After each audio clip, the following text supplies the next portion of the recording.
500. That requires them sweeping the A's. But if they do that, then you can say, man, it was a dreadful start to April, but somehow they're only 3 under 500. And you could suffer a 2-game losing streak or 6 to 8 weeks and something crazy like that.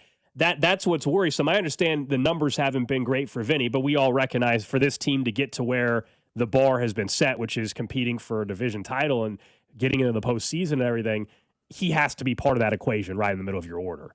And so despite the early April numbers, if he's out for any extended period of time, so I'll say 4 more weeks, if that's what it ends up being, hopefully not, then that is very problematic for a team that is still playing catch-up. As you said, you can win. That's what matters. You can win 8 in a row, but all of a sudden you drop 2 in a row and you're right back to a spot where you are multiple games under 500 again. So. Well, and I don't want to make it seem like he was playing incredible, unstoppable baseball, Vinnie Pasquantino, up to that point.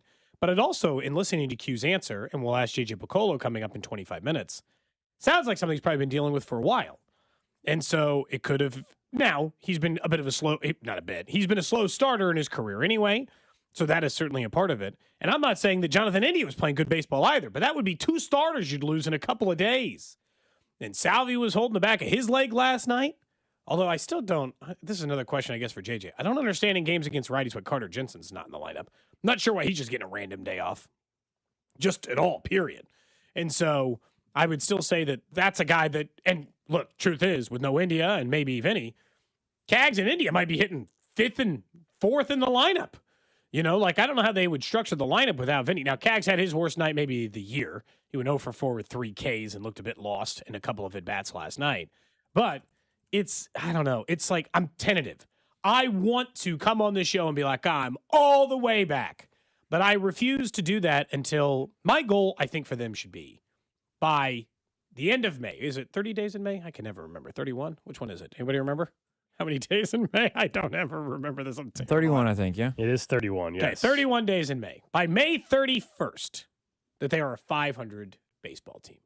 Because then that gives you the rest of the, because that would mean Vinnie would likely be either back or didn't have to miss any real time. And you would have completely stabilized to the point that you're not falling ahead or behind, but you are where you need to be. That means they got to play 500, 5 games above 500 baseball for the next month. But by May 31st, that should be their goal. Be 500. I don't care if you win 10 games in a row now and then fall back, but find some way to do it.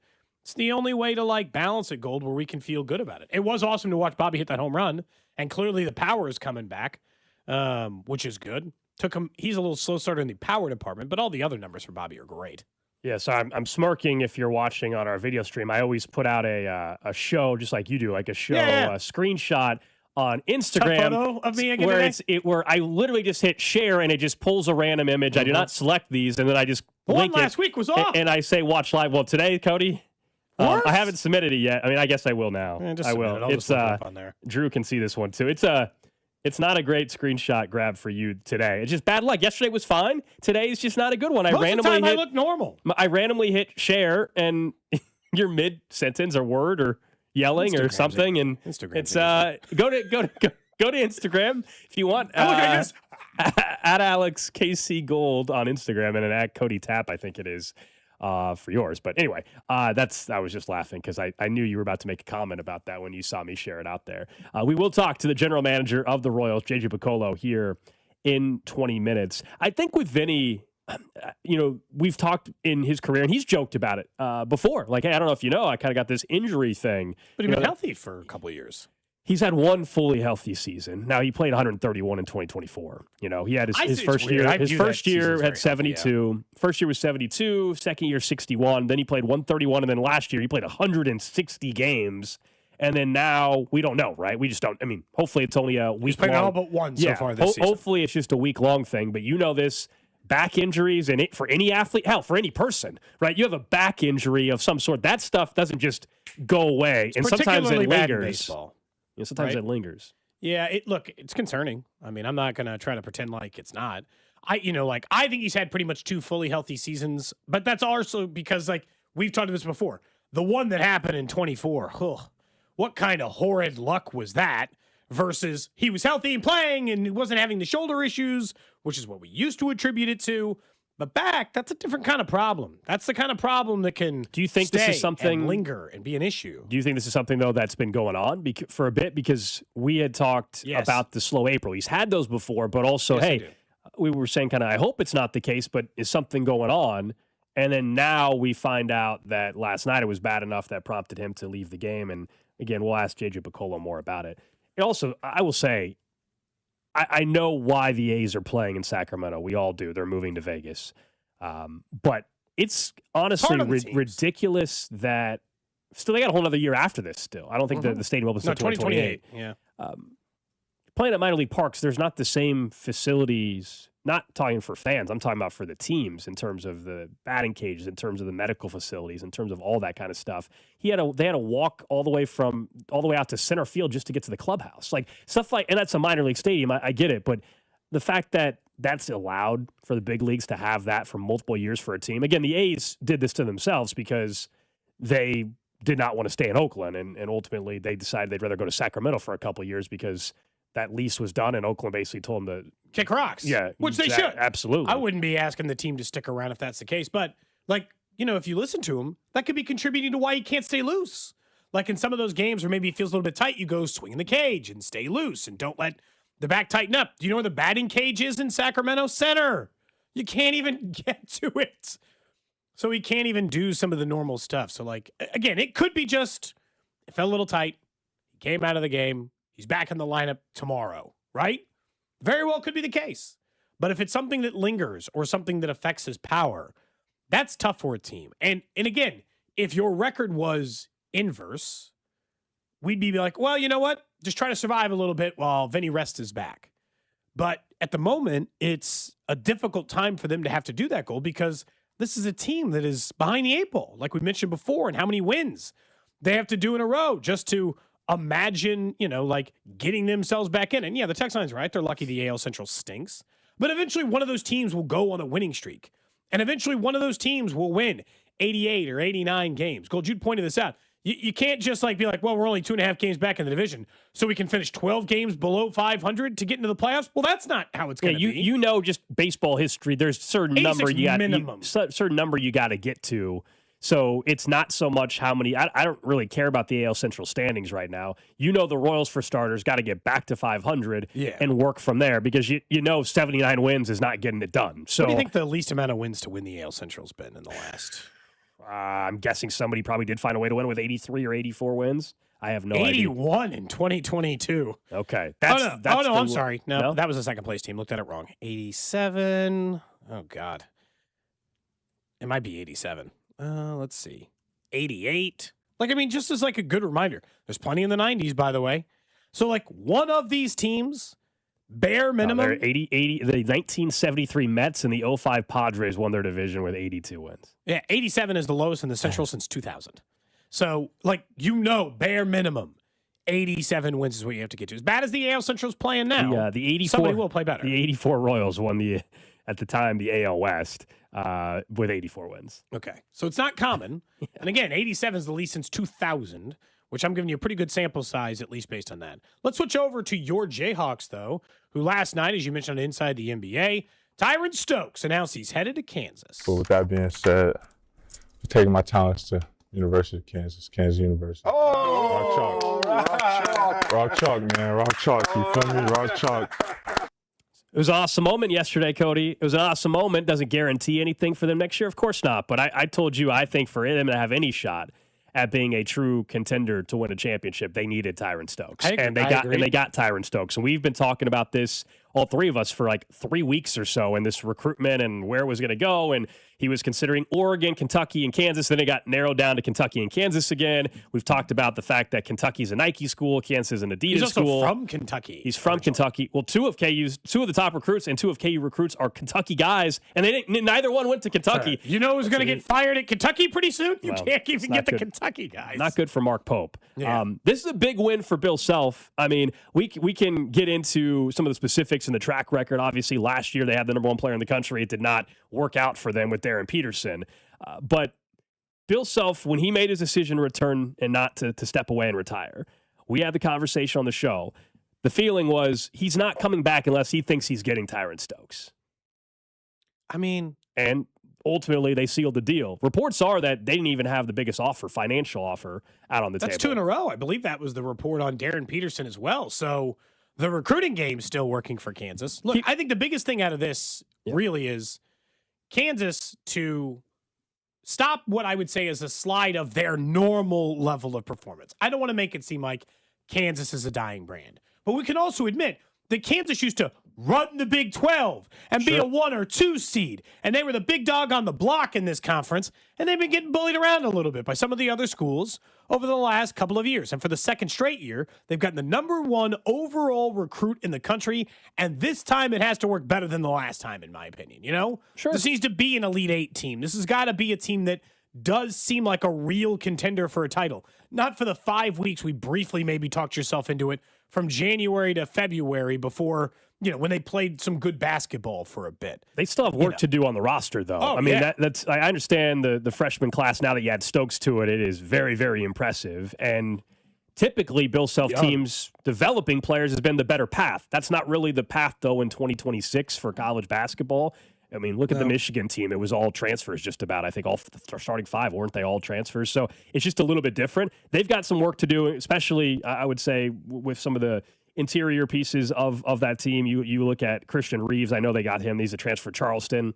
Not going to try to act like he's a sure thing by any means. I think the roster still has some work to do moving forward, but I think so. Yeah, I think. I mean, they're not going to find a better big man than the one they found, but that's just like a national problem. Everyone was searching for that. I mean, if they bring back Mbaya and Rosario, they have the roster. Yeah, I mean, this is the roster as of right this second. They have Taylon Kinney, Leroy Blyden, he's the transfer, Cole Rosario, who's staying, Tyron Stokes, obviously, and then Keanu Dawes, it's the Utah kid, right? Yep. And then Christian Reeves, Charleston, and then what's his name, Paul. So, yeah, that seems like that's going to be the roster. I still have questions about it. It's not like a guarantee by any means. You and I were texting, Drew. I'm with you that I think they'll be preseason top 10 or so now that you have Tyron Stokes on the roster.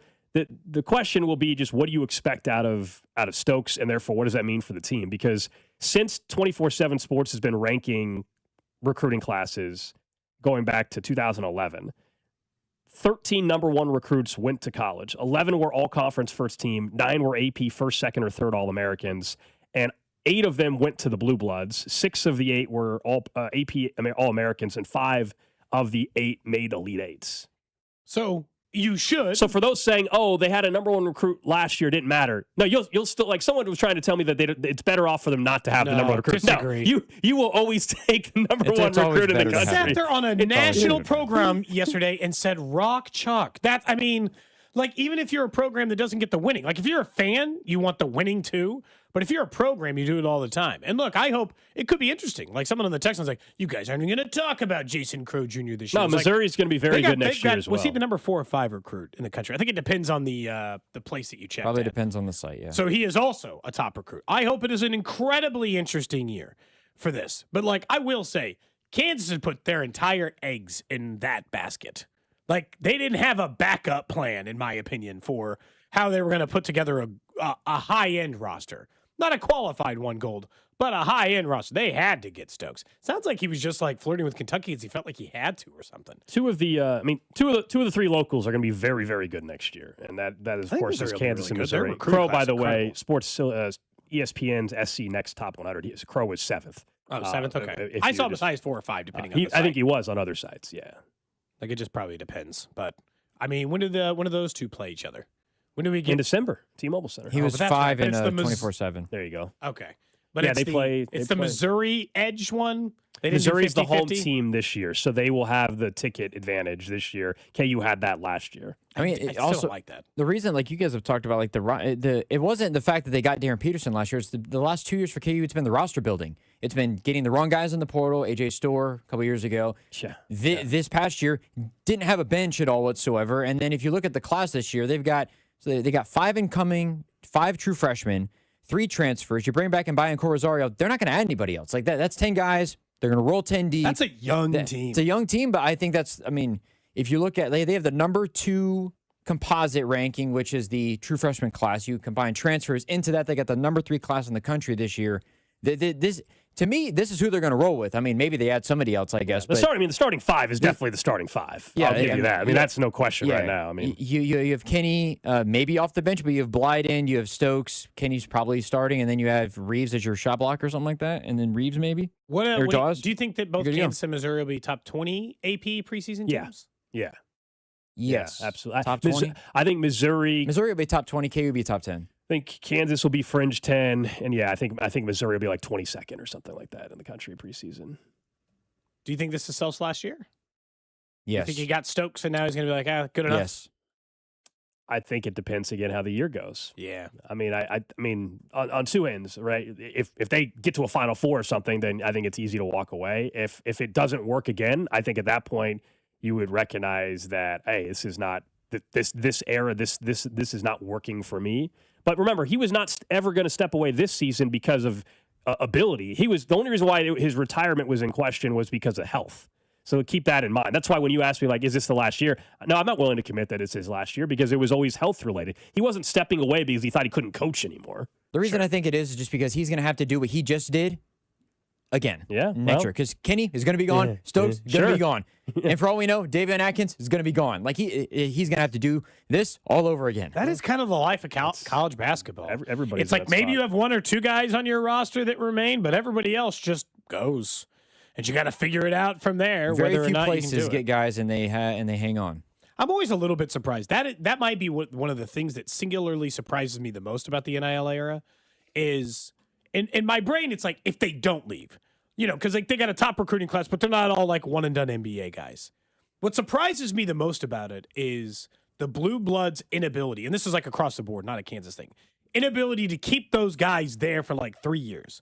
When they're 3-year players, how do you Kansas? It's because they're going to the NBA. How do you Duke? But like when they don't go to the NBA, those guys still on to their star for 3 years. I'm always a little bit surprised why Kansas can't hold on to that guy for 3 seasons, Doesn't happen as much as I would think. Wisconsin does hang on to guys actually longer than you think, but they're not top players in the country. Like John Blackwell played 3 years at Wisconsin. They paid him more to stay at Wisconsin last year. Nolan Winter is going to be a 4-year. Like Wisconsin does have guys stay.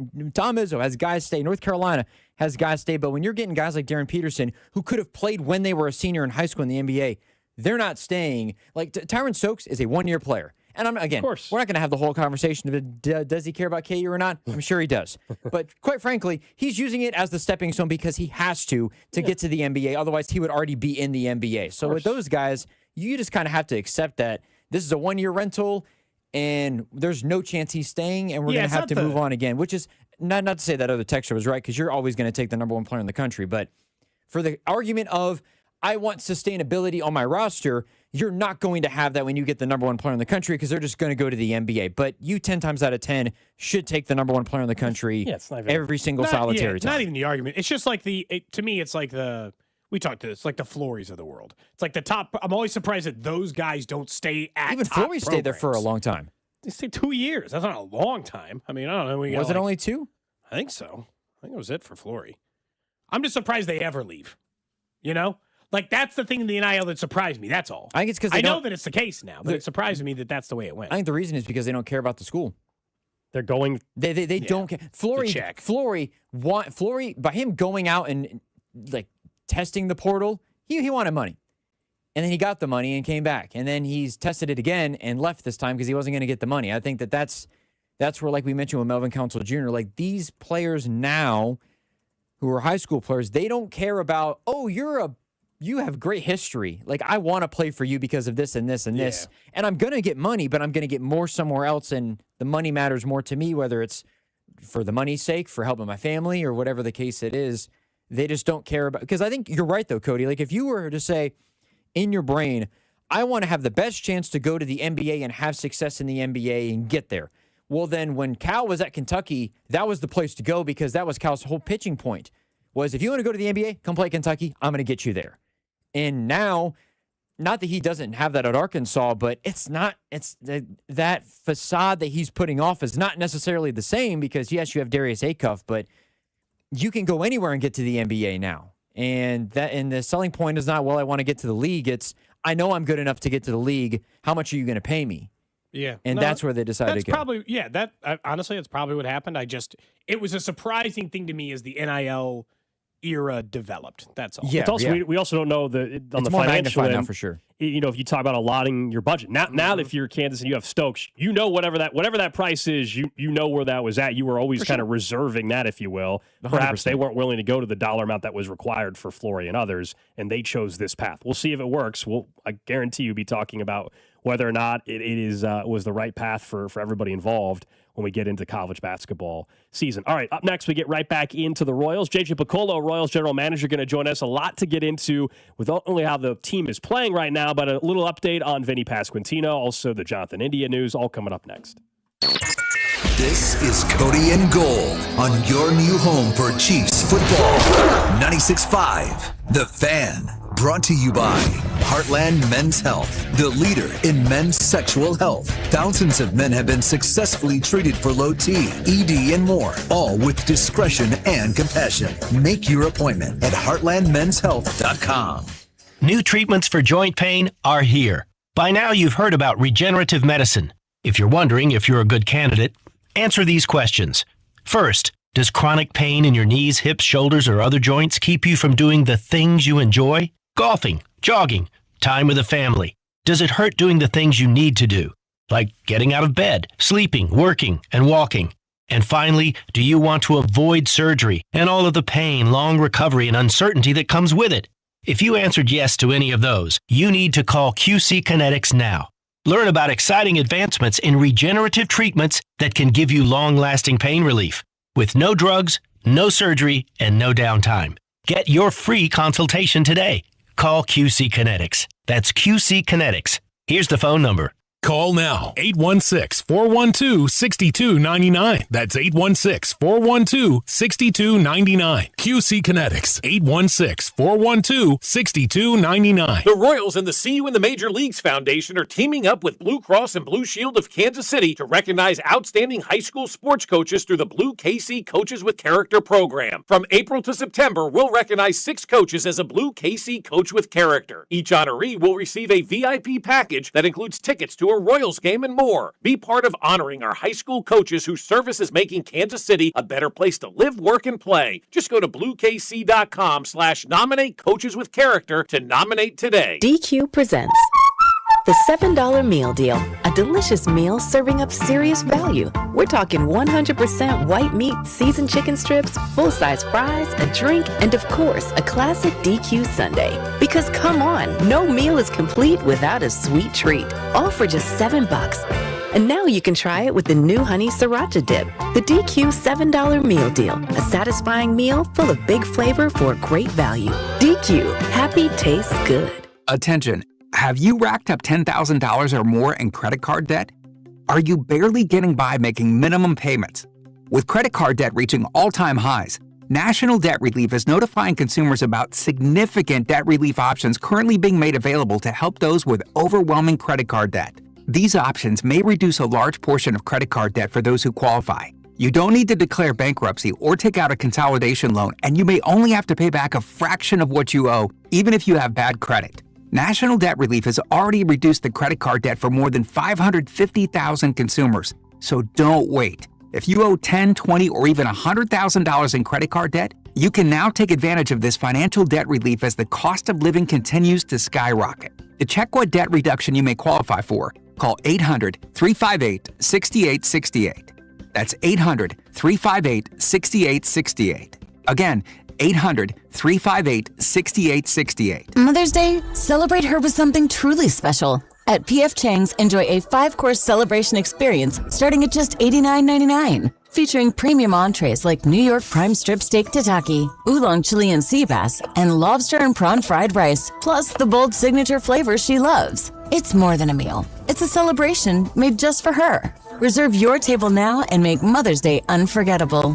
Only at P.F. Chang's. Available when you dine in for a limited time only at participating locations. Offer may vary. My name is Whitney Allen, and I'm a widow. My husband, Ryan, died. We never thought we'd ever have to use life insurance, but the unexpected happened. With Ethos, signing up was fast and 100% online. You can get a quote in seconds, apply in minutes, and get same-day coverage. No medical exams, and you can get up to $3 million worth of coverage. I'm grateful we were prepared. Get your free quote at ethos.com/radio. That's ethos.com/radio. Paid spokesperson. Time spent on application may vary. Online health questions required. You're listening to 96.5 The Fan from the DM Injury Law Studios. Mike's got this. Car, truck, or motorcycle wreck? Remember, Mike's got this. 816-888-7500. Mike's got this.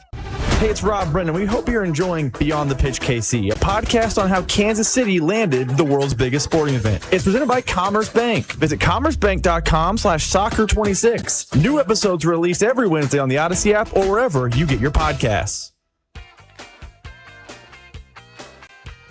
Back here on Cody and Gold, we're expected to be joined by the general manager of the Kansas City Royals, JJ Picollo, also president of baseball ops, in just a minute or so. Don't forget, this year, we have partnered with KCUC, who is donating $50 to the Prostate Cancer Foundation for every home run the boys in blue hit this season. Of course, Bobby hit one last night, a big one. 1 in 8 men will face prostate cancer. Early detection saves lives. And at KCUC, Kansas City's largest, most experienced, and most advanced urology team, you see the best in KC, scheduled today at kcuc.com. Let's go right out to the phones and welcome in the general manager of the Kansas City Royals, president of baseball ops, JJ Picollo. He joins us every couple weeks here on the show. JJ, I do want to start with, I think, the question most fans have today. People are concerned about it. What can you tell us when it comes to Vinnie Pasquantino in this lower back injury? Yeah, he's been dealing with it a little bit here the last week and been able to get through with no problems. Last night it just tightened up a little bit more, but the best way to categorize it right now is just day to day. We don't expect an IL situation at this point. We got to manage it, be smart about it, and just put him in a position where he's able to perform the way he's capable. I guess with back problems, the fear always is like, can it ever be right this year? Is it that kind of issue, JJ, or is it like how Michael Massey might deal with a back injury over the course of a season? Because it's muscular, at some point this year, would you expect it to just be a non-issue?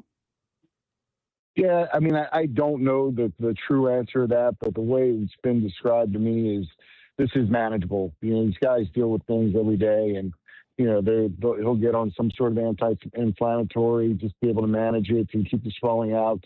And our expectation is he'll be able to play with it. These guys deal with a lot more than I think people realize day to day. This one just got him a little bit more, and it got a little bit tighter, and wanted to be smart and get him out of the game.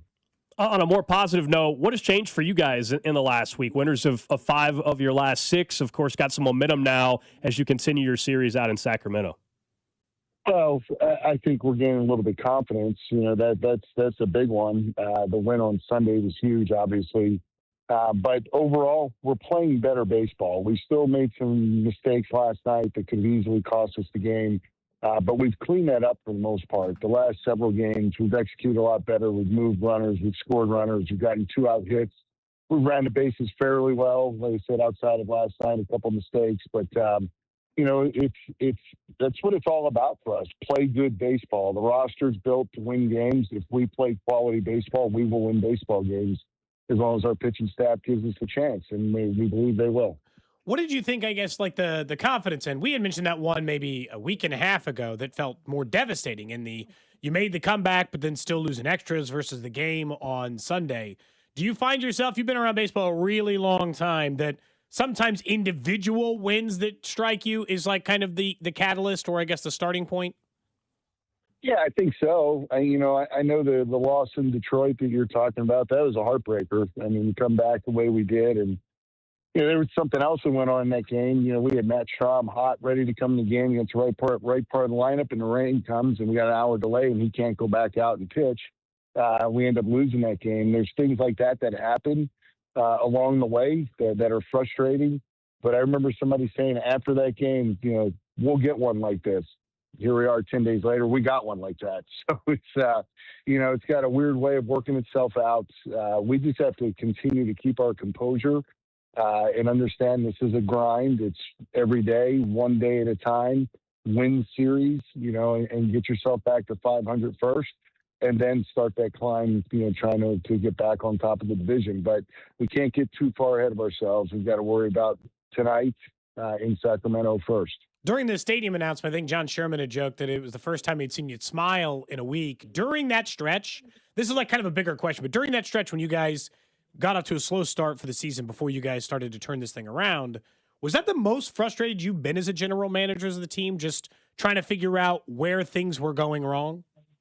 Yeah, to be honest, it was a little bit dumbfounding because we were doing things that are very uncharacteristic of our players, and that's where you start scratching your head, wondering, all right, why is this happening? There were several things. I mentioned the one thing, in Detroit, but the other obvious one was, we got a really good chance to win the series in Cleveland, and Cole Reagan looks like he's got the best stuff he's had to that point of the year. And gets hit on the hands. And now it's a bullpen game again, and now you're chasing that bullpen again. I mean, it was a tough cycle. You like to come out of that with a couple wins. We were in position, to win a few of them. I think there were, I want to say, 4 one-run games maybe in that 8-game stretch. So it's not like we were, getting blown out. We had 2 tough ones in New York. But that's, that was in the tail end of that where it's like, all right, we're not playing well right now. But early on, they were all good ball games. Could have gone either way, just weren't going our way. And that's where you scratch your head and again, this is frustrating. And, to answer your question, it was, for me, that was a, very difficult 8-day stretch because the expectations of this team are better, are higher than what we were putting on, our output was on the field. So, but, every season has these types of ups and downs. And right now, I'd like to think we're on an upswing, but that week prior, we could put it behind us and move on and figure out what we can learn. And, talking to Q, the thing we took out of it, we got to get back to doing simple. Let's do simple well. That you do the right things, the little things the right way, you're going to put yourself in better positions to win. And that was the focus, actually starting last Tuesday. We had staff had a meeting and talked about what they should do that second game against Baltimore and started playing well since then. We're talking to JJ Picollo, Royals general manager here on 96.5 The Fan. I think it was 2 weeks ago we were discussing the bullpen, and as you kind of described, there's some of the challenges with navigating this bullpen right now, and with Carlos still out. Has he begun a rehab assignment? Where do things stand with Carlos right now? Yeah, he actually threw the hitters yesterday. He was down in Arizona to get live VP in. His velocity was up, which was great to see. His command was good. So that's good. He's gonna throw one more time to live hitters, most likely in Arizona again later this week, and then we want to get him out on a rehab assignment. And there were really 2 things that we were looking for. One is the command. We know the velocity wasn't there, but the command is really what hurt him more than the velocity, and then the velocity. So ideally, we get them both, so we can return him to the major leagues and settle our bullpen. I mean, I think we're all seeing what the effects are when your closer, in this case, led the major league in saves last year as an all-star, is not available to your team and the impact it has, on 4, 5, 6 guys. So we're really looking forward to getting him back. We need him back. If we're going to be a quality bullpen, Carlos has got to be a part of that. We love, Urseg has done a good job. He had the 2 tough ones, but overall, he's cutting his teeth as a closer, and that's a good thing for him in the long run. Daniel Lynch has really stepped up. I mean, Daniel looks great. So what I'm getting at is, one guy going down gives opportunity to others to step in, and we've had a couple that have done a nice job with it. It feels like during this recent run here where you guys would win some baseball games and certainly trending in the right direction, that this is a team that's come up clutch, like late in games. I mean, I don't know if you can really pinpoint why that is, but it feels like despite some of the issues, this team has found ways late in baseball games to come up with big at-bats or certainly get some big outs. Oh, the quality of the bats right now is so much better. And point to a game a couple nights ago where, we walked 7 times and were hit by a pitch with runners in scoring position. That's a really good sign that our hitters are slowing it down. That when any team isn't hitting well with runners in scoring position, guarantee you their chase rates are higher than their normal chase rates with nobody on base. When you walk 7 times with guys in scoring position, that's a great sign. And I think that's what all of our hitters are doing right now. They're slowing it down. The home run by Bobby last night was outstanding. Clearly we need Bobby to be Bobby and Michael to be Michael, Vinnie to be Vinnie, and Salvi to be Salvi. But, they're not the only ones that are going to come up with guys in scoring position. So, the more our team or unit can adopt that approach that I'm going to get good pitches to hit and come up in clutch situations, the more likely we are to do it, or at least hit a ball hard. That's all we can ask in those situations, hit a ball hard. And we'll have better success. I think that's what we're seeing. I want to talk to you about the two young guys on your team, Carter Jensen and Jack Caglione. If you look at the baseline numbers, or just like a slash line, I think you'd have almost no complaints other than maybe a little more power to Jack Caglione that's been coming on the last week. What have you seen out of the two of them? How confident are you what they're doing now is going to last? I'm very confident that it's going to last and even get better. I mean, Carter's a really good hitter. I think when you look at some key attributes in a well-rounded hitter, the first thing that comes to mind is plate discipline, and Carter's got that. And I think it shows up. He takes his walks. He uses the off gap. He can pull a ball with power, pull the ball properly. So he's a very well-rounded hitter. And I think we're seeing that right now as a young player. And Jack's a different type of hitter. Jack's going to drive balls and hit home runs. And so much of that comes down to pitch selection as well. I think he's done a good job this year. Last year was above the zone and below the zone, the chase. This year he's done a pretty good job at the top of the zone and even getting the balls. Like the home run he hit the other night was a fastball up at 92 miles an hour and a little bit in, and he got to it. Now it's the balls down below the zone that the more he's able to recognize and stay off of those, the pitchers will have to come to him more, and that's where the homers come. So it's going to happen. Jack's got massive power. He's a good hitter. It's going to end up happening. It's just a matter of, how many is he going to hit? But he's doing the right things. His process is far better right now than it was last year. JJ, you guys also got bad news this week. Jonathan India is going to be out for the season because of surgery. Going back to even the offseason decision, what were the plans, I guess, and how would this go? How could this have gone differently, I guess, for India and his time here in Kansas City? Obviously, you guys haven't gotten exactly what you wanted out of India, but how bad a news was that the other day that he's going to be lost for the year?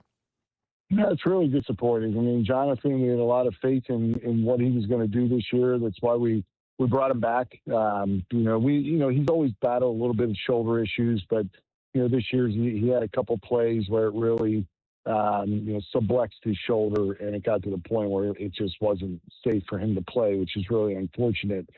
And it's going to hurt our team, but at the same time, I do think between Michael Massey and Nick Lofton, Michael's gotten a lot of opportunity in the major leagues, and he was our second baseman in 24. But I like to think that this is going to get Nick Lofton a little bit of more runway. Nick has good plate discipline. He's going to get his hits. He's a good contact guy. We just haven't been able to really string at bats together for him where he's pretty much in the lineup on a regular basis. This may be his opportunity. This could be a really good thing for us as an organization to learn more about Nick Lofton at the major league level. So again, kind of similar to Carlos, one man goes down, this is another man's opportunity. And, we need both of those guys to fill that position well. But it is unfortunate because Jonathan does have the ability to get on base. The guy was rookie of the year, 5-6 years ago.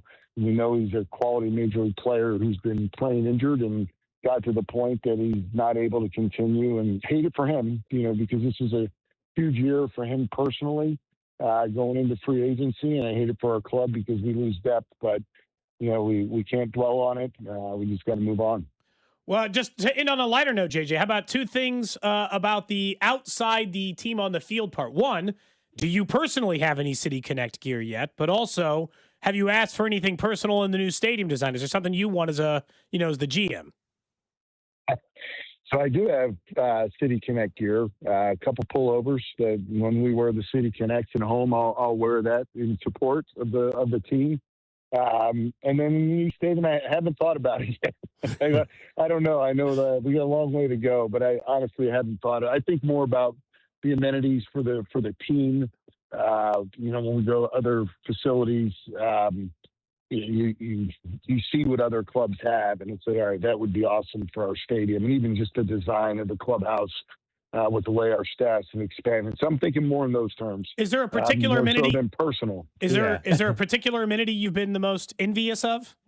Well, I think the recovery rooms that you see teams have between the infrared saunas, the recovery beds, the cryotherapy. I mean, they literally have rooms where players go for recovery. Sleep pods. I mean, it's unbelievable. And I think that it's hard to explain, but these guys playing every day, 162 games in 187 days is really physically demanding. And with the knowledge we have from performance science and technology, these recovery rooms have become pretty elaborate. Hot tubs, cold tubs, all the things you can think of in one space is what the norm is in these new stadiums for the home clubs, and it's certainly an advantage. Last one for you. I'm sure you're locked in, so I don't know how much you saw of the draft and your Philadelphia Eagles and everything, but I have to ask, just as a personnel executive throughout your time, have you ever had like the rug pulled out under from you from calling a potential free agent or something? The way that the whole Steelers-Eagles scenario played out, where the Steelers thought they were going to get Mekhi Lemon and the Eagles ended up trading up in front of them.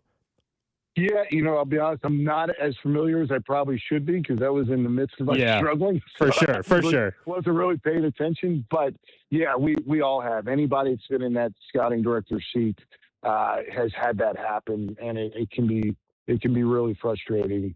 Yeah, at the same time, I've seen it go the other way where somebody says, "Hey, don't forget about this player," and we end up switching gears, and we take that player, ends up being a long-time major leaguer. So I've seen it go both ways. But yes, when that guy gets picked right before you, it's crushing. It really, you're right there on the doorstep of selecting him, and he's gone. Whenever we go to select whoever the director is, they have three names in hand as the pick approaches, right in order. That guy gets picked right off the top. He goes right to the next guy. So it's not a fun thing. It's one of those. You talk about it for a long time in years to come. Do you remember a GM being particularly mad at you on a player? They're like, that was our guy. Not really. I think we all kind of accept it. I don't think it's going to happen. But, there are a few guys that probably should go unnamed that should have, we thought were Royals, and they weren't. So. Fair enough. There you go. JJ Picollo, Royals General Manager, President of Baseball Ops. Appreciate the time. Okay, guys. Thank you. There you go. JJ Picollo with us here on 96.5 The Fan. I was asking him, of course, you guys know he's an Eagles fan. So the scenario, I figured he was probably locked in, but with the baseball team, of course. But, of course, the scenario where the Steelers, were on the phone with Mekhi Lemon. And I bet you that one was just so public because we had the mic'd up audio and all that. But, I can't imagine where you think you're about to draft the next franchise piece. And all of a sudden, that guy goes one pick before you or the team trades up. I'm sure there's cursing going on and everything. Oh, I can't even imagine. Like, in the Major League Baseball, too, it's such a deep draft. There's got to be times when you're both surprised that somebody's still left for you and mad when some actively gets taken in front of you. And, of course, he doesn't want to list the guys because then it probably speaks to the ones that they took instead. Sure. It's going to be like, oh, no, we were going to take – I'd have to go back to, like, the Asa Lacy draft or something. But, because – look, misses are going to happen. It's not about that, but I can't imagine that rug pull. That's got to be a sickening feeling. Yeah, you asked him about Jonathan Indy. I know we're going to talk more about that coming up around 11:10 or so. Look, there's no other way to describe it. That, of course, backfired in a big way for the organization, that trade. We'll get into that some more. And then I will say, promising sign on the Carlos front. It sounds like he is finally going to go out for a rehab assignment very soon, and the velocity is back up. As I say, yes, I think the bullpen, we can have our questions about multiple pieces there, but what's really screwed them in the bullpen has been the fact that Carlos was not ready to play baseball this season. And Ursek hasn't been any good. Yeah. Like, I genuinely think, and this is like a small conversation to the side of it, Carlos has been the biggest problem. He was an all-star closer last year. Ursek has been the second biggest problem because he was an elite reliever 2 years ago, and now we're in the second year of some struggles. Even last night, he gave up a hit and a walk. It's not like it was some smooth sailing to the finish line at the end of the game. It was still a sweat. And so, like, those parts, I think they should make Daniel Lynch the closer, at least for now, because Carlos Estevez is still pretty far away from, because he's got to pitch later this week and then go on a rehab. Yeah, we're probably at least a week and a half, 2 weeks away. Feels like. There's some time. There's some time between it. Daniel Lynch, and I know that, because the rest of the bullpen hasn't been doing as well, every single advanced metric and real number that you care about, ERA, strikeouts, all that stuff, he has been an elite level reliever so far this year. And if I'm just looking for a guy to close, and he has struck out 13 hitters in 11 1/3 innings while walking just 3, he has been elite. And so, like, if someone's going to pitch that well, and he's been good at being lefties and righties. And so, like, if somebody's going to pitch that well, at least in the interim, if Urseg's going to struggle and Estevez isn't available, make him the closer. No, Daniel Lynch has been their best reliever. There's no debate. Matt Strahm has also been pretty damn good for them. Urseg, I'm guessing they're going to continue to give him opportunity, though, Cody, to close until Carlos is back. But I hear you. I mean, Daniel Lynch, strikeout rate, 34% so far in a little over 11 1/3 innings. It's been very impressive to see. He's the guy that I think, as a fan, maybe the only guy truly that you feel really good about when you see that he's about to walk out of the bullpen. Strahm, I feel pretty good about. Daniel Lynch, I'm like, okay, we're getting 3 outs here. Urseg, it's there, but you're not sure if he's going to be sharp that night, right? And that's the same as Schreiber. It's like, I don't think it's always going to blow up in Schreiber's face, but I know sometimes it is. And if that's the case, those are the guys who make me nervous. The only guy who I am like, they're getting 3 outs right now is Daniel Lynch. Yeah. I am confident. Like, to me, that I'm describing a closer. I want somebody, when I desperately need 3 outs, to get 3 outs. To this point, he has been that. And look, it's been a long path for Daniel Lynch, but he was really good as a reliever last year. So, like, that is of note. He pitched almost 70 innings last year with a 3 earned run average. Coming up in 10 minutes, we'll talk more. Mention with JJ there. Unfortunately, had season-ending surgery in his time, given the contract and everything. The time of the Royal is going to come to an end at the end of the season, and that trade, of course, involving Brady Singer. We'll talk more about it. I saw something on social media trickling out yesterday afternoon. We were in Pittsburgh, of course, for the draft, and you guys see on TV the green room, right? They're all on these like white couches and hanging out. Everybody's in their suits and everything. And you're like, what happens to all the furniture? Well, we got our answer. Kevin Taylor, who covers. I don't know. He's just a multimedia professional in Pittsburgh. I don't know if he covers a specific thing. It doesn't look like, based on his Twitter profile, he works for a particular outlet. But he tweeted out a photo from a Habitat for Humanity in a suburb of Pittsburgh. And I guess the NFL, and they must do this in every city. Maybe they did it here. We didn't know. They donate all the green room furniture, in this case, to Habitat for Humanity. And then, of course, how that works, they're selling it. So there's a photo of all, 15 of these white couches that have been sat on for 3 days by NFL players now. And a 2-seat, love seat they're selling for $400, single $350, the armchair going for $300, the end tables going for $175. One, good. I hope they can make some money off of it, the Habitat for Humanity. Would you buy, if you lived in Pittsburgh, have any interest in buying one of these couches? Like, if you were a college student or getting ready to go to college next year, would you say, hey, I'll buy the love seat for $400 and at least there's a fun story? Otherwise, I don't know what else. What are you doing with the couch? I guess if I was in a frat house and I was buying a $400 couch anyway, this is as good as any, right? Haha, look at the old NFL draft love seat. For my actual house, hell no. But it doesn't even have, Not even if I knew Mansour Delane sat on it. It doesn't have a draft logo on it or anything. It's just a couch. It's a funny story, I think, if you're a diehard Raiders fan and you're like, oh, this is the same couch that, Mendoza wasn't there, though, so you can't even do that this year. So I don't know who you're gonna necessarily do that for, but I will say that needs to be lower than $400. $400 seems a little pricey for the couch at the Habitat for Humanity. I agree. Also, I have kids, man. I'm not buying a white couch. Oh, that thing's white destroyed. Couch? $400 is. I mean, you'd have a hard time keeping a white couch. Oh, with the dog? Yeah, there's no way. I would not ever buy a white couch. $400 for a love seat, I will say, is not an offensive price. That's like, I don't. Are they comfortable? Do you think? I mean, I know the NFL have the players sitting in them. Look comfortable. The lack of back cushion concerns me a little bit. I mean, from a comfort standpoint, but I would say the seat cushion part looks pretty nice. Okay, very important question. Next time we have Mansour Delane on the show, we're going to ask him how comfortable was the couch. I was looking at buying one. Now, these couches had, 300-pound defensive linemen in them. Can't be that bad. And it's a used couch, but in the lowest conceivable sense. Yeah. There was only a couple people maybe on this couch total. You also don't know which player was in what couch. So it's like, you can't even claim that, this is the same couch that future Hall of Famer, Jordan Tyson sat in. I mean, he could have hypothetically, but you don't get to stake claim to it. I wish they would have attached the names to the that would have been funny. Person who sat on it. I think that might. Do you think that would change the value? Do you think the couch Caden Proctor sat on is worth less than the couch Arvell Reese sat on? Yeah, I think so. would. But you're in Pittsburgh. It's the only place you're buying this. I will say we should have. I mean, if this was in Kansas City still, I would say we should buy one and get one in our studio. Yeah, when over here in the for corner? a fan club, like instead of having chairs over there, we somehow we just have 2 couches, 2 love seats over there instead for a fan club Friday. Some mics that move a little bit. That'd be fun. A couch, or at least if you're like a guest who's getting ready to come on, if you don't want to sit out in the main lobby.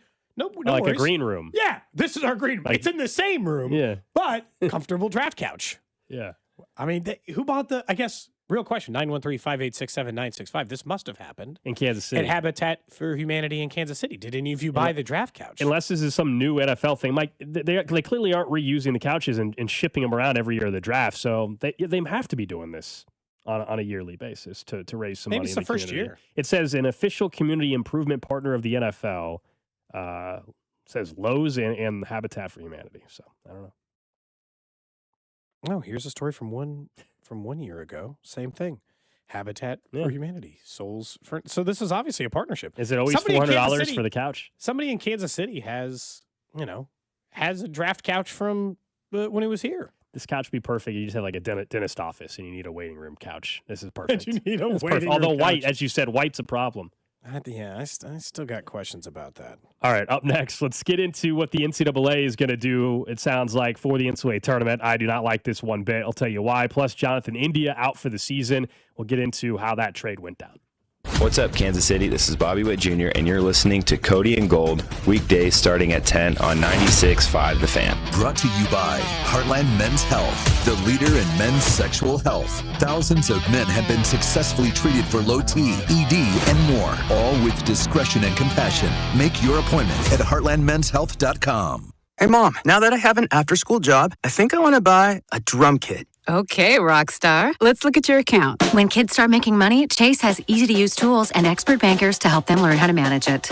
And next month, I'll buy the bass drum and the cymbals. Oh, and maybe some noise-canceling headphones for you. Aw, you've thought of everything. Help kids save, budget, and build financial independence, all with Chase. That's good for kids and good for parents. Visit your local Chase branch and get started. Account subject to approval. J.P. Morgan Chase Bank, N.A. member FDIC. Drew McIntyre here from WWE. Wielding the Claymore can be a life of chaos.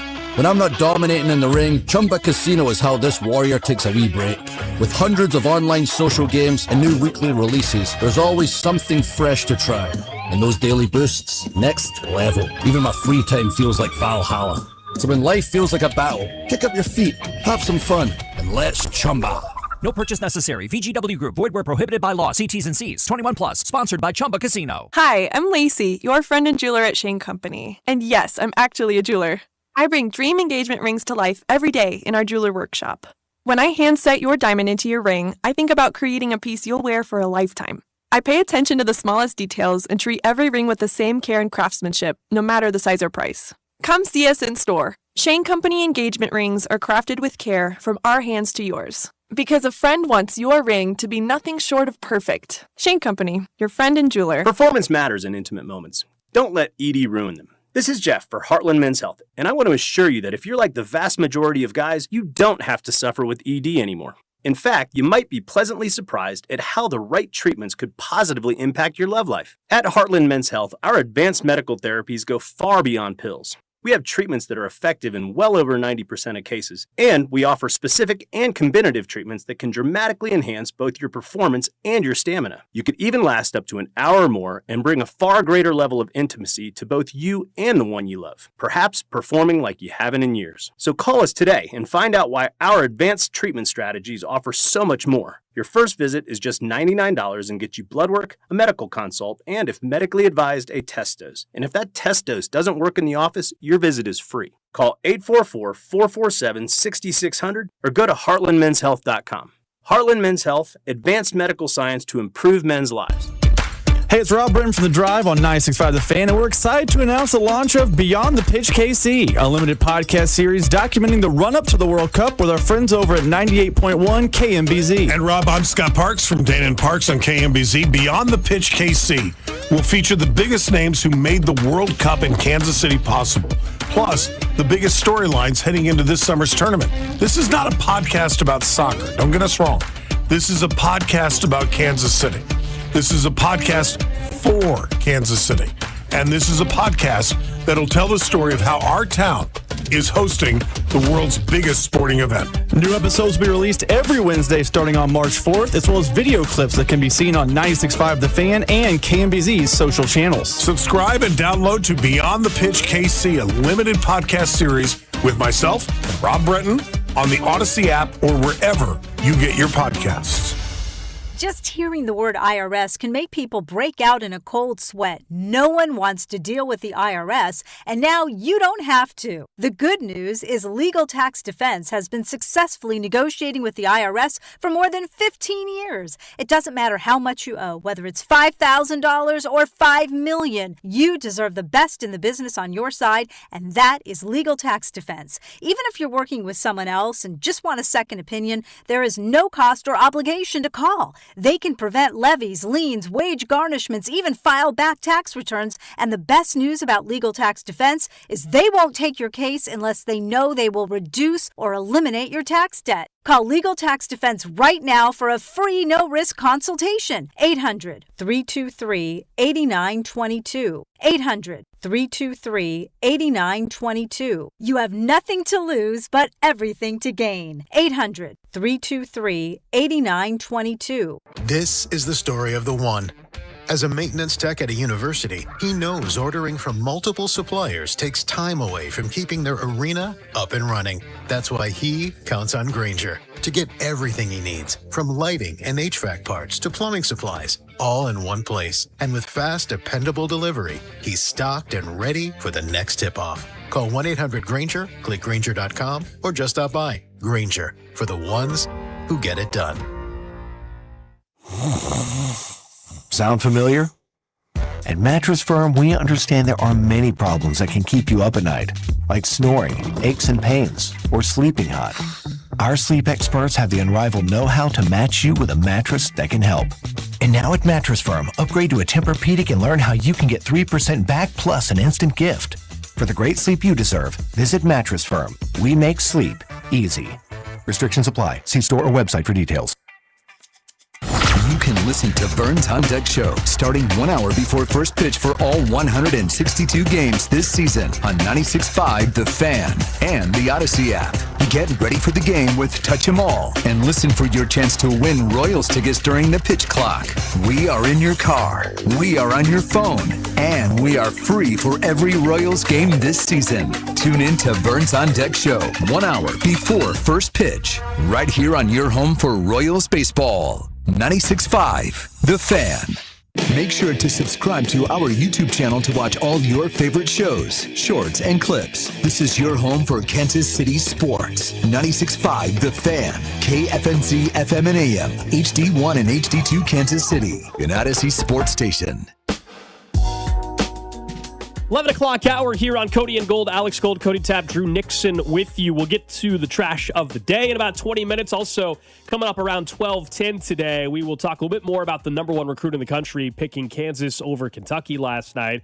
We will check in with Shreyas Laddha from the KC Star. Does a great job covering the Jayhawks. We'll ask him about this recruitment process and what does it actually mean for this team, the expectations, et cetera, moving forward. And I think, the big surprise out of it is, again, that like two of the top players are Kentucky natives, and they chose Kansas, not Kentucky. I think it's a much bigger story, even that Mark Pope in Kentucky struggling to land some of these top guys than even the actual story itself about what Kansas was able to do. Should be a fun year for both KU and MU basketball next season. Thinking of basketball tournament, two teams that absolutely should be and will be, I think, in the NCAA tournament field. I would think so. Should be good seeds in the NCAA tournament if they live up to the expectation.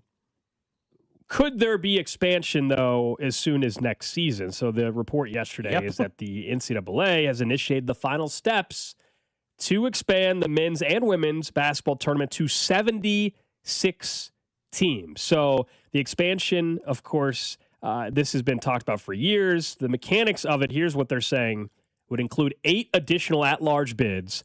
And the first 8 teams playing 4 games a day would expand to 12 games so played the first by 4 would be dead. Yeah, so it'd be 12 games played by 24 teams at 2 different sites, one of which will still be in Dayton. And this is where, during the tournament, I remember we had the discussions. Kansas City should be trying to bid for that other site. And try to become the permanent one, although they might rotate it. But if you can become the permanent I saw they want to do it out Stevens west. wants Vegas to have it. Like, he's already in on it. The location, according to Pete Thamel, is not determined, but expected to be west of the Eastern time zone. Now, that's pretty broad. Kansas City's west of the Eastern time zone. That is true. There's a lot of places. And yet, I could absolutely see Vegas. That would make a lot of sense, unfortunately, for that to be the case. But, I've been adamant. Maybe Arizona's coach would shut up about the Big 12 tournament. Tommy Lloyd.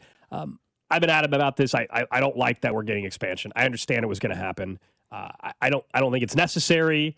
I told you the at-large bids sound great in theory, but it's just going to result in more Power 4 conference teams getting in. We're not going to see a big boost, and suddenly 2 teams or 3 teams from the, Mid-American Conference or the Summit's not going to become a 2-bid league all of a sudden. So that part of it is why I'm not interested in the expansion. I also think this idea now that we're, as you said, it's not going to be a first 4. We're going to have 12 games played early, and then we're going to have the actual tournament itself start. Because you're pulling, you're not just expanding, you're also taking teams out essentially of the normal format and backing them out. They need to just stop calling it the play-in. It's all the NCAA tournament. They need to just stop calling it the play-in. Like the games on the games on Tuesday and Wednesday are a part of the NCAA tournament, and I think that's just the way that you need to phrase it from now on, because they're no longer playing games. Because there's 24 of the 76 teams. 24, a third of the field is going to be playing on Tuesday and Wednesday. And I think that this is those are my 2 major complaints. One is superficial. I think for the same reason we talked about Super Wildcard Weekend. I think it's lame that they're still kind of call it the opening round, only for the first round, which is actually round 2 probably at this point, to start playing on Thursday and Friday. My biggest complaint, my whole time has been whatever, it's bigger schools. It never really bothered me. A few extra teams. I've already got 1 million in the field. What's the difference? I do not like that they are stealing teams from Thursday and Friday. Why are you ruining a great sports weekend with games every 15 minutes for the whole damn day? Now they're going to be every 30 minutes. They won't be stacked up against each other. Part of the vibe of the NCAA tournament, first round Thursday and Friday Gold, your single maybe other than the Super Bowl, and one of my favorite sporting events of the entire year is because it never stops. They're just game after game after game after game. And now I understand it'll be a half step, but they're going to have to be spaced out more. You're putting way too many games. You're asking me, and this is another part of sports fandom that you and I have disagreed on in the past, but still matters to me. I don't want to give up all my free time forever for this. I like that it's consolidated to 2 days. I don't want to have to watch 20 games Tuesday and Wednesday just to get to Thursday and Friday, just to get to Friday and Saturday. I'm not giving you 6 days of my life. You get a few. I like the Thursday, Friday, Saturday, Sunday. I don't want to give up Tuesday, Wednesday too. Yeah, I don't care that I got games on Tuesday, but because I have more games on Tuesday, you're right. On Thursday and Friday suddenly is not the same product we're used to, and the way it's going to be broken down, as I said, there's going to be 8 additional men's games, meaning the Tuesday and Wednesday of the tournament would have 24 of the 76 teams. I hate it. And so that part of it stinks. It becomes a whole week now, even more. I know there's games already on Tuesday and Wednesday night. It's back-to-back conference tournaments. These teams have got to be willing to play 6 games in 2 weeks. Yeah, if you're somebody... You're going to run into some tired teams. You better be deep. Yeah, no, it's going to alter the schedule quite a bit. It's going to make opening tourney week, so weird. Yes, Thursday, Friday will still have the larger chunk of teams playing, and so it'll still, Thursday and Friday will still be fun, but we're not going to have the amount of games, and as you said, what's fun sometimes is the overlap. Not having the standalone games, it's going to feel more like a Sweet 16 as far as scheduling type of TV format. Do we know what the Thursday. schedule is going to be like? Is it going to end a week earlier? Is the tournament going to end a week earlier because of this? I don't know. They've got a whole group of teams chopped out by then, maybe. Because it sounds like you'll be almost able to get through. You'll be able to save a week. No, just the teams. Like it sounds like it's really on this. It's really tough. Your seeding and getting higher in the tournament matters more than ever, because otherwise you have to play 3 for just to get to the second weekend. You got to play and win 3 games if you're playing in Dayton or Las Vegas. You got to I just don't. You got to play at all. Tuesday. It's so unnecessary. Friday. You got to play Tuesday, Thursday, and Sunday just to get to the Sweet 16. I think you could be an 8 seed doing that. To get to a higher seed, I understand, but I think it devalues the regular season, though. Oh yeah. You're adding anytime you add more spots to the dance, and it's going. I'll be fascinated after a couple year sample size how many additional mid-major quote unquote teams actually get in versus, as I said, 25% to 75%. We've joked about Rutgers being the example every time on the show. They're Power 4, so they technically don't count. But no, I mean, like, or are we going to just get the Rutgers of the world, where you're the 12th best team in the Big Ten or the 14th best team in the SEC, and suddenly you're getting in? Like, I don't like that. I know it's happening. It's not a done deal yet. I want to note that this is just the next step. The approval still is needed, but everybody expects it to be the case. If that's the situation, I think if they approve it this summer, it's going to go. It'll happen next, like this coming March. So if you were to go off of, if you were going off of this NCAA tournament, who's getting in? So I'd have to see the next 4 out, but the first 4 out were Oklahoma, Auburn, San Diego State, IU. So 1 out of the 4 would be mid-major. In San Diego State. The next 4 out, I'm not sure what that would be, because if you're adding 8 teams, then you would be looking for the next 4 after the first 4. I mean, Auburn was 22-16 and 7-11. And here's the crazy thing, and this is the part, and I already don't like hearing Auburn complain. But some team below Auburn. There's always going to be someone. Mississippi State at 13-19 be like, I can't believe it. There's always going to be someone that bitches, and we said this with the college football playoff. With the expansion, they expand one day. Let's say they expand to a 20-team college football playoff one day or whatever. The 21st team is going to complain the same way the 8th team used to complain, or the 5th team used to complain. Like that's what's so annoying. Now. Okay, talking about falling on deaf ears. I will not care. Nope.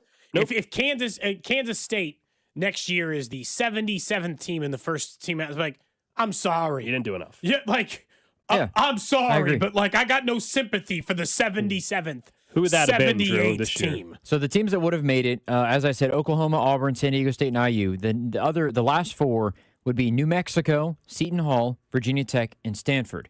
All of which, ironically, had better records than Indiana and Auburn. The only reason that Auburn was considered is because they beat Florida, Indiana, also being in the Big Ten, I think, being in a better conference. New Mexico didn't win their conference, and they're in a small confer 'So correct. New Mexico would have been in Seton Hall. If you want to consider the Big East to be a power conference, then I guess so. But Seton Hall 21-12, Virginia Tech 19-13, Stanford were 20-12. The problem is Gold's fear is it wouldn't be New Mexico State, it would be Virginia Tech, and it's 2 teams but they all would be in. Okay, but I you know what I'm saying? Like, if it's a fringe between the 2, and they're like, who's team number 76? I mean, I think it depends on how you look at Every the conferences. Year could be a little different. Yeah, it's going to be a little bit different depending on how good teams are in their respective conferences. Like the Big East was not that great outside of. That's why St. John's was 5 seed. Which is why San Diego State would have gotten in ahead of a team like is in that first bunch, because the Mountain West is a really good conference. I think it just depends on year by year. You can't just go off of consensus. But were they going to put in 3?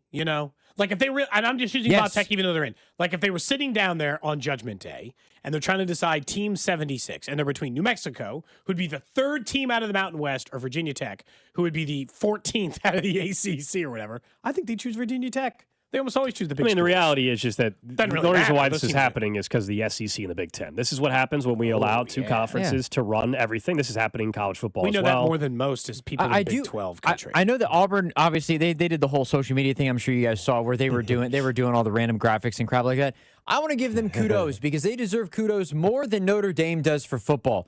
Auburn accepted the invite to the NIT, and they won the NIT tournament. So shout out to Auburn for doing that. Nobody left. Nobody entered the portal. They went and they won the NIT compared to Notre Dame, where they're like, we're not even playing on our bowl game. So Auburn deserves some credit for that. Okay. Yes, I know that they were boo-hooing a little bit, but they do deserve some credit for still playing in the postseason and accepting the invite. Like many teams have declined before. I give some credit on that. They deserve some credit. The NIT still has a couple ounces of credibility left. Bowl games that are not for the bowl system that for playoffs don't have any. Nobody cares. Yeah. The NIT still not what it like back in the 80s and 90s. The NIT was a real big thing. Yeah. Now it's lost a ton of its luster. They don't even play at Madison Square Garden anymore. They now just play like they played in Indy this year. That was in Hinkle. That was awesome. Oh, okay, yeah, Butler. So that's the difference. But Yeah, I'll give Auburn that or whatever. But this Tulsa expansion also blew that game. But anyways, you watched. Oh, Auburn was up. You were the one. We found you. Auburn was up by, I think, 20. Tulsa came all the way back, blew the game late, and then Auburn won in overtime. It actually was a very, very, very entertaining game. Sometimes, like, we talk about, like, addiction on the shows or relates to other things. Sometimes I worry that, like, I need to get people help. Okay. And in Drew's case, it's like if he was watching Auburn-Tulsa, you need to watch less There's sports. nothing on TV. Pick up a book. Nothing on TV. You need a book, some music. You like soups? You like soups? You need a hobby. Plus, I need Butler you was to getting some knit. love. Yeah. I don't need you watching. I do not want to be like. Tulsa I do not want to be sewing like Tuesday Carrington. night. I'd rather you watch sew. the NIT. No, it'd be a pillow. better value of your brain space than watching that Auburn Tulsa game. Oh man. Let's talk a little more Royals baseball. There'll be a featured prominently in the show as they're a winner of 4 games in a row. Yeah. And 5 of their last 6. Now they got bad news yesterday, depending on how you look at it. The Jonathan India is done for the year. Is he a massive, valuable player to their team? No, not to this point. And can they cover with Massey and Lofton? Probably. Is he as good as those or maybe slightly better? Maybe. So it hurts them a little bit on the field, but I don't think tremendously. I think the most important thing to talk about in the moment is that's probably the biggest whiff of JJ Picollo's career because it's not just trading him for Singer for India because in a weird way, that one doesn't even hurt as bad because the starting pitching hasn't even been the They problem. don't miss Singer. They don't miss having Brady Singer. They just needed Jonathan India, or the person they traded Singer for, to be a valuable member of the team, and they didn't get that. And going into the offseason, I said this, there was no reason not to just let India go. They didn't have to pay him the $8 million. They didn't. They could have non-tendered him, made the decision not to do it, and they could have spent that $8 million on literally anything else, including bullpen, which they could certainly use some help on, or another infielder, which they could use some help on. And they decided to roll the dice, I think, partially because they wanted the trade to work. Yeah, no, I mean, it's everything you said is absolutely fair. I mean, the reality is I think he was back because they made the trade. They obviously loved the trade when they made it. And he was injured and didn't have a great first year. And they said, okay, he'll be healthy and he'll be who we thought he was. We're willing to do this. And look, it's a results-based business. It blew up in their face. I liked the trade at the time. So this is not like me now saying I hated the trade when it happened. No, when they made the trade, Brady Singer for Jonathan India, I was in support of the trade. It made a lot of sense to me. If he was just the player he was in Cincinnati, Cody, it would have been just fine. But he never was the same player that he was in Cincinnati. That's what ultimately burned them, and then the injuries. But this is not a scenario where, they were buying someone low and expecting him to like take off and become a different player. They just needed him to be what he was in Cincy, and he never was in a Royals uniform. And then now his time in Kansas City is going to be over with his contract and everything and being out for the year. But no, it blew up in their face. It absolutely it is a bad trade ultimately in terms of the results that they got. And Brady Singer's not necessarily, tearing it up in Cincy, but he's been available, and the Royals essentially got, next to nothing back in return. That's the issue. Yeah. And again, I'm not like, I feel bad for the person. It stinks to have your season end on injury, all that stuff for Jonathan India.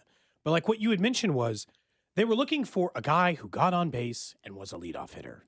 And not even a leadoff hitter with power, just somebody to get on base in front of Vinnie and Salvi and Bobby and to do that. But even if he wasn't a leadoff hitter, as you had pointed out, all they really needed was him to be the player he already was. They weren't even necessarily asking for Rookie of the Year Jonathan India. That's why, because they didn't give up. I don't want to pretend like they gave up the world to get him. They gave up from a position of, and we know this now, depth. They knew they had starting pitching depth, and they were correct in that assessment, by the way. And this is where the deal's this is how it's hard for it to not be the worst deal of all time. Had they given up some future superstar, or like in the deal when or Brady Singer went on to Tatis in order to get James Shields for a short run, or Brady Singer turned into a Cy Young candidate, we're having a different conversation. Brady Singer's been fine. He's been a little bit worse this year. He was pretty good last year, but they didn't need another starting pitcher. That's not where their problems were.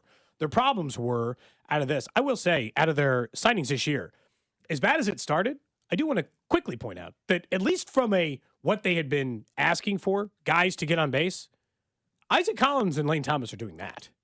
They are and have been better over the last few weeks. Not surprising. They're winning more baseball games. Yeah, the last 10 to 12 days, Lane Thomas has been a much better player. Just as a small thing, and this is just one step, but Lane Thomas has a 373 on-base percentage, and Isaac Collins has a 341 on-base percentage. So, they are getting a little bit, and Nick Lofton has a 382, although the 4A player part of that still concerns me.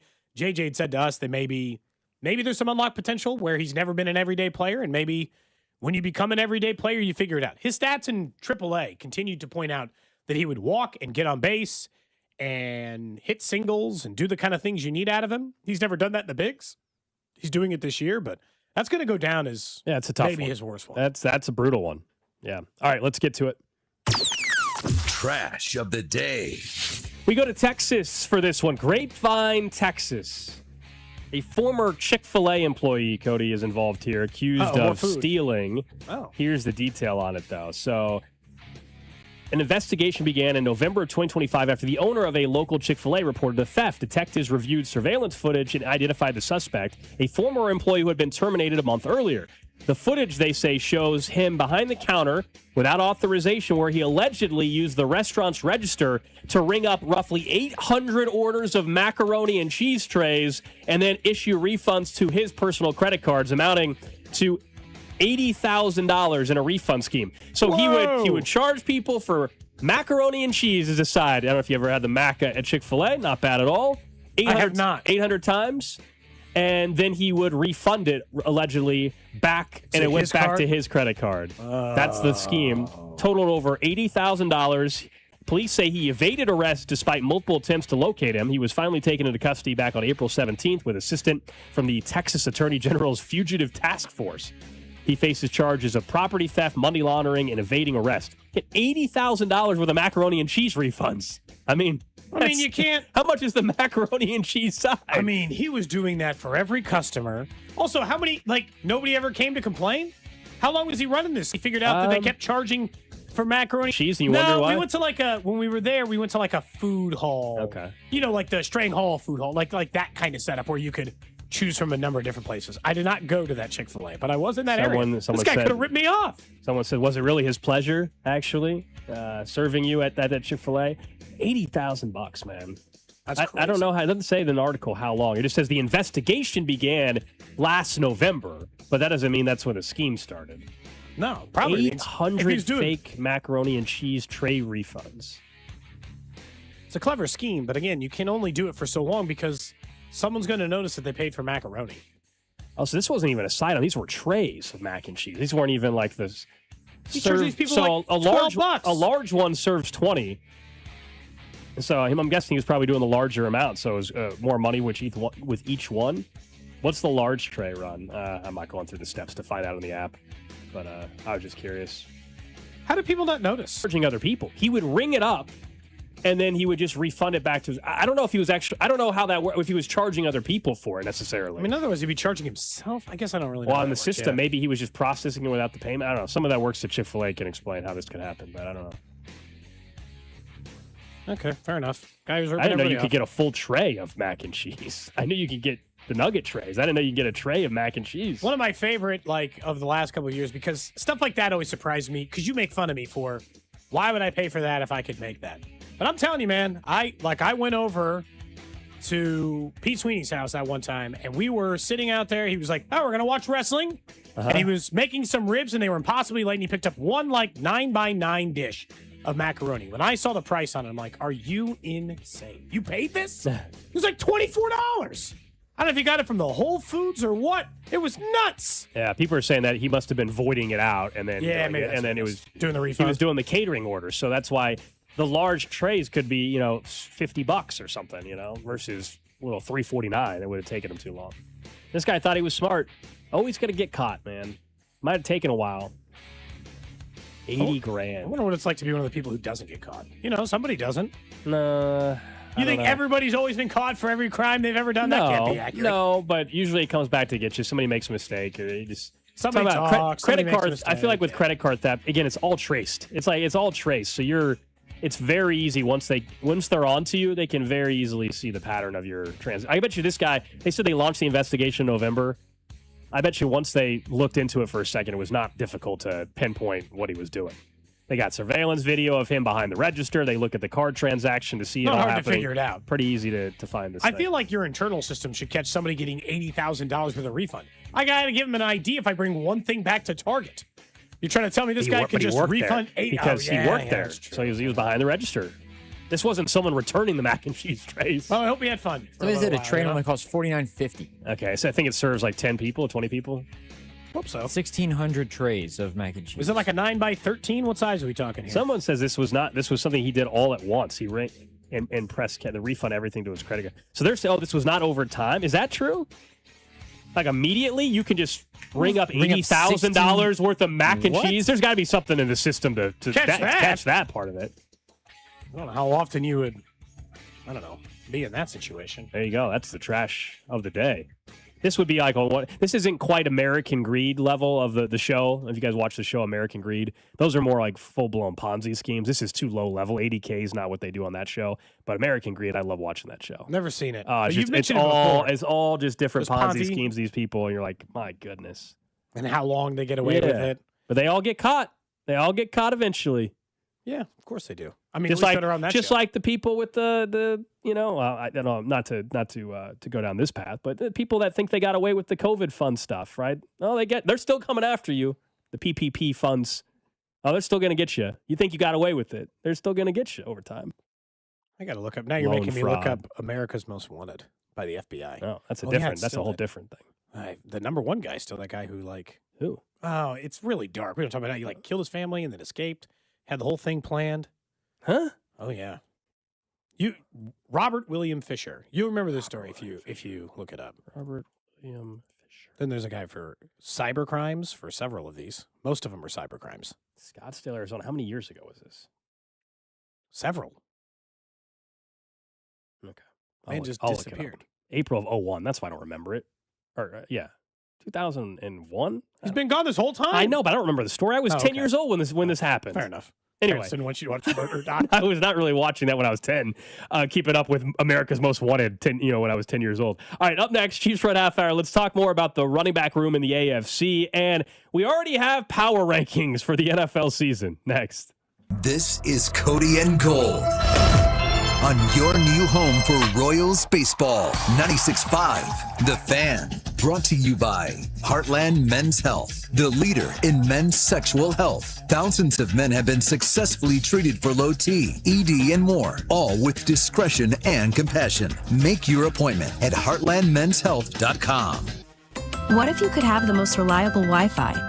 And get this, what if you could keep it at the same price for 5 years? That's the Xfinity 5-year price guarantee. Just 5 years of fiber-powered Wi-Fi that boosts speeds to the devices that need them most. That finds and fixes problems before you even notice them. Like super intelligent Wi-Fi with a sixth sense. And that keeps you gaming in the fast lane, even when the whole family's banking on bandwidth. And here's the best part. No annual contracts, no hidden fees, and our best equipment included. Plus, get online in minutes with same-day Wi-Fi. Hey, let's face it, a lot can change in 5 years. Kids grow taller, dreams grow bigger, but your Wi-Fi? It would stay reliable and the price would stay put. The Xfinity 5-year price guarantee. Lock in your price and unlock the possibilities. Xfinity, imagine that. Select plans only. Restrictions apply. Powered by fiber, connected to the premises by coaxial cable. Actual speeds vary. Steve here with Connolly Plumbing Solutions, your neighborhood plumber. We're in the Midwest, where tornadoes are real and our water table is high. So we practically tap a well every time we dig a basement. As a plumber, I could tell you that water always wins. This month, we have a sump pump special. $200 off a main pump or $400 off a battery backup system. Protect your basement. If you haven't used us yet, we would love to win you over. Visit ConnollyPlumbingSolutions.com to schedule. Think about this. At some point, you stopped calling it pain and started calling it just how I am now. You started mapping out routes to avoid stairs or looking for the closest chair before you even enter the room. And that's not okay. And deep down, you know it. I want to see you get back to being you, the active, carefree version that doesn't think twice about a round of golf or a morning run. I've seen what QC Kinetics can do, and their regenerative treatments are the real deal. They're helping people right here in KC find long-lasting relief from arthritis and old injuries. We're talking about your knees, shoulders, and lower back, recovered without surgery or months in a recliner. The science is real, the treatments are natural, and your body actually knows how to heal. QC Kinetics just gives it the right tools to do it. So don't wait. Get that free consultation today. 816-412-6299. That's 816-412-6299. Off 435 in State Line or in Gladstone. 816-412-6299. It's QC Kinetics. Jake from State Farm. I just beat my running PR, so I'm celebrating with the Banana Bonanza smoothie. Hey, and you can keep celebrating when you create an affordable price just for you by bundling your home and auto with the State Farm Personal Price Plan. Go bananas. I will. Hey, make it a large. Bundling, just another way to save with the Personal Price Plan. Like a good neighbor, State Farm is there. Prices are based on rating plans that vary by state. Coverage options are selected by the customer. Availability, amount of discounts and savings, and eligibility vary by state. I'm Bob Burke, founder and chairman of Burke America Parts Group, a family of brands that includes RepairClinic.com, an appliance and HVAC parts solution company that's grown into an international brand. Before AmericanEagle.com, we partially launched a new technology platform developed by another firm. American Eagle helped take our technology to a whole new level with digital marketing, software development, and business insights into our key markets, appliances, HVAC, and outdoor power equipment, and did so both on time and on budget. AmericanEagle.com has the resources, experience, and talent needed to produce solutions. Our new technology platform, developed by AmericanEagle.com, has produced tremendous results with higher traffic, conversion, engagement, and online revenue. If you have any home repairs you need to take care of, check us out at RepairClinic.com. If you need a world-class website or technology project, then I would highly recommend AmericanEagle.com. Call AmericanEagle.com at 773-NETWORK. That's AmericanEagle.com, 773-NETWORK. You're listening to 96.5 The Fan from the DM Injury Law Studios. Mike's got this. Car, truck, or motorcycle wreck? Remember, Mike's got this. 816-888-7500. Mike's got this. Hey, it's Rob Brennan. We hope you're enjoying Beyond the Pitch KC, a podcast on how Kansas City landed the world's biggest sporting event. It's presented by Commerce Bank. Visit commercebank.com/soccer26. New episodes released every Wednesday on the Odyssey app or wherever you get your podcasts. Welcome in to the Chiefs Red Half Hour. Every day at 11:30 with Cody and Gold on your new home for Chiefs football. 96.5 The Fan. Chiefs Red Half Hour brought to you by the Leavenworth PD. Be a cop, be yourself. Build your career at Leavenworth PD. Apply today at leavenworthks.gov/police. Still a few days removed from the draft. Like seeing all the picks slowly. I like seeing all the little videos. Gold, I'm usually cool. Anti that, but I like seeing the families. Emmett Johnson get excited about that and saying, let's go win a Super Bowl to Clark Hunt, Nice to see that kind of energy. Some of them are like some of them are just like, everyone's going to regret it. Seems to be part of the energy. And then some of them are just like, let's make sure. I think you showed me one from the Colts owner who said. Carly. Yeah. She was their running back they drafted. I forgot his name already. For the Seth Colts. McGowan. Yeah, for the Colts. Real late pick. It was like 5th round, 7th round. And she basically was like, he's like, are you excited to prove everybody effing wrong or whatever? It was just weird. It was just like the whole, it was like, okay, all right. What a funny phone call. The audio was pretty funny. It also is rich though, because ever since you brought it up, Gold, I think one time I've always thought about this is, the Colts passed up on you as well, all of those times as well. So it's like, dude, I mean, you ready to make them pay? All those people who doubted you, even though 7th round pick, even though we weren't ready to take you in the 6th round, right? Yeah. So versus I saw Brett Veach's with like Garrett Nussmeier, and he's just like they were all very emotional. He on that one, though. He said, "Are you ready to join this is the best quarterback room in that's different than saying they all doubt you, man. You'll prove them wrong." Brett Veach knows he's not going to play. Could you imagine if Brett Veach said this to Nussmeier? Right. What a the same thing with the Colts owner. I mean, it's fine. Like, she's saying it to their rookie running back they just drafted, but like Jonathan Taylor's is still there. Like, it's not like you're stepping in and you're going to have this huge impact. But like, ultimately, they're just trying to prop people up, and the videos are cool. They're you can tell the emotion from. And I still argue that the team who drafts them likes them more than the other teams who didn't. The Rams still liked Puka Nacua. They drafted him. They just didn't realize how good he was. Yeah, and the funniest thing with the Puka one is not only was he a 5th rounder, they didn't even pick him with their first 2 5th-round picks they had. The third one. It was a third. That's the craziest thing. But they risked it with 2 previous 5th-round picks. Be like, we'll wait on Puka Nacua. How good could he possibly be? They like him as a player, but they never expect him to turn into that. How about Peter Woods at a Maserati dealership?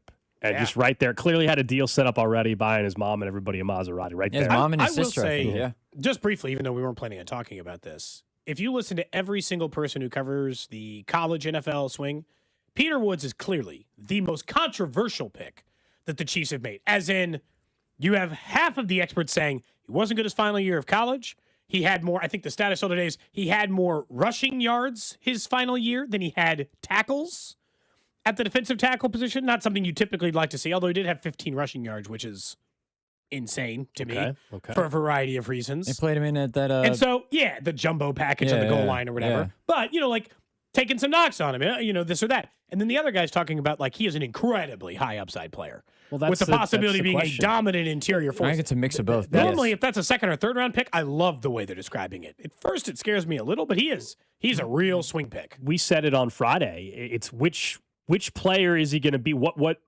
style are the Chiefs going for? We said, hey, he was much different weight his senior year versus junior year. The production was much different senior year, junior year. So, we'll see how the Chiefs. I'll be curious up in St. Joe, honestly. We won't know till then. What are they asking him to be? Do they want him to weight-wise and what is his playing weight going to be compared to what it was at Clemson his senior year? Are they trying to go back to what he was his junior year? That's when he was more productive, but does that necessarily translate to the NFL? They're asking him to be obviously an interior guy here for the Chiefs. And he's going to have all the help in the world. Yeah. He's going to rotate in with Tonga. Yeah, probably. he always was the interior guy. It's weird. It feels like, to me, as long as Chris Jones is there, I'll be honest, I think he's going to be really, really good. I think he'll be really good alongside Chris Jones. He will start, I think, next to Chris Jones. At some point, he will be right next to Chris Jones, and he will be a problem. But when Chris Jones is gone, that's going to be the big question mark, is he good enough?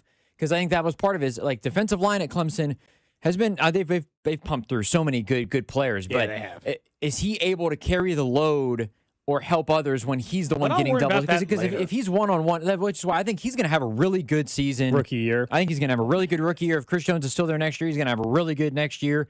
But it's when Chris Jones is gone.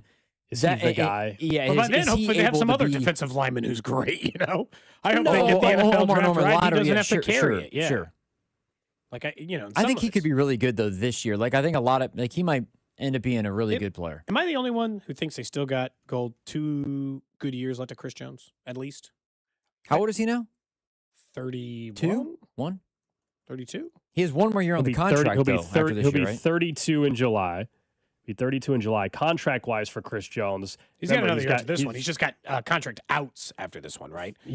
Correct. So he's got 2 more years. He's got $44 million cap hit this year, the massive cap hit. I'm actually excited that they did not do anything with his number to this point. I told you, I just wanted them to play that out. Still have to. We'll see. I wanted them to play it out. That way they have some options if, in fact, it goes poorly. They could, after this season, get out. Still would be $19.5 million in dead cap, but versus $38 million. He's under contract for 2 more years after this. But there's at least the ability to get out if it goes poorly in 2026 and 7. I haven't seen high enough drop off of Chris Jones to not think that they got 2 more good years. He's not playing. It's not like Aaron Donald where he started playing hurt. Like Aaron Donald, he started having the back issues, and then he wasn't available as much because he's a big guy and all that other stuff.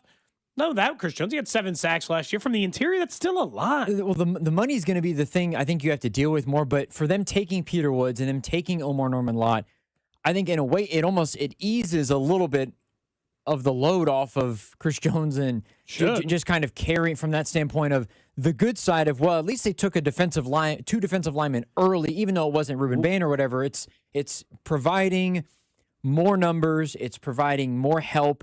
Where if Peter Woods is a hit, because particularly he's on the interior, and if Mason Thomas works out as well, then all of a sudden you've got the weight kind of taken off of his shoulders, where Chris Jones doesn't have to carry the load as much as he's had to. I mean, ever since really he's been as dominant as he has been, where he's been the guy. We'll know after you answering your question. I think it'll be obvious after this year. If it's another down year after they invested in D-line, then I think the conversation about, hey, is it best to move on or not is real. But he's, of course, on the team this year. I think he's going to have a nice season. But I don't know if we're ever getting back to where, he was a guy that was clearly, locked in for 12.5 sacks. I don't know if we're getting there. You know what's funny is that it's a lot. It's probably it's an amazing comp on the own team. You don't even have to go that far. Chris Jones is not the elite. The level of player he was 2 years ago, 4 years ago, whatever. He had 15.5 sacks, 10.5 sacks. 2 years ago, he had 5. Last year, he had 7, which is a lot from the interior.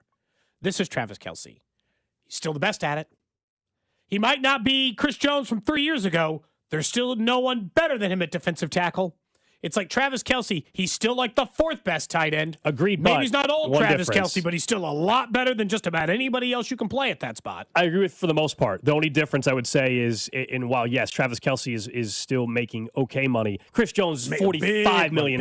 So that's you're right that From a performance standpoint. Performance-wise, true. The only issue and difference would be, again, if this year doesn't go well, is it better for you to eat the $19.5 million and not pay him $35 million or whatever it is next year? This year, they had no choice. He was always going to be on the team, should be on the team. Again, I'm glad at this point they have not done anything with the number because I do not want to kick the can down the road at all. I would be eat fine the to do $45 one, but million. not two, Eat the $45 million this year. Hope he has a great year, and then revisit this conversation in 2027.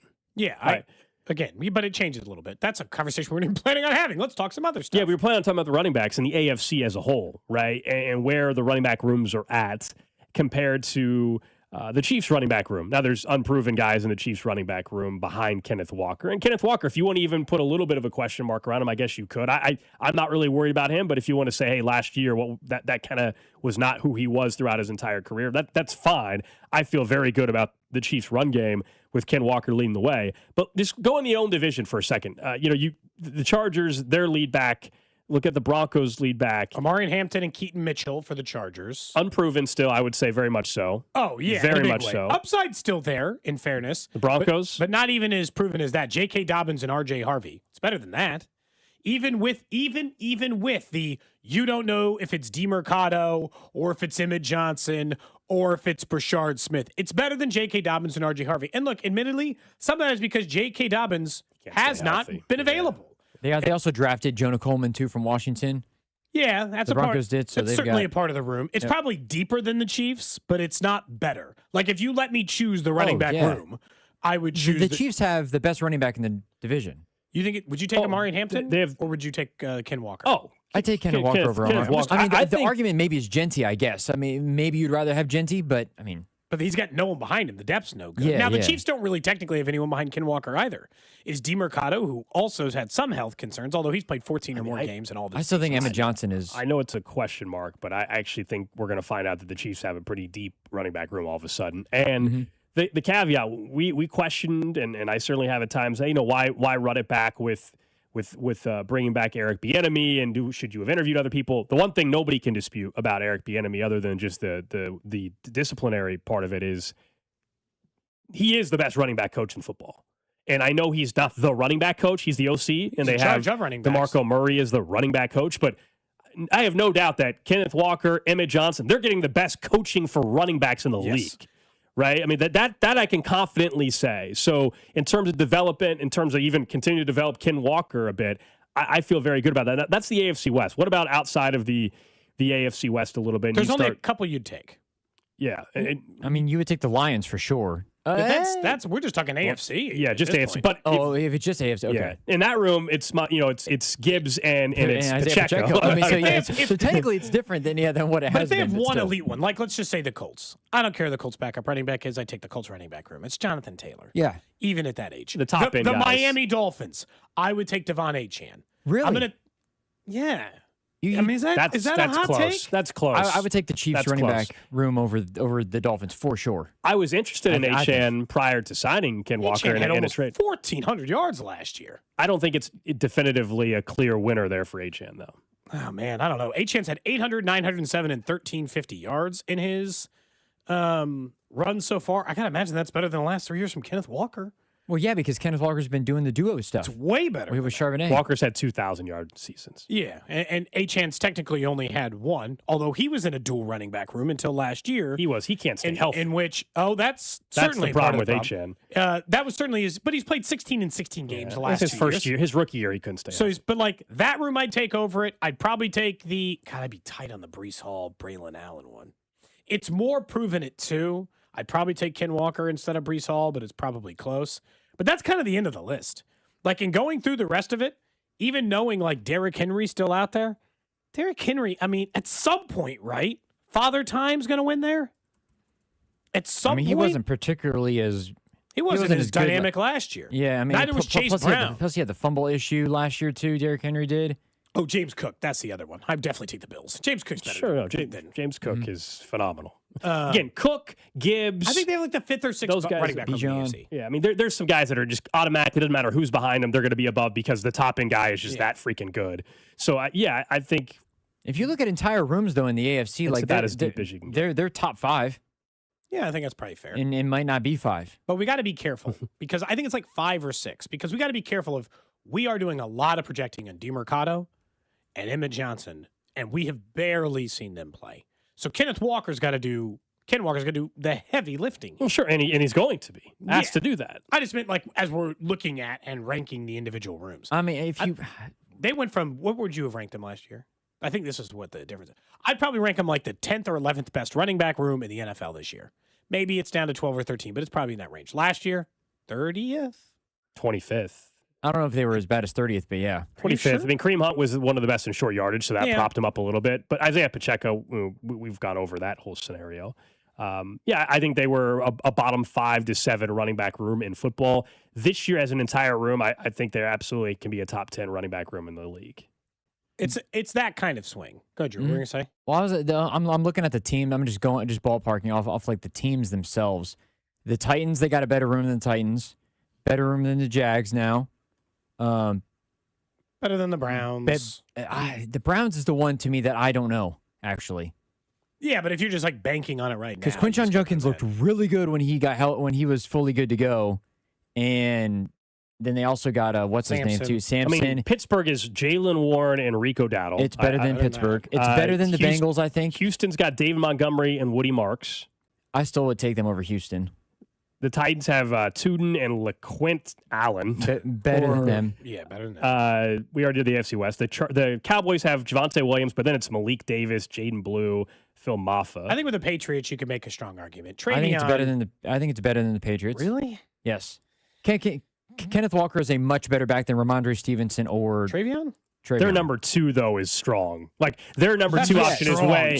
I think the Patriots, while their top end guy is not better than Ken Walker, the 1-2 punch is pretty damn good with Henderson and Stevenson. What about Green Bay? Josh Jacobs still, and then Chris Brooks, Marshawn Lloyd. I'd like it better than that one. Aaron Jones, Jordan Mason in Minnesota. Aaron Jones is kind of old at this point. And then we don't have to go through every team. One more for you. You got Bucky Irving, Kenneth Gainwell, Sean Tucker. That's pretty damn strong. Yeah, that one. Yeah, Tampa's is good. Yeah, nice. That was Arizona when you got Jeremiah Love and Tyler Algier. I mean, that was a combination. Very and nice. James Conner still technically. That's a wait. James Conner still in the NFL? He is technically not retired yet. There's rumors that he would. But he had right off their pick in the second round, I think, or whatever it was. James Conner still in the Rams too. Corum and anyways. Yeah, as far as the AFC is concerned, it's league average. As far as the AFC is concerned, though, they're definitely in that upper. They're in the upper half. I think they're in the 5 to 7 range, and that puts them at like slightly better than league average. And I think in the league, they're probably in the 10 to 15 range, which is a whole hell of a lot better than it was last year. I genuinely think they might have been the 3rd worst running back room in the NFL last year. And I don't say that lightly here just to prop up this room. It was that bad. It was bleak for some time. And, trying to figure out what they were going to be able to do statistically for a huge chunk of that was a challenge. And this goes back to what you said in the draft yesterday, which is, it was a good idea to sign Ken Walker because what were you going to do in the draft? Instead of getting Peter Woods, you were going to take Price, and that was going to be your plan. And then you were going to try to use the money on maybe a defensive lineman. But Tonga was one of the better interior guys available. They're hard to find. The other part about this, and this is small, in the draft, we had talked a lot about tackle up, and of course, Brett Veach was smoke screening it and did not really take a tackle. You realize that of the 2 tackles, Maui Noah and then Proctor, that of those 2 teams, those teams have already said they're playing guard this year. They're not even going to try. I've been following that. Yeah, I don't know. Yeah, they already said 2 of them were playing guard, Gold. They've already just said those aren't tackles, they're guards. Yeah, Proctor was a little I think that was. I forget what it was. It was the effort level, or there were some inconsistencies. And in fairness, he played Alabama. Ty Simmons was getting his butt kicked on a regular basis when he was playing it out this last season. And Caden Proctor was part of the reason for that. So I'm not surprised. Who was the other one? Freeling? Is that who you said? No, it was Maui Noah. I think Maui Noah was That's why he didn't get. That's why Final was the better one. I think is because they thought he might kick to guard because he's a little smaller. Why? But why? This is always the thing that drives me crazy about the draft experts. Why the hell they kept mocking Maui Noah to Kansas City? They weren't taking a guard at 9. Why did I have to keep seeing his name pop up in the draft? Like Kansas City was going to take him at 9. If he wasn't even going to play tackle, he was going to be a guard this whole time. Not you, Drew, just in general.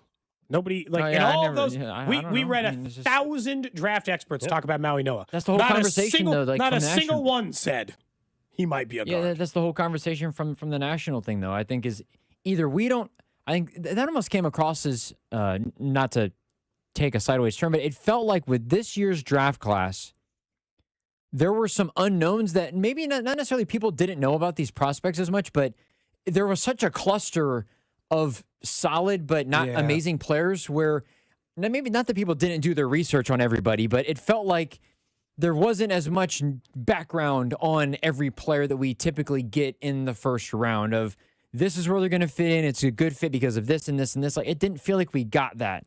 And maybe it's because I was at the draft party and you couldn't really hear the evaluation of the picks in the first round, but it felt like that was some of the talk around rounds 2 and 3. More than anything else, it was just what they did well in college, not necessarily what they did that translates to the team that they got selected by. I will say, it is April 29th. We are not quite to May yet. And the New York Times or the Athletic, depending on, which one you read, has already have power rankings out.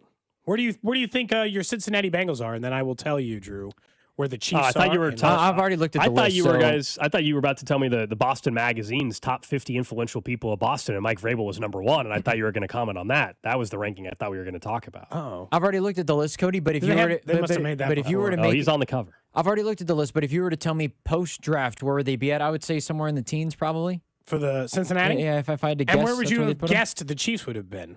Top 15, top 12. Chiefs are 20th. Oh. 20th. Cincinnati's 23rd. Yeah, I don't get either of those spots. Look, I told you that I don't think they're a top, we don't have to have the conversation again. We will plenty throughout the offseason. That's up from 25th. I don't think they are, a top 3 team in the AFC, but they sure as hell aren't the 20th As rated I've seen team. the list, That's crazy. Go ahead and tell the listeners, where are the Pittsburgh Steelers, Cody, in this list? Okay, so I'll tell you, some of the teams that are ahead of them, nobody's going to complain about. I don't need to go through 1 through 5 for you. Sure. Nobody cares which version of it. So let me get you to the 10 range. Houston Texans are 9. Jags 10. Steelers. They don't have a quarterback. That is correct, Alex. Drew Aller and Mason Rudolph and Will Howard are their quarterbacks. They not currently have a quarterback. 11th. Come on. Is where they have the Pittsburgh Steelers. This list, you don't even need to read it. We're done with the list. Ravens 12th. They have the Steelers better than the Ravens right now. Dallas Cowboys 17th, Panthers 18th, Vikings 19th, and the Chiefs 20th. That's sad, This is officially a list that's meant just to get people to talk about the list because there's no way anybody can seriously put the Steelers with their current quarterback situation anywhere above any of those teams, let alone the Chiefs. These power rankings are brought to you by Josh Kendall. He's a senior writer for the Falcons. No longer going to He's a Georgia look native. at his content. All right, let me give you his as it profile. pertains to NFL rankings. Josh Kendall, a Georgia native, has been following the Falcons since Jeff Van Note. Where are the Falcons in the richly bearded rankings? face of the franchise for 20 years before and 20 years after, whatever, blah, blah, blah. Where are the Falcons? Yeah. He's got to bury them. He can't. He 22nd, ahead of Cincinnati. Behind Kansas Well, City. I'm not even mad at that, but he has the Steelers 11th. Look, all I'm telling you is that come on, man. This man hates the Chiefs. He thinks that they stink. 20th though, And he likes the Steelers. Like legitimately, and the Texans. I mean this sincerely, and not just like because we're in Kansas City. If you put Patrick Mahomes on any roster in the NFL today, I don't think they're the 20th worst team. Like I don't even care if I don't know how they can if be he's a 20th. Panther, if he's a Jet, if he's a Titan, a Miami Dolphin, if tomorrow Patrick Mahomes was a Miami Dolphin, they're at the very least the 15th best team in the league. Is it because they were picking inside of the top 10? Is that the only reason why they consider this? Because of where they finished maybe. last year? He had him at 25th before the draft. He got him up to 20th after. He was, and Gold will like this, he was born in New York City. Went to Yale, where he studied comparative literature. Okay. It's the East Coast thing, isn't it? Yeah, this list is terrible. It's a bad list. Where does he have the Giants? If he's from New York, where does he have the Giants and the Jets? That guy closed it. I didn't care anymore. You're done with it. Yeah, I'm over it. Because I'm over it. What do I care? Again, the Chiefs do not need to be top 5. Hell, I'll even if you tell me you got them listed 12th, I would say, oh, okay. That's fine. But 20th? Stop. Crazy. And certainly the Steelers thing, you're right, makes no sense. They legitimately, right now, their starting quarterback, if they had to, would be probably Mason Rudolph week 1. Like, that's just Will crazy. Howard, yeah. And Drew Aller's in the room. I was very surprised to find out how many people in Pittsburgh like Will Howard and want him to start. And to find out whether or not Will Howard should start. Our Uber driver basically said, we're not sure if he's any good. We just want to find out. and look, I get that because if you stink, then you have a top pick again. But the problem is they didn't hire the type of coach where you're planning on not just, again, I think they're going to be stuck in the same spot. With Mike McCarthy, they will be in the 9 to 10 win range again, maybe 11 if everything went perfect with Aaron Rodgers coming back. But that they're just stuck. The Steelers, as long as they continue in this current regime, even if it's, I say regime because I don't think it changed much by going to Mike McCarthy, by the way. I think they basically just got the offensive version of Mike Tomlin. How does he have the Dolphins at 25? None of it makes sense. There has to be some explanation of criteria that he explained, Cody, because it doesn't make any sense. Do they think that Patrick Mahomes is missing the first 3 months of the season or something? I think he's missing the next 3 years, I guess. You think Garrett Nussmeier is starting week 1? In that case, it would still be Justin Fields, in which their quarterback situation would be at least as good as the Pittsburgh Steelers. If you were to go off of these rankings, then the Chiefs would miss the playoffs. Well, yeah. They'd be a top 10 pick again. Yes. Or not quite 12, I guess, but still. They'd be in that range. We'll see. Keep it. Mark this guy's name down. We're gonna keep track of this. What was his name again? I already forgot. But we'll go back and we'll find his name. Falcons beat reporter. East Coast Yale grad guy from The Athletic. Up next, we'll get to what's trending, and then we're going to talk more about Tyron Stokes, the number 1 recruit in the country, committing to Kansas. We will check in with Shreyas Laddha from the Kansas City Star and get his opinion on how this all came together for the Kansas Jayhawks, what it means for the next season. That's coming up here on 96.5 The Fan. What's up, Kansas City? This is Vinnie Pasquantino, and you're listening to Cody and Gold, weekdays starting at 10 on 96.5 The Fan. Brought to you by Heartland Men's Health, the leader in men's sexual health. Thousands of men have been successfully treated for low T, ED, and more, all with discretion and compassion. Make your appointment at heartlandmenshealth.com. The first leg in horse racing's Triple Crown is Saturday. Whether you're watching from the track or maybe just from the comfort of your couch, you can bet the Kentucky Derby on the same place you can bet on all your other favorite sports, on FanDuel. And right now, all customers can get a Derby bet reset. That means you'll get racing bonus back if your bet doesn't win. The app, you guys know, it's super easy to use. You don't have to be a horse racing expert to get in on the Derby Day action. So bet the fastest 2 minutes in sports on FanDuel and make it that much more exciting with your Derby bet reset. Kentucky Derby and Kentucky Oaks are registered trademarks of Churchill Downs Incorporated.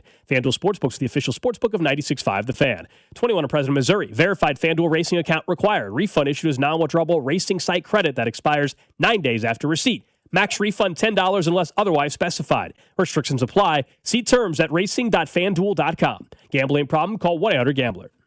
Hello, Kansas City. Bank of America, in partnership with Visa, invites you to a FIFA World Cup 26 watch party.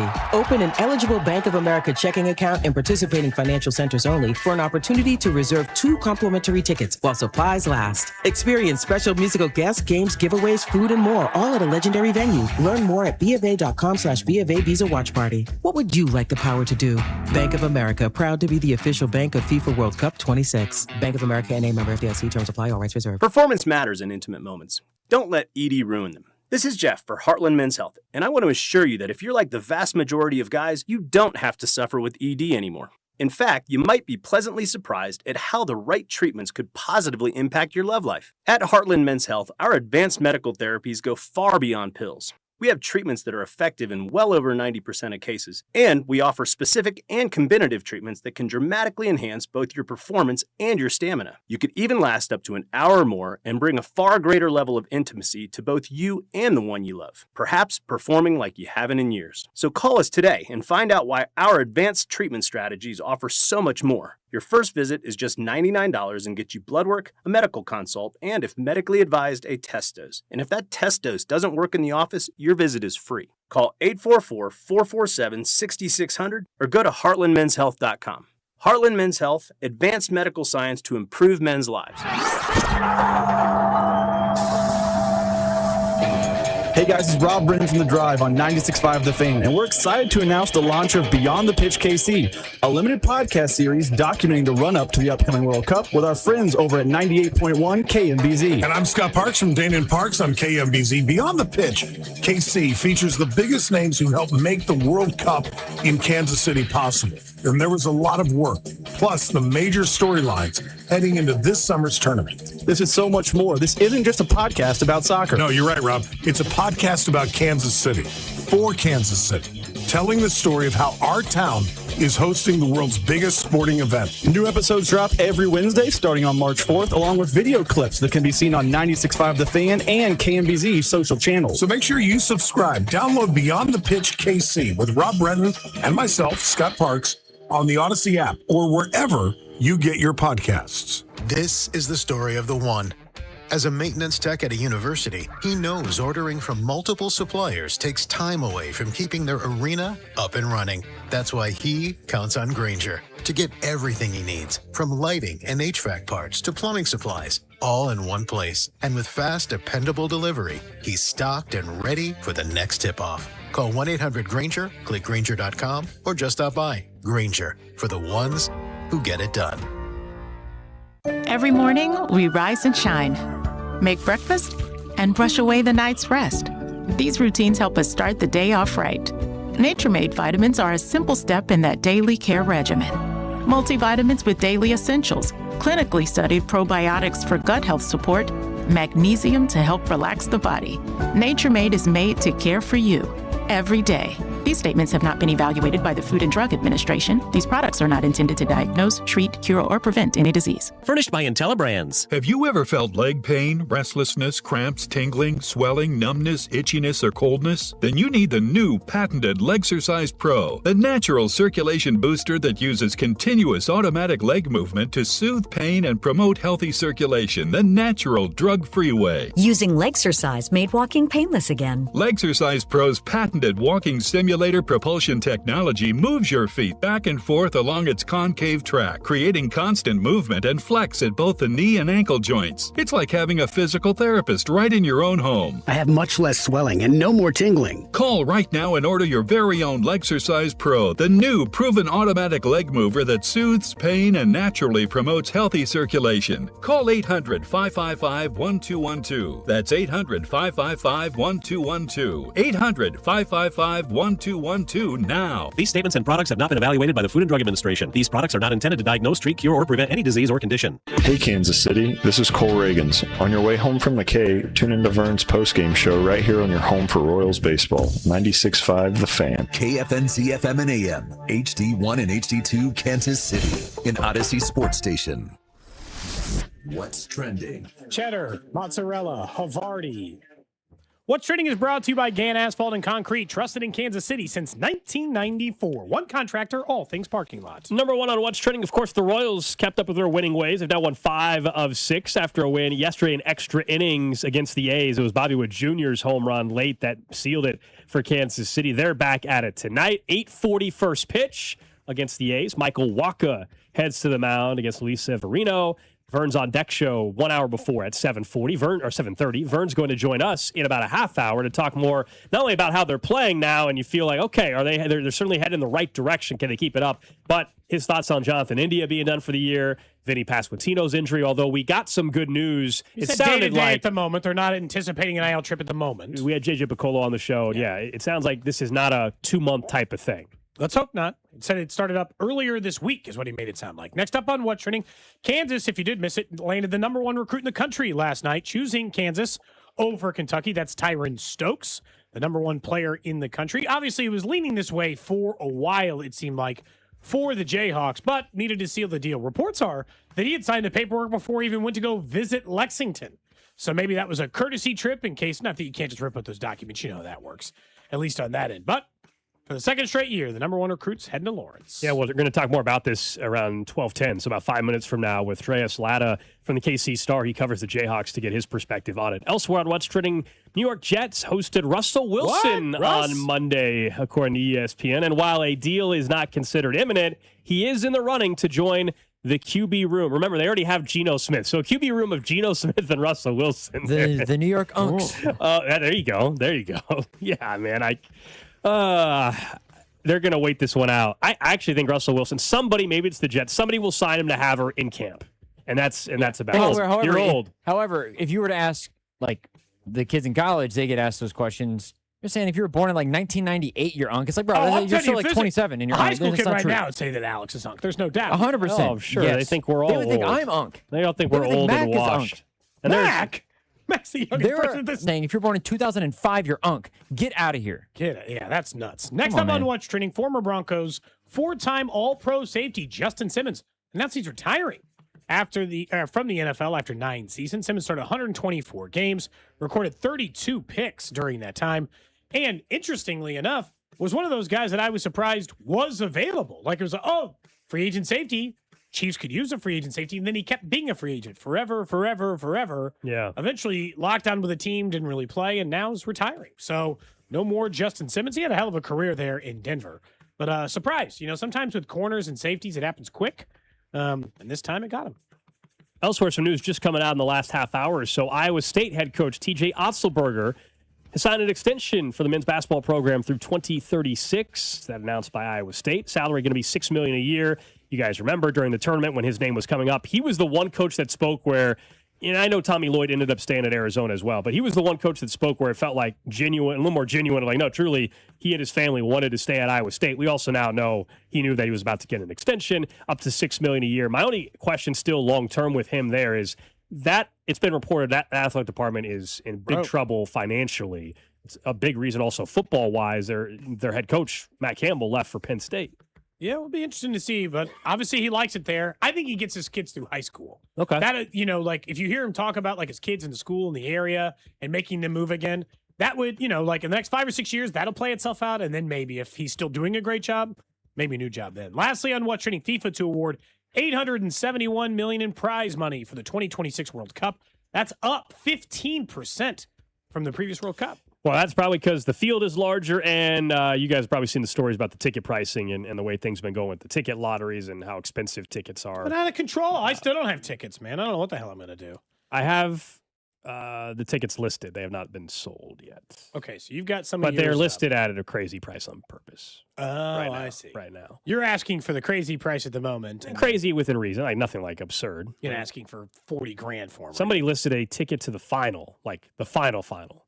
For $2 million or something crazy. Somebody on one of the secondary sites. What's the cheapest one in Kansas City? Is it still Algeria, yeah, Austria? It's because it's the last group stage match in Kansas City, and it's late. It's like a 9:30 or something start. And these are getting down into my range. It's Algeria and Austria, and with all due respect to those two countries, they're very unlikely to be in a spot. Probably, we think. You never know to advance, but stranger things have happened. I can get in the door for secondary site. Yeah.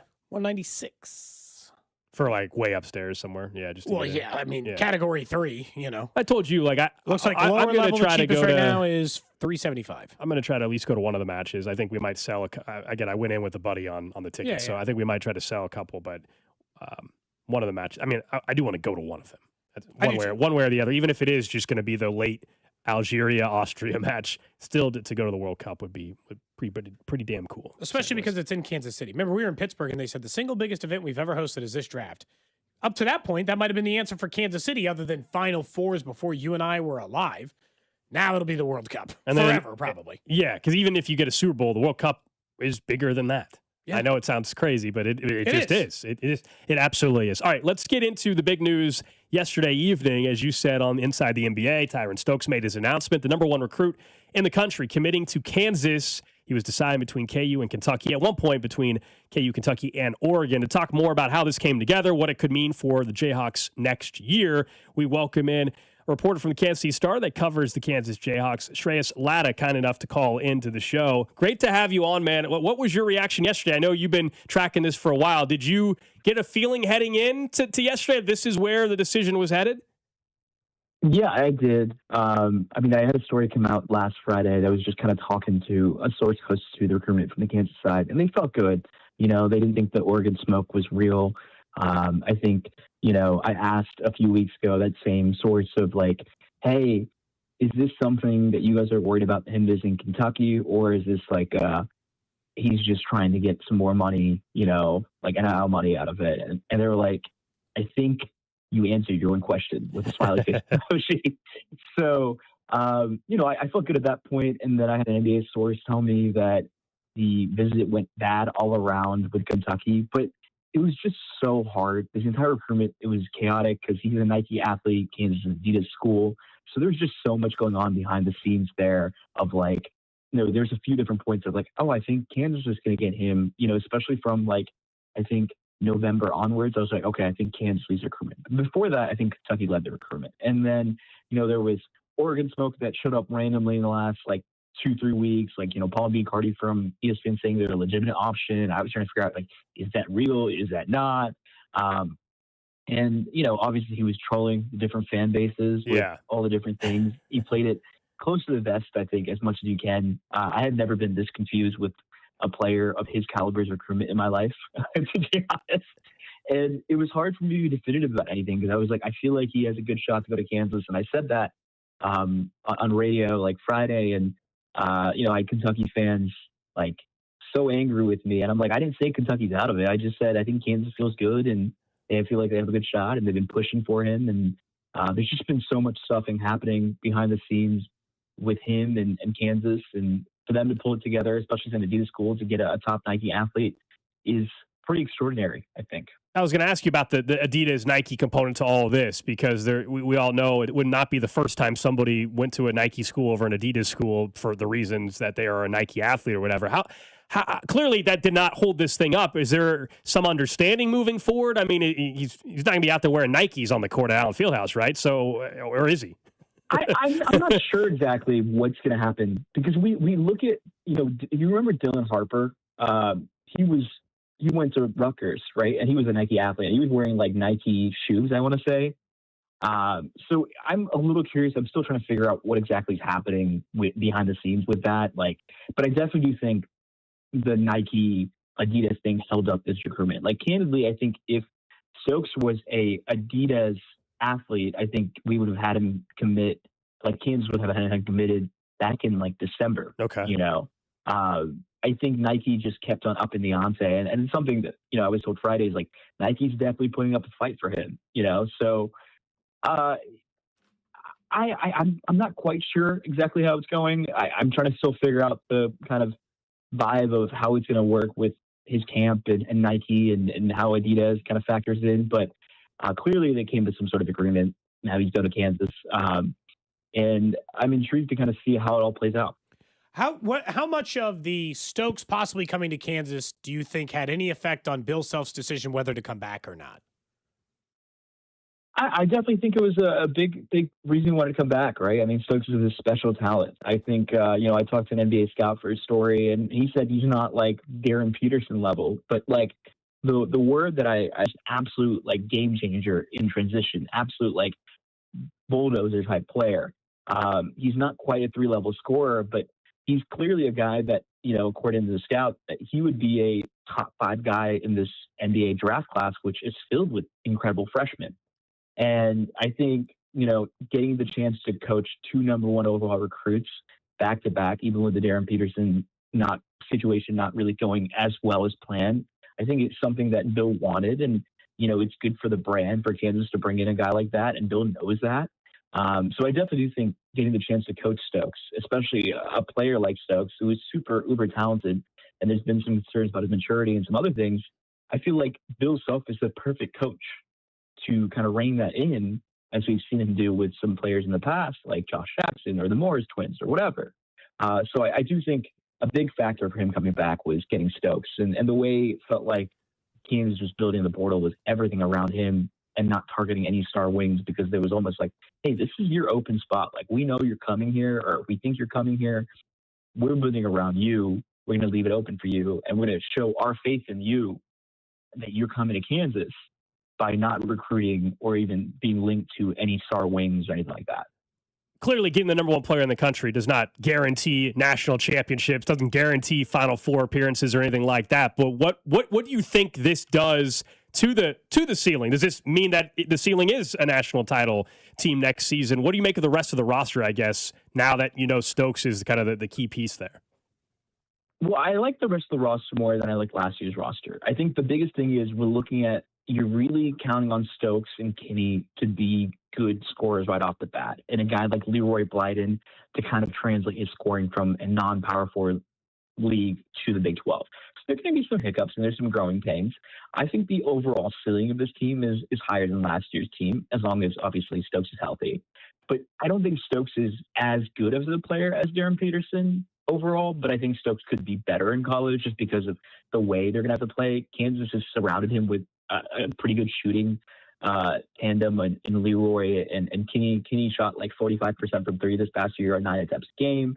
Leroy shot like 40% from three on 6 attempts a game as a freshman in the MAC. And he was freshman player of the year. So he's a guy that can grow. I like Keanu Dawes. He's a kind of dependable rebounder, decent from beyond the arc, good fourth option on offense. And then fifth, the fifth starter will be either Paul Villa or Christian Reeves. And both those guys are just kind of there to do the dirty work, get the easy points inside. And then a lot of how good their bench is going to look is whoever is the leftover at the center spot and how much of a leap Cole Rosario has taken. Is Cole taking a big enough leap that he's contending for a starting position, and he's shooting as well as we saw him shoot late in the season in the tournament games, in the Big 12 tournament games as well. I still think they're probably a player or two away before I'm like, okay, I think they can contend for a deep Final Four run. But I like the makeup of their potential starting lineup. I like what they're doing. They're surrounding, Stokes with shooting, which one of the things about Stokes is he shot decent from three last few years, but he's doing it on 2-3 attempts a game. He's not a shooter, I was told, and kind of what I've seen. He is somebody who's improving on that end, but he's not a 3-level scorer quite yet. I had a scout tell me. And I think that's the big thing is we're going to see that development of the shot, but it's not something that's like, where Darren was this incredible 3-point shooter. I think Stokes' points are going to come playing fast, being in transition, being this bulldozer inside. And it's going to be a very different style of basketball with Tyron Stokes as the point man, really, compared to Darren Peterson or even Hendrickson a few years ago. So I like the roster. I think there's probably one or two, maybe hopefully rotation guys they can add, and I'd feel a lot better, that can come off the bench. But I think the way they're building it is, a scoring heavy roster in the first 3 spots, and the last, 3 through 5 are all guys who are pretty great rebounders, something they lacked last year, and give you toughness inside. So I'm intrigued to kind of see it all play out, and I think so much of it is dependent on how well the freshmen do right off the bat to kind of fill out their floor. I think the floor could theoretically be lower than last year, but I think the ceiling has the opportunity to be higher. Do you think Bill Self would say he learned something about having a freshman be the leader of your team? I guess because that's going to be the case 2 years in a row now. Yeah, I mean, I would say I don't think Darren Peterson was there. I think Darren Peterson was this follow by example leader, but it was also kind of hard to do because Darren missed so many games and there's so much stuff happening with the cramping and the injury issues. So I think, who's the guy if it's not him? I guess a guy like Leroy Blyden or Keanu Dawes or whatever, but I have to see it. But Tyron's personality is outspoken. He's extrovert. He likes to trash talk. He's got this fiery edge to him. He's not like Darren in that sense. So I think if things are going well and, he is as talented as we think he is, he's going to gain the respect of his teammates, obviously for his play, but also his personality, I think. And, I think it'll be interesting to see how much, he has to grow in the leadership end of things versus how much he's, already ready to be, the de facto leader of this team. Shreyas, appreciate the insight, man. Always appreciate you coming on the station and filling in the blanks here a little bit of what's going on with KU. And, of course, the big news yesterday with Tyron Stokes committing to Kansas. So thanks so much. Yeah, absolutely. Thanks for having me. There you go. That is Shreyas Laddha of the Kansas City Star joining us here on 96.5 The Fan.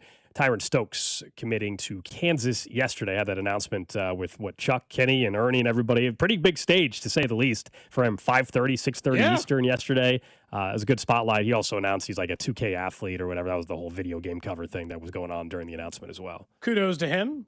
At least on that end. But it's interesting just because this will be the second straight year where the most important player on Kansas is a freshman. Like the number one overall recruit, but a freshman. And you and I have long since said, and everybody knows, that Bill Self's best teams have been the ones that he built over time, that grew with him. I just don't think that's reality anymore. No, it's not. So, like, the question always being now, and I'm trying to go back to, like, his national championship team. Was that a team that grew with him? Was that 2023? 2022. I was trying to remember the... You want to know Bill Self's statement post-recruitment? Sure. What did he say? All right, so I Bill only Self, came back for this kid. Here's a statement. Quote, Tyron is versatile. He's a versatile youngster. He's the most versatile, or as versatile a youngster as I've ever recruited. He can score, terrific rebounder. He's powerful, great facilitator. Maybe what he does best is pass. He's had far more exposure to the game than most kids his age, and will come in here with the ability to live up to the lofty expectations that will be placed on him by others. This is tough. I think Shreyas also noted it. If you're expecting him to get like 25 points, he's not Darren Peterson. Like he will facilitate, he'll move the ball around. Like which actually might end up making KU, to Shreyas' point, a better team in general, because he doesn't have to have the ball in his hands to be an effective player, and he elevates the talent of others to a degree that they haven't necessarily had from a facilitation standpoint. So I think it'll be interesting to watch. Was it the 2021 or 2021-22 or 22-23 season they won the title? Well, remember, the COVID year, this tournament never happened, so that was it. But they were 2022. It was the Ochai year, or no? 2022. That was the, what's his name, transferred in, Remy Martin, and had his tournament run. But I guess that's the thing. It's like, this is still the question I'll always have about a Self team now. Like, because next year's team is still around all the young players. Yep. That year was a senior in Ochai, who'd been there the entire time. Christian Brown, who was a junior, who'd been there the entire time. David McCormick, who was a senior, who'd been there. Was he a transfer out, or was he there the entire time too? I mean, I don't feel. And then Remy Martin, who was a transfer, admittedly, but was a senior and was established. And then Jalen Wilson was the other starter, who was a sophomore out of there. It's like, that was the team. Like, I mean, it was the team that had been there. Like, his two best players, or two of the three of his best players, were guys who had been with him for junior or senior year. I hope with the rest of his recruiting class, if he's even around long enough to do that, because he's got, like, it's not just the number one recruit. He's got a bunch of good young players coming in. He has a top two class in the country from a freshman standpoint. He's number two in the country. But the other part is, like, you have three NBA players on that team. That helps. But also, I mean, even no matter what happens this year, 3, maybe 4, if not 5 of the guys are going to be gone after this coming season too. I mean, it's just it's the reality of where we're at in college hoops. But they needed Stokes in a bad way, and built their entire they got it on it. And they got it done. If you're Kentucky, I know we're not in Lexington, so people may not care, but Mark Pope, I mean, you're a Nike school, and you couldn't get 2 guys that are from Kentucky, one of the 2 to come to your school. It's a bad look for Mark Pope. Like, he's just offering the entire bag to try to get him there. Yeah, and these kids, I mean, it depends. I mean, money obviously is one thing. But who doesn't want to go to Lawrence, Kansas? You know, who doesn't want to be a Jayhawk? I don't blame him one bit, Cody. I mean, I think the coaching aspect of it is there too, where, I mean, the visit, like, as far as whether it's role, whatever it is, Kentucky also hasn't been that great over the last little bit. They're not sending players to the NBA at the rate that they were when Cal was there. I do think also, not that it's more difficult, but I think also, like, Bill Self can take this team somewhere, but doing it with freshmen is more difficult, which I think also brings up the John Calipari, him doing what he did with those freshman recruiting classes was pretty freaking ridiculous. And that is something Bill Self can do. I mean, he's got the talent to do it. It's just finding a way for them to mesh together in a way that is that works for them. Obviously, getting the exposure in the Big 12 is going to be difficult. It'll be interesting to see, I guess, early on conference schedule-wise. How do they look when they're playing Houston, TCU, and Arizona 3 straight? Because they would have had 2 months to at least get the rotation. Yeah, how are we looking when they get into conference play is what I'm intrigued by with this young group. We will have plenty of time to see that for KU, MU, and K-State, but I think clearly heading into next season, KU and MU are going to be the 2 programs that have a chance to do something pretty special next season. Kansas State, it'll be year 1 for Casey Alexander, and kind of an unknown, right? Complete unknown on what they might be able to do. I think it'll be a challenge in year 1 for them. Great for year 1 of Jerome Tang. It did, yes. They also had way more talent on that team, it turns out, than we all realized. Haggerty's leaving, right? He entered the portal. He did. He committed to Texas A&M. Well, he's going down with Buckyball. I think. I don't know. That's where he went. That's who he's with. But the problem is like Haggerty wasn't. Yes, he's on A&M. He'd had all those other misses in the portal, and Haggerty wasn't one of them. If you were Tang, and you still couldn't get the rest of the team together around the kid. Yep, Tang's Haggerty's one of those guys. Head coach at Baylor. One of those guys like AJ Storr. Scores where he goes, but the team's no good. Oh, I know. I just mean seven schools in 7 years. Type of stuff. That man played at TCU. Then went to Tulsa. Then went to Memphis. Now he's they went taking to the K-State, college then went tour. to Texas A&M. He might as well be. Just wants to check out all the college campuses. Yeah, which one exactly do you like best, doing. BJ? Up next, let's talk some Royals baseball. They've won 5 of 6. Got some injury news yesterday. Let's get into all that with Josh Vern, our Royals insider, next. You're listening to Cody and Gold. We're going to try to tickle your tonsils. Brought to you by Heartland Men's Health, the leader in men's sexual health. Thousands of men have been successfully treated for low T, ED, and more, all with discretion and compassion.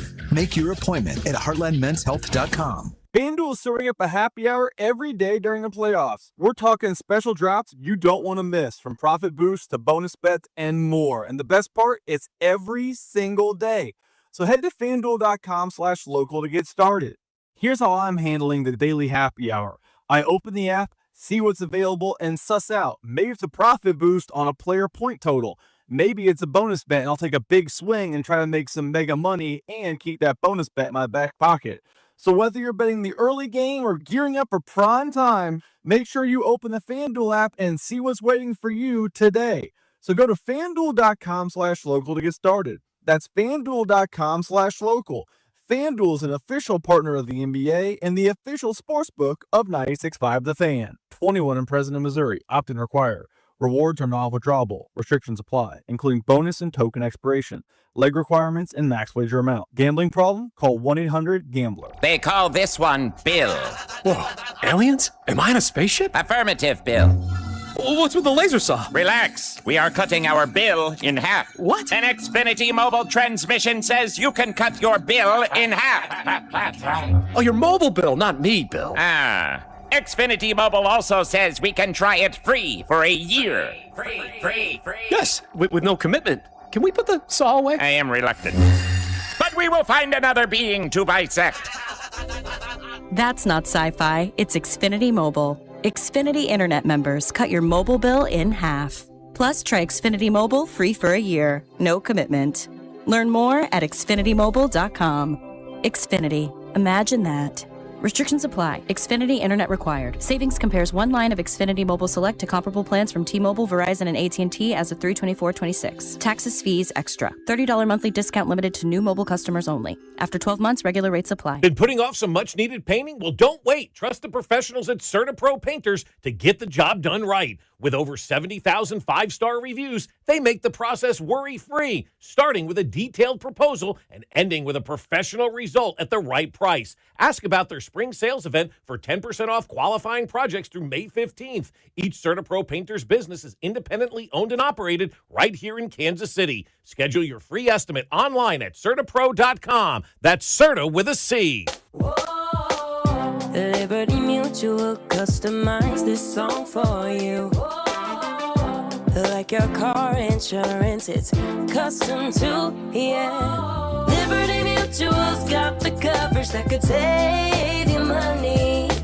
Thanks to Doug and Limu, well now you can go and take that cruise. Liberty, liberty, liberty, liberty, yeah. Hey, it's Rob Britton from The Drive on 96.5 The Fan, and we're excited to announce the launch of Beyond the Pitch KC, a limited podcast series documenting the run-up to the World Cup with our friends over at 98.1 KMBZ. And Rob, I'm Scott Parks from Dana and Parks on KMBZ. Beyond the Pitch KC will feature the biggest names who made the World Cup in Kansas City possible, plus the biggest storylines heading into this summer's tournament. This is not a podcast about soccer. Don't get us wrong. This is a podcast about Kansas City. This is a podcast for Kansas City.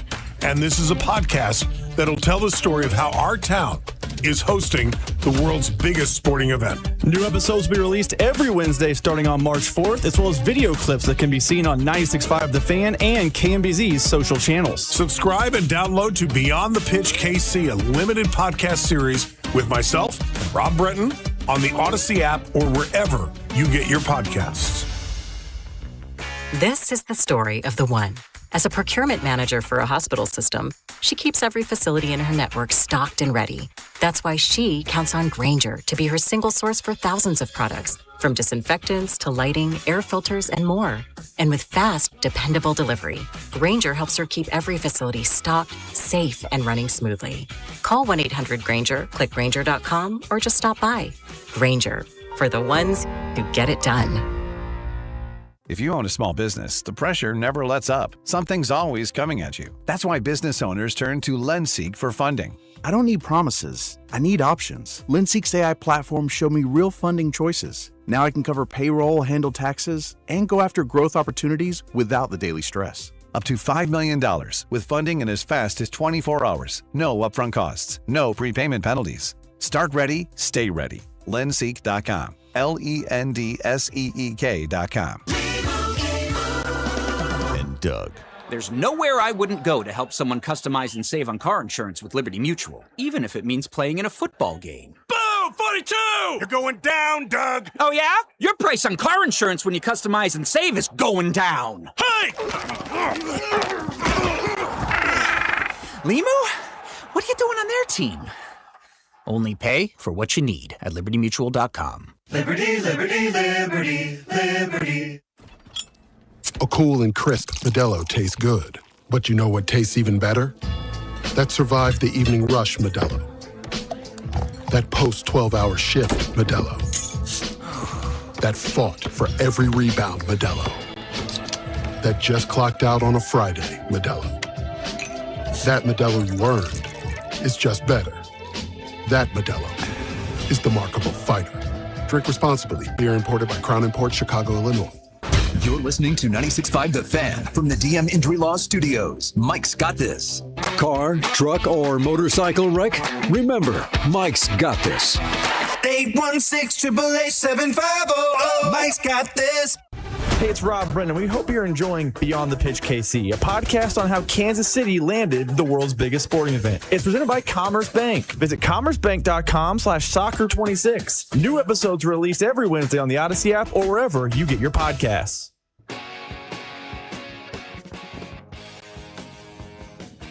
All right, back here on Cody and Gold. Alex Gold, Cody Tapp, Drew Nixon with you. We'll get to the random question of the day in about 15 minutes or so. Hope you guys are having a good Wednesday. The Royals maybe put people in a better mood this week. Certainly, I would imagine the post-game callers have been a little bit better for Josh Vern, who joins us right now, our Royals insider. He will be on the air, around 7:30 tonight. Another West Coast game, of course, taking on the A's out in Sacramento. Let's just start with the obvious, which is this team is playing better baseball since we last talked to you, Vern. And what's the biggest reason for that, in your opinion?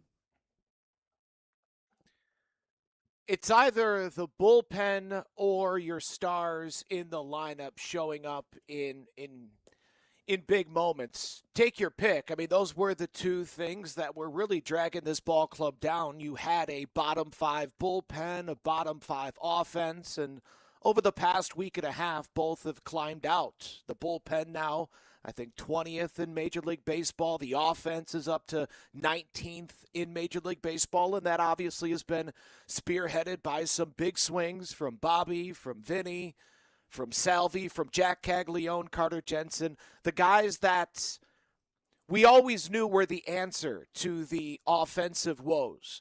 Those guys started showing up and coming through in big moments, while in the bullpen, the answers weren't so clear.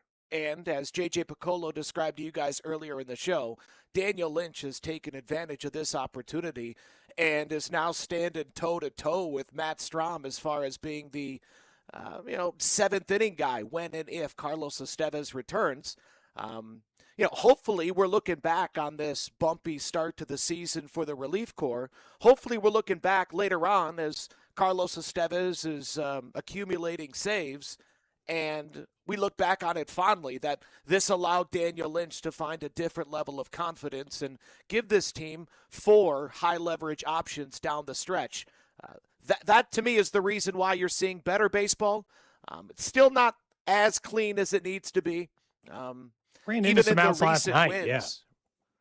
Yeah, 3 days ago, Carter Jensen in the pass balls. Normally you lose because of that. Getting picked off, making the third out at third base like Lane Thomas did in the 6th inning. That normally gets you beat and has gotten this team beat quite a bit early on this season, thankfully. The Angels look like a bad team. Thankfully, the Royals were able to get that big swing last night from Bobby Witt Jr., but they still need to finish the job because right now the pessimists can still correctly say, well, all they've done is beat the Angels, guys. Calm down. So take care of business against the A's, the Mariners. Protect home field against Detroit and Cleveland in that huge 7-game homestand that starts next Monday. 2 weeks from now, this entire division could be completely flipped upside down. Vern, when you look at a guy like Carter Jensen, has the team expressed a good reason why? Like Jack Caglione, I might understand why he misses against a lefty every once in a while, right? I'd like him to be an everyday player, and certainly that 2-run shot off a lefty makes me feel more confident that should be the case. Why was Carter sitting last night? Why is he occasionally getting just some random day off? Yeah, I don't have the team's answer on that. But Jensen has been darn close to an everyday player. Yeah. It's not really a spot start type of approach with Carter. Cags is more hit and miss than Jensen. Missing that game yesterday. First time we haven't seen Jensen's name in the lineup since the Yankee series.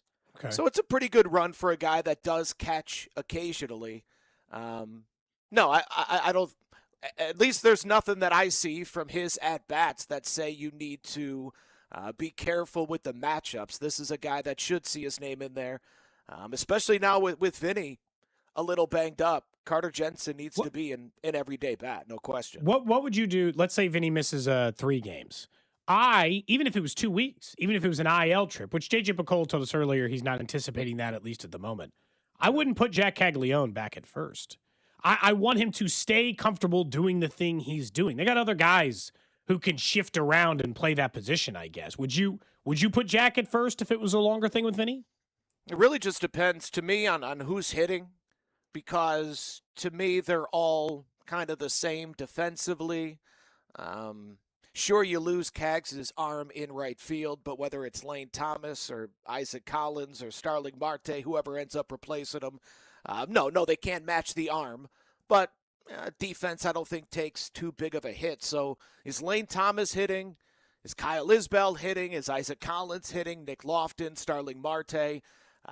To me, whoever's feeling good at the plate and has the best matchup, I can move Cags around. He can bounce between right field and first base. I don't think he'll regress defensively if he's not getting everyday reps in right field. He looks pretty solid out there, and coupled with the type of athlete that he is, I think he'll only continue to improve. Now, I'm not expecting anyone, again, to match the type of defense that Vinnie brings at first base, but I think Lofton, Salvi, Cags, all equally serviceable. You mentioned Nick Lofton. We all know now, unfortunately, Jonathan India done for the season. So Michael Massey, Nick Lofton going to obviously be the biggest beneficiaries of that moving forward. How do you see that playing out, though? I mean, for Michael Massey, it's been more about health at times than anything else. So that's the only part that do you think they have enough at second base in terms of depth there to where they don't have to make a move at some point in the next month based off of a potential inability to have Michael Massey make it through the rest of the season? Massey has really good numbers this season against righties, and if you're going to go strict platoon and put Nick Lofton out there, who obviously doesn't shy away from the big moment, has a quality bat. I don't know how much damage he's going to do in that bat, but a fine glove at second base. Again, if he's only facing lefties, yes, I think you can get by with that so long as Vinny's healthy and producing and Salvi's healthy and producing and Mike Hell's at the top of the lineup. But we all understand that this offense is about those top 6 hitters. And if they start to get banged up, there is no replacing those guys. So for as much as you would want Massey or Lofton to step up, it's simply not fair to me. It comes down to Salvi, Bobby, Vinnie, Michael, Kaggs, and Carter. Those are the 6 that are going to lead this offense. Replacing Jonathan India, those weren't necessarily the biggest shoes to fill. I made the point yesterday on the On Deck show, if you want an example of the final tally of this Brady Singer, Jonathan India trade, the Royals made 2 moves yesterday. India, they announced the season-ending shoulder surgery, and then they bring Luinder Avila back to the bullpen. Jonathan India is the 3rd highest paid hitter, and yet to me, the Avila news was much bigger, much more impactful, or possibly impactful in 2026 because you weren't getting anything from India. You haven't really gotten anything from India. Avila could help this bullpen go to another level. What I guess, and we can talk Avila here in just a minute. Where does the Jonathan India move rank? Yeah, I would have to say the worst, right? Yeah, I think it is. But he's made, we praise him so often for the trade deadline deals and the Lugo and the Waka, and that is very valuable for WAR in Jonathan India and part with more than 3 WAR in Brady Singer. Yeah, that's a clear loss, and trade deadline's coming up. He'll have a chance to erase it from our memories quickly. Luinder Avila, we'd mentioned him before. You and I both said we thought they'd sit on him for a little bit as a starter, but the bullpen was bad enough. I think last week I talked to you about this. This was the obvious move in the sense that if you want to make sure you're a little more secure, Avila's just going to have to try to see if he can pitch in leverage. They were running up against it, in my opinion, that they had to do something to strengthen the bullpen knowing the way it had started. Yeah, we'll see. We'll see if he's any good. He wasn't really all that eye-popping down in Omaha, nor was he at the beginning of the season at the big league level. But of all the options, his upside, his ability to get swing and miss is unmatched in the organization. And that's what they need right now. Urseg's starting to show it. Matt Strom's a vet and can figure a way out of most jams, as we saw last night. Daniel Lynch has emerged. You would love to get John Schreiber back to only facing righties. Bailey Falter's going to be back soon. Maybe he could be a lefty specialist out of the bullpen as Daniel Lynch now graduates to higher leverage. Suddenly with what we've seen over the past week from Urseg and Lynch, suddenly the desire for Avila to get one of those final 9 outs isn't as dire. Hopefully he lands in that role by the end of the season, but yeah, I think you can ease him in gradually, especially with a guy like Michael Wacha on the hill tonight. Josh Vern, our Royals insider, his On Deck show tonight coming up at 7:30. Appreciate it as always, Vern. All right, thank you. There you go. Josh Vern joining us here on Cody and Gold. Vern had me looking just like trying to figure out who they could, place, I guess, into the bullpen if they need down the road. Because it's still the weakest part of the unit. Unless, Vinnie was going to miss a bunch of time, which it doesn't seem like. Because what did Vern say? The bullpen's up to 20. The ground still. Yeah. So, they can't be 20th now, best, Carlos, if he returns, and it sounds like maybe there's finally some progress with that from JJ on him coming back, that does solve a decent amount of the situation here. I mean, as I've said over and over, the Carlos situation, him not being ready for the season and the Royals not being fully prepared for that was a huge blunder to start this season for this team. It was. In a lot of ways. It was one of their bigger missteps, and that's part of the problem. I am glad they're playing better baseball in the sense that you and I don't have to start going to look at David Shields or Kendry Churios, Kendrys Churios starts down there. Churio got hurt anyway, I think. Oh, did he? Well, he had 2 back-to-back shutout starts, and then he got placed on a right elbow discomfort or something, which is always terrifying as a starter. Your boy David Shields, who I know you're heavily invested in. I'm heavily invested. I'm overexposed. His last 2 starts, he had a no-hitter, pitched 5 innings and allowed no hits, and pitched a little over 5 innings and allowed 1 run. I think he starts tonight. So if maybe you could watch it before the He's Warriors a game Pittsburgh, starts. Pennsylvania native, by the way. We were just in his hometown. Yeah. Oh, look at that. He was born there, yeah.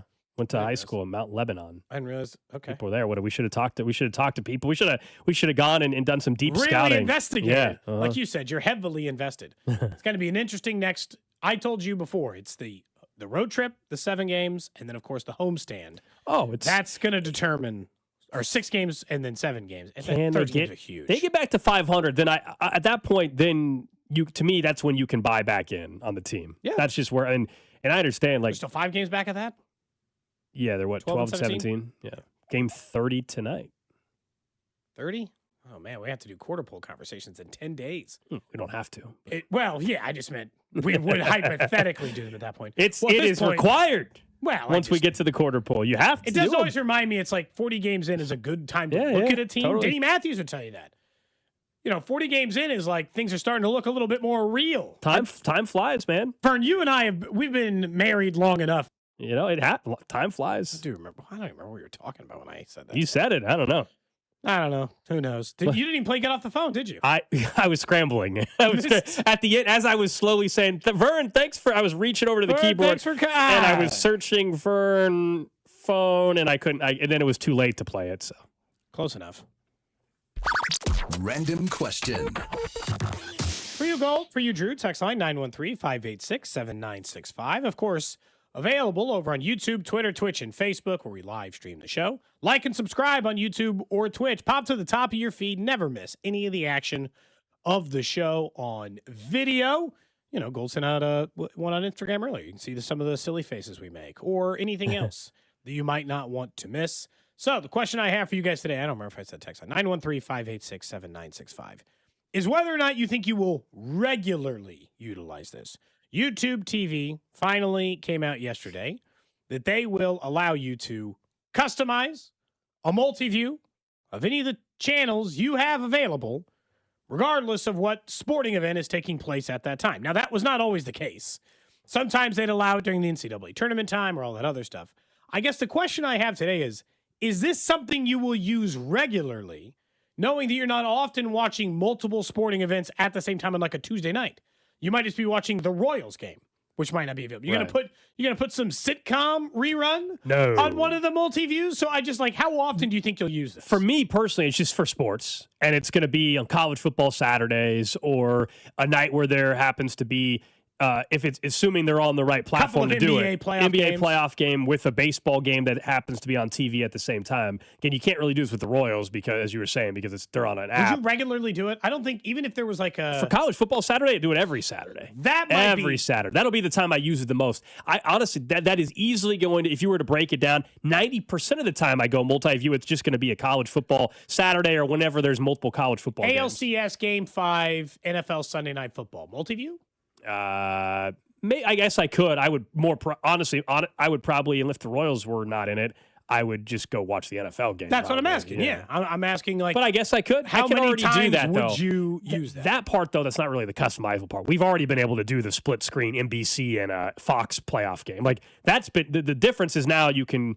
It's going to be when you can do 4 games and customize that. Just having one NFL game and one baseball game on, we've been able to do that for years. Is it with any channel? Or any is channel. Direct, even Sunday Ticket. So because right now, at least you're able to build your own multi-view. It's like it'll give you suggestions, but if you go to build your multi-view, it'll give you like a short list. It'll give you like a shorter list. So, but it'll be the full list. Like if I want, like if you were watching what are the FBI? Is that the show you watch? Yeah, but I'm not. What's another sitcom you or like just show you watch? I'm not multi-viewing FBI with but like sports if you were just, games. That's not happening. I guess the question is and that's that's where I don't like the customizable part. Is it that good of a deal? Because they mostly allow me to do it for sports anyway. Now, if you were a person who liked to avoid commercials and you're like, I don't know, I'm flipping between 2 random TV shows on TBS and TNT. You could go back and forth and see if one's on a commercial, I guess, but I'm not going to go through the trouble of I think it's just multi-view for that. Only. Yeah, it's more of a because if you're watching, like if I'm watching FBI, I'm locked into FBI. I don't want a smaller picture of the show that I'm locked into. And I just DVR those and then watch them so I can fast forward. This is for live sports. Maybe like I guess if there was something you wanted breaking news in the world and you wanted to have it on one of your news channels and then a game, I guess you could do that. But it's mainly a sports thing for me. Someone said actually, you know what might be kind of electric is if you put on all the meteorologists, like all the different local broadcasts, and see how different the forecast actually is and see which one is right, what people are saying about it. But we're at a tornado warning, and you've got the live coverage of all storm four coverage. locals. That's a terrible watch. I just got to choose one and stick with it. I guess that's only for me works on Red Zone or, college football Saturday. It's great for college football. I don't even like it for like the thing I was just mentioning for you, ALDS or Sunday Night Football. I would almost prefer I need to pay more attention. Which one do I want to pay more attention to? And the other one I'll throw on an iPad on the side. And if I want to pay attention to it because the NFL game's in a commercial or the ALDS is in a commercial, then I'll do that. Yeah. But I don't want to eat up half the screen sometimes. So I just don't think, I'm not sure I'm going to take enough advantage of it. What I want them to actually invent is multiview between my apps. Let me fire up Amazon Thursday night Prime. Game on yeah. Let me fire up Amazon Prime for yes. Thursday Night Football with the Royals game, and let me stick those things side by side. The providers won't agree to that. Second they lock that thing down, then I'm in. Sure. No, it'd be amazing. The providers, there's a reason why we can't do it, but that would be phenomenal. That is the one disappointing thing. I mean, even with the NBA playoffs, it's kind of been that way too, but with the NFL in particular, it'll be a Thursday night game, and then there's some college basketball on, or there's a college football game on. It's like, it would be really nice if it was just NFL Network Thursday night like it used to be, and I could multi-view the NFL game, or I could just have it there where, not that it's really not that, I was talking to my mom about this yesterday. It's not that big of a deal to just change apps and go over, but it would be nice to just back out of the game, go down a couple spots and click on the other game and just go to that instead of having to switch apps in between quarters or something like that, or during a commercial break from the Thursday night game. So that is the random question of the day. YouTube allowing customizable multi-mix, multi-view. So someone said Bink will be locked in. Bink doesn't have YouTube TV. Well, did you read the full text? No. You didn't? I just saw Binkley super excited about this. What was the rest of it? Next I don't have it up. You don't have the rest? You sure? I think it's right in front of you. You sure you're not going to read the next sentence? No, I'm podcasting. I don't have the text line up. How convenient. Smart. How convenient. I like that Drew stays busy. Yeah. Bink. You can read the full text. It says Binkley has to be super. I see it. Jeez. Hey, Bink. He ain't gonna be able to use it. He doesn't have YouTube TV, so he can't. It says Bink has to be super excited about this. He can multi-view 4 different adult channels at one time and beer. By the way, Binkley doesn't turn off his sports. We'll ask Bink about this tomorrow. Bink is in for you Thursday, Friday, so we'll ask Bink. Something's going on with the TVs, and Bink called. Oh yeah. Bink called the They're provider. working as of right now. Bink called the provider and was on the phone for a long time and waited on the phone to speak with somebody to get it figured out. Binkley's not afraid to call a customer service provider on the telephone. No. He will put him on blast. Yeah. So, we'll ask him. We'll ask about it tomorrow. Coming up in about 10 minutes, we'll get back into some changes coming to the NCAA tournament. I do not like the decision that is about to happen for the NCAA. Yeah. I mentioned this when you were bringing up rankings earlier in the show. There's a magazine called Boston Magazine. Okay. It's a real thing. BostonMagazine.com for the city of Boston. And like a lot of cities, they do their influential people lists. So they just happen to have their latest issue on the cover. It reads, 150 most influential Bostonians 2026. And on the cover is a photo in a suit of Mike Vrabel and Drake May. And this is not photoshopped. It's a real thing from the Boston Magazine Twitter account. Power looks different in every town. Ours comes with a championship ring, a lab coat, a Bake Moss cookie, 351 town names, yada, yada, yada. Meet the 150 people shaping Boston. And the cover is Mike Vrabel #1 and Drake May #1. It's a real thing. Terrible timing. Terrible timing. Could you imagine if that, you're the editor and knew that you'd already photographed and interviewed Mike Vrabel for that, and then all this stuff came out and you're like, damn. Or, great. Depending on if you want people to actually click and listen to it. The magazine, I think, said that they made, like a month ago, they made the decision, and the decision to honor May and Vrabel was made over a month ago. There was no consideration given to going in a different direction given recent events. So what do you think? Do you think you can ever stuck with it. Do you think you can ever reach the 50 most powerful people in KC? No. No? No. You could get some political Powerful? office or something. No. How about influential? No, I Powerful. You don't have enough cash for that. I mean, the way some of you text in, you would think that we have way more control than we do. I mean, some of you are mad. How dare you bring up this? That you got to stay positive, or they're going to get their feelings hurt next game. So some of you think we have that. I don't think so. I think you could be considered influential is if, I don't know, I guess the only way, I'm trying to think of a hot take you guys influential. I can't give a take hot enough. No. If Travis Kelce name dropped you and said, like for instance, when Cody Gold is my favorite show I listen to in Kansas City. For instance, when maybe I guess when Bob said that they should trade Travis Kelce, if Travis Kelce said, "Yeah, I listened to that guy on the morning show on the radio," name dropped Bob. That was a crazy take. Like I think everybody would flood. Like if Travis Kelce name dropped Cody Tapp or Alex I have Gold, to be a regular guest on his show every week. You would all of a sudden, I think, have more influence just directly because Travis Kelce said your names, and then from there, if you kept it up for a year, then you might be able to get featured on a KC magazine. I don't think anybody at this station is getting on a 150 most influential Kansas City list. Probably not. But if Travis wants to help this show out, Travis, on the next episode of New Heights, I just need you to say, "Man, I love that show, Cody and Gold, on 96.5 The Fan." It's my favorite local sports talk show. The You guys should all are go super listen to funny. it. I love his songs. Alex seems like a genuinely great guy.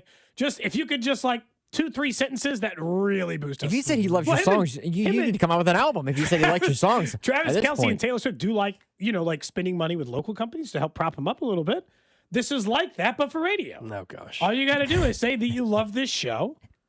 Then we should listen to 10 to 2. It doesn't interfere with when he does New Heights. It's not even like we're not even in direct competition with each other. We do different things. Yeah. People are saying your songs are influential. Some more than others. Some more than others, yeah. Some you've just Influential in forgotten what about. way? Yeah, that's true. That's yeah. You might be influential. That's Mike Vrabel might be influential, but in what? Like I guarantee you, like there are songs. I think what's funny about this is there Yeah. are songs that nobody ever remembers that I did. Like That's a good thing. no, like you don't remember when I did the Nelson Velasquez song. Nelly? Yeah. Was it a Nelly song? It wasn't a Nelly Oh. song. It's a completely different song.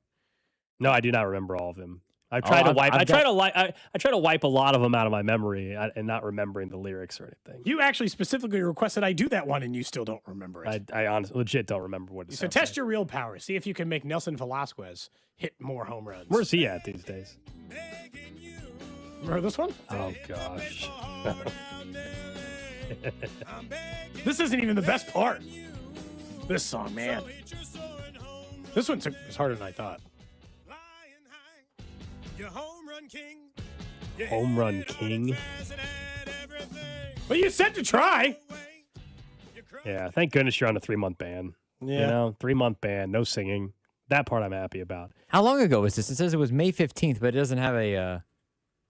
Hang on. 24, probably. Man. May 15th, 2024. Yeah. Yeah. Almost 2 years ago. All right, up next, let's get back into what the NCAA is going to do. It sure seems like for the tournament. Do not like it one bit. We'll tell you why next. What's up, KC? It's Carter Jensen. You're listening to Cody and Gold on your home for Royals baseball, 96.5 The Fan. Brought to you by Heartland Men's Health, the leader in men's sexual health. Thousands of men have been successfully treated for low T, ED, and more, all with discretion and compassion. Make your appointment at heartlandmenshealth.com. 96.5 The Fan.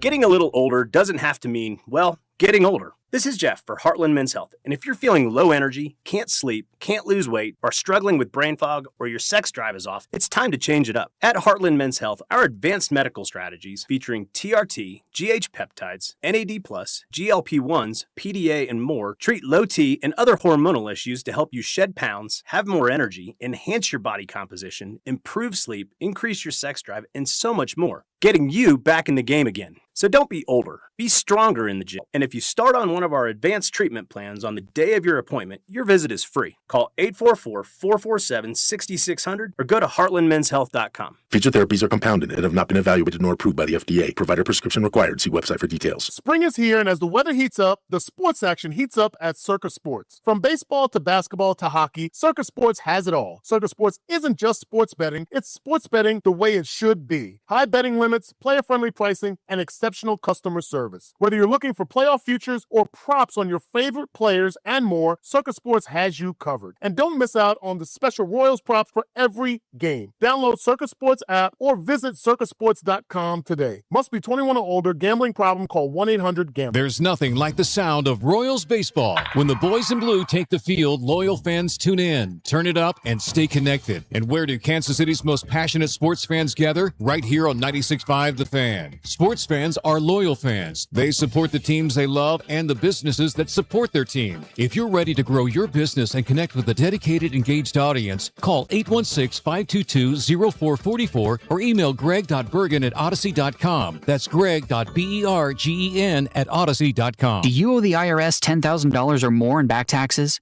Penalties and interest are piling up every single day. Wage garnishments and bank levies could hit any moment. If you've been avoiding it out of fear, you're not alone. But waiting only shrinks your options and ramps up the stress. The truth is, the IRS settles with taxpayers every day through legitimate programs, and many qualify to reduce what they owe, in some cases by up to 99%. That's why thousands turn to helpwithirsdebt.com. They've guided over 120,000 Americans, resolved more than $2.3 billion in tax debt, and back every case with their ironclad resolution guarantee. If there's no real path forward, you get a full refund, no fine print. They even randomly select one qualifying client each year and pay off their entire IRS balance. Terms apply. Don't let another day pass. Go to helpwithirsdebt.com right now. It's fast, easy, and confidential. Find out what's possible today. Helpwithirsdebt.com. Once again, that's helpwithirsdebt.com. Furnished by IntelliBrands. Have you ever felt leg pain, restlessness, cramps, tingling, swelling, numbness, itchiness, or coldness? Then you need the new patented Legsercise Pro, the natural circulation booster that uses continuous automatic leg movement to soothe pain and promote healthy circulation the natural, drug-free way. Using Legsercise made walking painless again. Legsercise Pro's patented walking simulator propulsion technology moves your feet back and forth along its concave track, creating constant movement and flex at both the knee and ankle joints. It's like having a physical therapist right in your own home. I have much less swelling and no more tingling. Call right now and order your very own Legsercise Pro, the new proven automatic leg mover that soothes pain and naturally promotes healthy circulation. Call 800-555-1212. That's 800-555-1212. 800-555-1212 now. These statements and products have not been evaluated by the Food and Drug Administration. These products are not intended to diagnose, treat, cure, or prevent any disease or condition. You already know that every Royals game is right here on 96.5 The Fan. But if you're looking for more Royals coverage, tune in to hear Royals insider Josh Vern throughout the week. He joins Fesco and Dusty every Monday morning at 8:20. Cody and Gold every Wednesday at 12:30. And he joins The Drive every Friday at 3. Miss anything? Check it out on the show podcast or All Things Vern Channel, wherever you get your podcasts. This is your home for Royals baseball. 96.5 The Fan. Follow the station on Instagram for daily videos like the Royal Decree, Chiefs Take Tuesday, and Would You Rather Wednesday. This is Kansas City's FM sports station, 96.5 The Fan, KFNC FM and AM, HD1 and HD2, Kansas City, an Odyssey sports station. 1 o'clock hour here on Cody and Gold. Alex Gold, Cody Tapp, Drew Nixon with you. If you missed our conversation with the general manager and president of baseball ops for the Royals, JJ Picollo, you'll hear that coming up around 1:35. We got an update on Vinnie Pasquantino's injury from last night. Promising news, I would say, considering where it could be. Also a timeline on Carlos Estevez, plus just where they're at right now heading into the rest of this series against the A's. Again, another 8:40 first pitch tonight right here on 96.5 The Fan. Let's talk more college basketball. Not Tyron Stokes, the number one recruit in the country committing to Kansas. We certainly touched on that a lot already today. I also saw some photos. He's in Lawrence now. He just landed and it's weird. He's taking an unofficial visit. He just committed, but like it's still an unofficial visit. Technically, that's the weird recruiting stuff, but that's going on. Anyway, something that impacts all three locals, or four if we include your alma mater, Cody, in the Roos, who hopefully one day will be in the conversation for the NCAA tournament. What do you think Stokes would do if he went to UMKC? What would he do? As in, how many points would he score? Yeah. If he says he's like, screw in it. the Summit League? Yeah. He just said, screw it. I don't care about. I mean, he's not that type of player, but yeah. In the Summit League, he might average 20-something. What would Darren Peterson have scored a game if he was in the Summit League? Let's take out the part where he wasn't playing and all that. Let's just assume he was. He's just a full-time player. Darren Peterson in the Summit League would have averaged 35 a night. Yeah, he would have averaged at least 30. In only 40 minutes. I seriously think so. In that he would have averaged league, at least 30. Yeah. Anyway, the NCAA tournament. We've been talking expansion for I feel like 3 years now, and it feels like there's now more momentum, and it's going to happen. The field is going to expand. Unfortunately, I say unfortunately. I'm not a big fan of this. up to 76. And Jay Williams spoke on this yesterday. Let me play this first and we can get into the details on how it's all going to work. Anybody that wakes up today and thinks that more Cinderellas are going to get a larger invitation, and this is about the royal family having more seats at the table. And the royal family are the power conferences here. They're going to generate more revenue, more at-large bids. And what I hate about this, ultimately, guys, is we have conversations a lot about 82 games in the regular season for the NBA. To me, this devalues the regular season for college basketball, right? It means more games, fewer games that actually matter.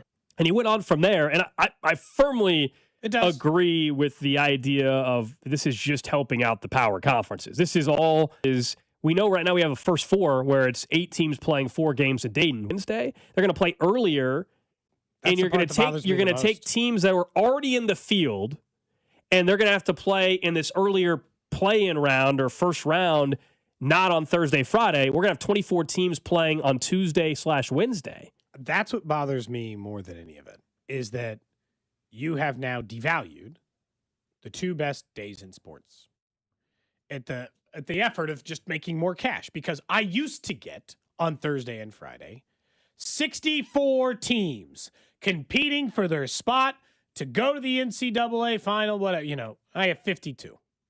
That's the difference. 76, 24 teams go away, 52 teams. That's what we'd be left with on Thursday and Friday. That means instead of the game started 11:10, 11:30, 11:50, the game started 11:10 and 11:50. And part of what makes the NCAA, it's not that every game is awesome. It's that every 10 minutes, the final 4 minutes of the game are taking place, and it's 3 minutes, and it's a 2-point game, and it's a buzzer beater, and then another 10 minutes, here comes another shot that might determine the end of the game, and another 10 minutes after that, here's another one. That's part of what makes the sporting event great. It's not just that there are basketball games. It's that they are stacked up against each other constantly. Are we and it's like the amount of teams bothers me way less than robbing from Thursday and Friday. Are we sure though it's going to be that different? Because if 24 teams play, 12 get eliminated, so it's 60 teams on Thursday, Friday. It's versus not 64. Yeah, it's not. Still, I don't think the schedule is getting. You don't think it's that big of a difference? I mean, unless something's been released, I don't think the schedule is going to change that much. It's just does it take anything away from still that I had to just watch 24 teams play? Like Drew and I have talked about this. Like, you tell me there's games on Tuesday and Wednesday now. Like, I'm all in. I'm going to watch. For me personally, it still won't feel like the normal Thursday, Friday to me. It takes away from it. For me personally, it'll be different, but it's not. It doesn't mean that the games are any. It's not going to be a big enough difference where the games mean less to me because because the schedules. It's not even that it's spread out that much because it's 4 less teams on Thursday, Friday who are playing. So to me, I don't unless they actually have something planned out where they do change the schedule significantly. It's more of a full day on Tuesday and Wednesday, which I don't. That's bad. That doesn't it makes Thursday and Friday feel weird. I just don't want to do it 6 days in a row. Cody, but are we sure it's going to be that different when there's 4 less teams playing? I think it's going to be 2 less games. No, but we're already inundated with basketball. So maybe instead of the 2 games starting at 9:30 and 9:50 at night, those are gone. I don't think we're going to. Are we sure we're going to notice it that much? By the time I get to Sunday, I can't. I'm not doing 6 straight days of college basketball. The thing that takes away from it is I used to just binge like the rest of us. Thursday, Friday, basketball all the time, crazy. Now, okay, it's a little bit more spread out, but we're playing for a chance to go to the second weekend. A little more spread out, Saturday, Sunday, perfect, great basketball. Now you're asking me to care about it and to enjoy it of Tuesday, Wednesday, Thursday, Friday, Saturday, Sunday, before I even get any time off. The 12 schools, the 6 winners on Tuesday will advance to Thursday. Yes. The 6 winners on Wednesday will advance to Friday. I don't think Thursday and Friday from a pure schedule change. I think it's more of we're all used to waiting the excitement, the build up to Thursday, and now it used to be like a little teaser to get these little play-in games. And now we're going to start getting it on Tuesday. Now, if you're a college basketball fan and you and I have just differed on the even with the NFL scheduling Thursday and Friday games, that doesn't bug me as much that there's games now on a Wednesday night in the NFL season. I don't care. I'm going to watch. But by Friday, will you be as excited?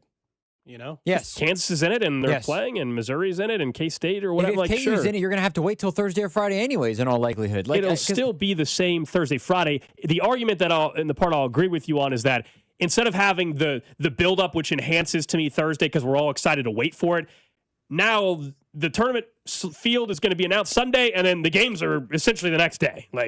that part will be different. We won't have days of the build-up and intrigue. It'll just immediately get there, which for those that aren't patient, we'll like it better because we could just start watching games immediately. I'm curious to see what it looks like, because if you're going off of, like, there's 4 regions, so you divide 4 from 24, whatever number that is. What is it? Somebody's saying 6? maybe it's still the same 64. I still think it takes away. Gold, I don't No, like 64, yeah. 12 winners, though. So 6 winners from Tuesday, 6 winners from Wednesday, and they'll go to... It ends up being 2 less games on Thursday and Friday combined, because there's only 60 teams. If it's 76, or no, I'm sorry. Yeah, if it is 76, then it's still the 64 team. But like, so Drew, like, I don't think it... You guys love college basketball. Are you really, like, and we love the Thursday, Friday. Right. It will not lessen any enjoyment you will get for the games that you've already watched 40 teams play before. No, because the reason why is because the top seeds also won't have played yet either. Correct. You're not going to see the top. I don't think the top 8 seeds will play. Like if Kansas is let's just say a 3, and Missouri's a 4 or 5 or whatever in this hypothetical, they won't play Tuesday or Wednesday. It will also take a further hatchet too. Good luck any team being a Cinderella. I got to play 3 basketball games in 6 days just to get to the Sweet 16. Well, that's part As a 10 seed, dead. That's over. I don't think it's no dead. No more 11 seeds going to the Final Four. That's over. Yeah, I mean, look, none of us know truly until we see it, like how we're going to ultimately feel. I think though, goes back to the NFL stuff. Like, I don't mind if you tell me that on Thanksgiving Eve there's an NFL game. That personally does not bother me. There's a game quicker, and the week goes by quicker. So for me, the build-up on Thursday, it's not going to be the same because we don't have the drama leading into it.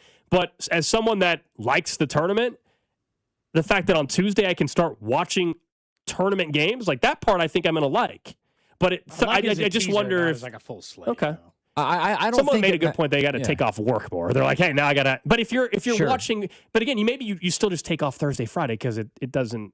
You're not really missing the part that you are. Everything else is extra. And if you're looking at, okay, so if 12 teams go through in 4 regions, so there's 3 teams that advance. I mean, like what play-in spots are we talking about? Are we talking about the 9, 10, and 11 spots as far as the play-ins? I think that's because I don't even know if you're going to have the first 8 seeds of a region being played in for. Because they are at large, they're not the conferences, so you're not going to have the like the 12, 13, 14, 15, and 16. Those are already all going to be taken care of and ready to go. It's going to be more of like the 7, 8, 9, 10, 11 spots. I know in each region. So I just think it hurt. I mean, the part that I don't like about it is the mid majors are not going to suddenly be more of them. We're just going to get the 14th best school. There'll be 2 or 3 out of the. There'll be 2 or 3 a year. We're going to get the 14th best Big Ten team that won 17 games and somehow is 17 and 11, but their RPI or not RPI, their net ranking somehow is still decent. There'll be 2 or 3 mid majors every year out of the 8. Yeah, I mean, they'll get a couple more. Last year, there would have been 3 mid-majors. I genuinely would put it at a minuscule chance that anybody is a 10-seed or greater has a chance of making a run anymore to the Elite 8. But 3 games in 6 days? But Cody, Syracuse played in a play-in game and made it to the Final Four a couple years ago. VCU's they done played it. 3 games in that many days, too. VCU's done it. Yeah, VCU's done it. They've done the exact same thing that we're talking about them doing. So you're not adding any games for those teams that made Cinderella runs as an 11 seed. You're not adding any games because they would have played a game on Tuesday or Wednesday, and they'd have played a game on Thursday or Friday, and they'd have played a game on Saturday or Sunday. So I don't think it's as much of a difference in terms of the path. It's just that more teams have to, quote-unquote, play their way into the tournament. Here's the other part I would point out, and Gold and I have talked about this as it relates to the NFL schedule. When it comes to the NFL, the answer is, can you put too much NFL on TV? The answer is yes. Or no, you can't. People will watch it no matter what. Conference tournaments followed by Tuesday, Wednesday, Thursday, Friday. I think you can't put too much college basketball on and lose interest for people to be like, this is too much. But that is when most people do tune in, though, Cody, right? Like, a majority of people don't watch college basketball in January. But the most casual of casual, you tell them, oh, this is what March Madness is. And I tell casual fan, hey, by the way, March Madness starts Tuesday this year. I don't, other than people not taking off of work the full week. Like, that's not gonna happen. that part of it, for those that are really diehards. Otherwise, I would just say, well, just still take off Thursday and Friday like you normally do. If that's what your routine is, you don't need to take off Tuesday now, unless your local school's in it. You know, and you just ignore it when you fill out a bracket, like no, you'll playing games now. No, you have to start. I think that'll be part of your bracket. You'll have to do the bracket a day early or 2 days early. I do think this is like the tiniest part about it, and it's not actually influential for the actual gameplay. It's so lazy, these teams who keep trying to be like, that's still called the opening round. Oh, the first round starts on Thursday. No, it doesn't, you idiot. You just made me watch 24 teams play. That's the first round. The second round is on Thursday. It's so small, but it's just like, what are you trying to hold on to? Because you're trying to deceive me by saying, no, it's still the first round when the 64 teams start. No, it isn't. You just made it 76 teams. Right. And those teams had to play. That has to be the first round. I'll be curious where the that's like site my complaint goes. about Super Wild Card Weekend, you know? Yeah, where the site goes. It's like Drew said, Vegas probably makes the most sense. Have Dayton in Vegas. That way they separate it. Kansas City, to me, should try to. I think they said Derek Stevens is already making a push. I saw that on from Circa? I saw that on Twitter yesterday. As he should be. He is. That's not surprising. He's pushing for it. That'd be great for them. That's not surprising at all. Like if you're in Vegas, of course you want, especially the question, I guess, is it going to be the same city every year? Or do they do it the way like probably bet it out every couple of years? That'd be interesting. Once the NFL decided the Pro Bowl wasn't only in Hawaii, they were like, oh, you can bid on it.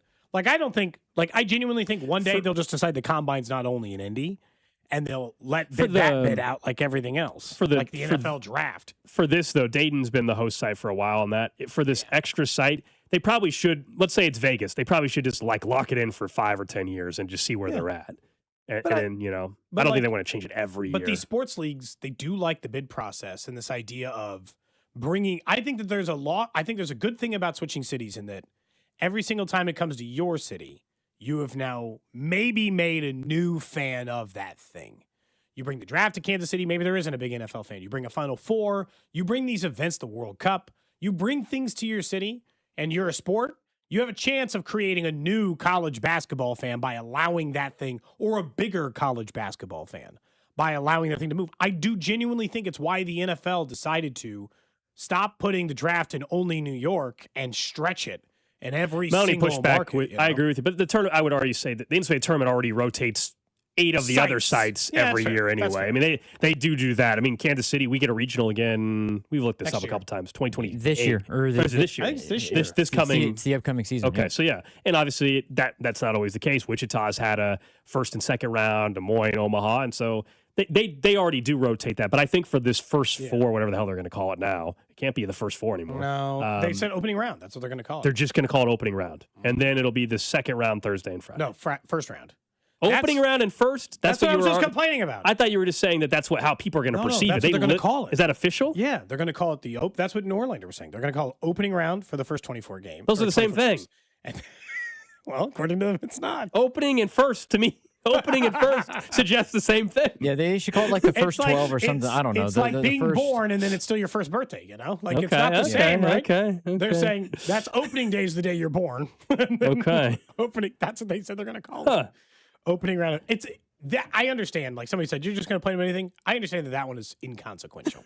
It doesn't. It was Gold and I sat on the show a couple years ago, and I complained about them calling it Super Wild Card Weekend because like that's the dumbest name I've ever heard. It can still just be called Wild Card Weekend. You don't have to call it Super because you added a couple of teams. You can just call it Wild Card Weekend. And in fairness, I thought I was justified after they changed it back. Gold. When they quiet quit the Super Wild Card and just started calling Wild Card Weekend again. They did. I felt, I'm really surprised though. I felt right. I'm surprised they're calling it opening round because this NCAA tournament, Sweet 16, Elite 8, Final 4. You think they would call it like the tumultuous 12 or something like that? I don't know. There's something. There's something better than that. But yeah, there's something that they could say. I'm not convinced that that's going to be locked in forever. They got to come up with something different than something 12. Round. It has to start with a T. The terrific 12. That doesn't make any sense because it's the first round. 12-game opening round to get a spot in the first round. Okay. Anyway, sounds like it's going to happen. It's not official yet, but there was a big step forward with that, which will be great news for any coach to complain that they weren't one of the 76 teams now in the field. Yeah. By the way, we will not be talking about any team on this show that complains about being 77. Don't want to hear it. I don't care. Don't want to hear it. You weren't good enough. Plain simple. I don't care. Didn't have the resume. Just a bunch of 11 and 12 and 15 and 16 seeds playing each other, That's the other part, I guess, about like having to watch it. If it's a bunch of 15 and 16 seeds, I guess I won't. It's not going to be them though, because the 16 seeds are the conference winners. It's going to be like 4 the 7, 8, 9, 10 seeds or something like that is what it'll be because they're all at larges. We got suggestions on the name: the Terrible 12, the Dirty Dozen, the Barely Bracket, the Tactical 12. Tactical 12, like going in It's got a whole different vibe. This is a text line suggestion. The Dirty Dozen's better than any of the other ones I've heard so far. Someone said week 0. Yes, it basically is I've that. also complained about that titling. It can just Opening be week round. 1. Yeah, opening round week 0. Week 0. They love saying college loves just like making things up. Week 0 is not a thing. There is no 0 week. Yeah. That's not a number. That's not a week. It's not a week. It's 1 or it's 2 or another number after that, but it's not I think the opening round to first round thing is way more. If they just called it round 0 or the yes, that would too much like ground 0, and I feel like maybe that's a good point. Can't call something round 0. You're 1 G away from a pretty dicey name. Okay, it's a fair point. All right, okay, I'll give you that. I just feel like that's no good. Somehow, Cody's terrible 12. I don't need my name in it at all. I want it to be alliterative, like Elite 8. Talk about influential. If you had a round of the NCAA tournament named after you, yeah. Yeah, well, that ain't going to happen, so we don't have to worry about it. Good old NCAA tournament talk. Don't often plan on that April 29th, but when they expand it out to 76 teams, one way or another, you kind of get locked into it. But it is what it is. I was just surprised at people who, I feel like for the most part, people don't want more teams. Yeah. It's just unnecessary. It's like nobody in your audience is asking for it. If you're a fan of a Power 4 school that doesn't make the tournament on a regular basis, I guess maybe you like it because you're like, oh, now we only have to be blank this year. In the next 10 years, will UMKC make their first NCAA tournament? I mean, I would have to take the bet as no. They have to win the Summit League no matter what change happens. Yeah, it doesn't matter. It doesn't matter with this. They have to win. No, they could be just like a really good second team in the Summit, like New Mexico, you said? Nope, the conference is not good enough. The conference isn't good enough. Conference is not good enough. Now, does Mark Turgeon give them their best chance they've had in a very long time? For them to even be considered, Cody, they would have to do what Miami of Ohio did and not win their conference. Like their one loss would have to be the Summit League title game. For them to even be considered. For them to even be considered, which I don't, They got to win up in Come on, Turge. South they have to Dakota win or it. whatever it is. At the Pentagon. Sioux Falls. It's attached to a little hotel. Sanford Pentagon or whatever it is. I don't know if that's the name, but it's definitely called the Pentagon. Sanford. If you had to give It's actually not that bad. For like a small school, it's a nice arena. Like imagine if you're recruiting against UMKC, you say you can go play in the rec or an actual arena with seats. I would think you'd prefer that. Well, they're trying to go back to the Muni. UMKC plays in a gym. I know. Oh, right now they definitely do. They definitely do. in a rec center, yeah.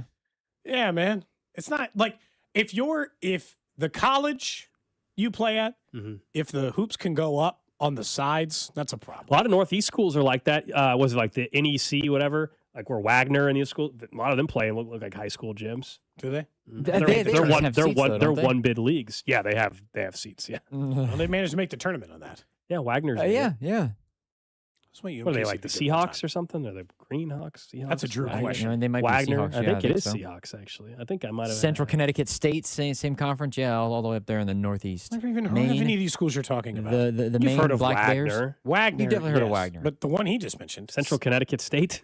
Yeah, what the hell have I ever run across them? The Blue Devils, I think, is there. Sammy the Seahawk is their mascot. So it is a Seahawks. Yeah. I think the Central Connecticut State's the Blue Devils. Sammy the Seahawk. Okay. Good talk, guys. Yeah, we figured it all out. We solved the NCAA tournament. The rest of the suggesting are the traveling 12 or the turd 12. So nobody's got any other better names than that. Up next, we will get to what's trending. Plus, we had a we had a conversation today, I should say, with JJ Picollo, the general manager of the Royals. We asked him about Vinnie Pasquantino, an update on his injury, where things stand with Carlos Estevez, and why this team is playing better baseball.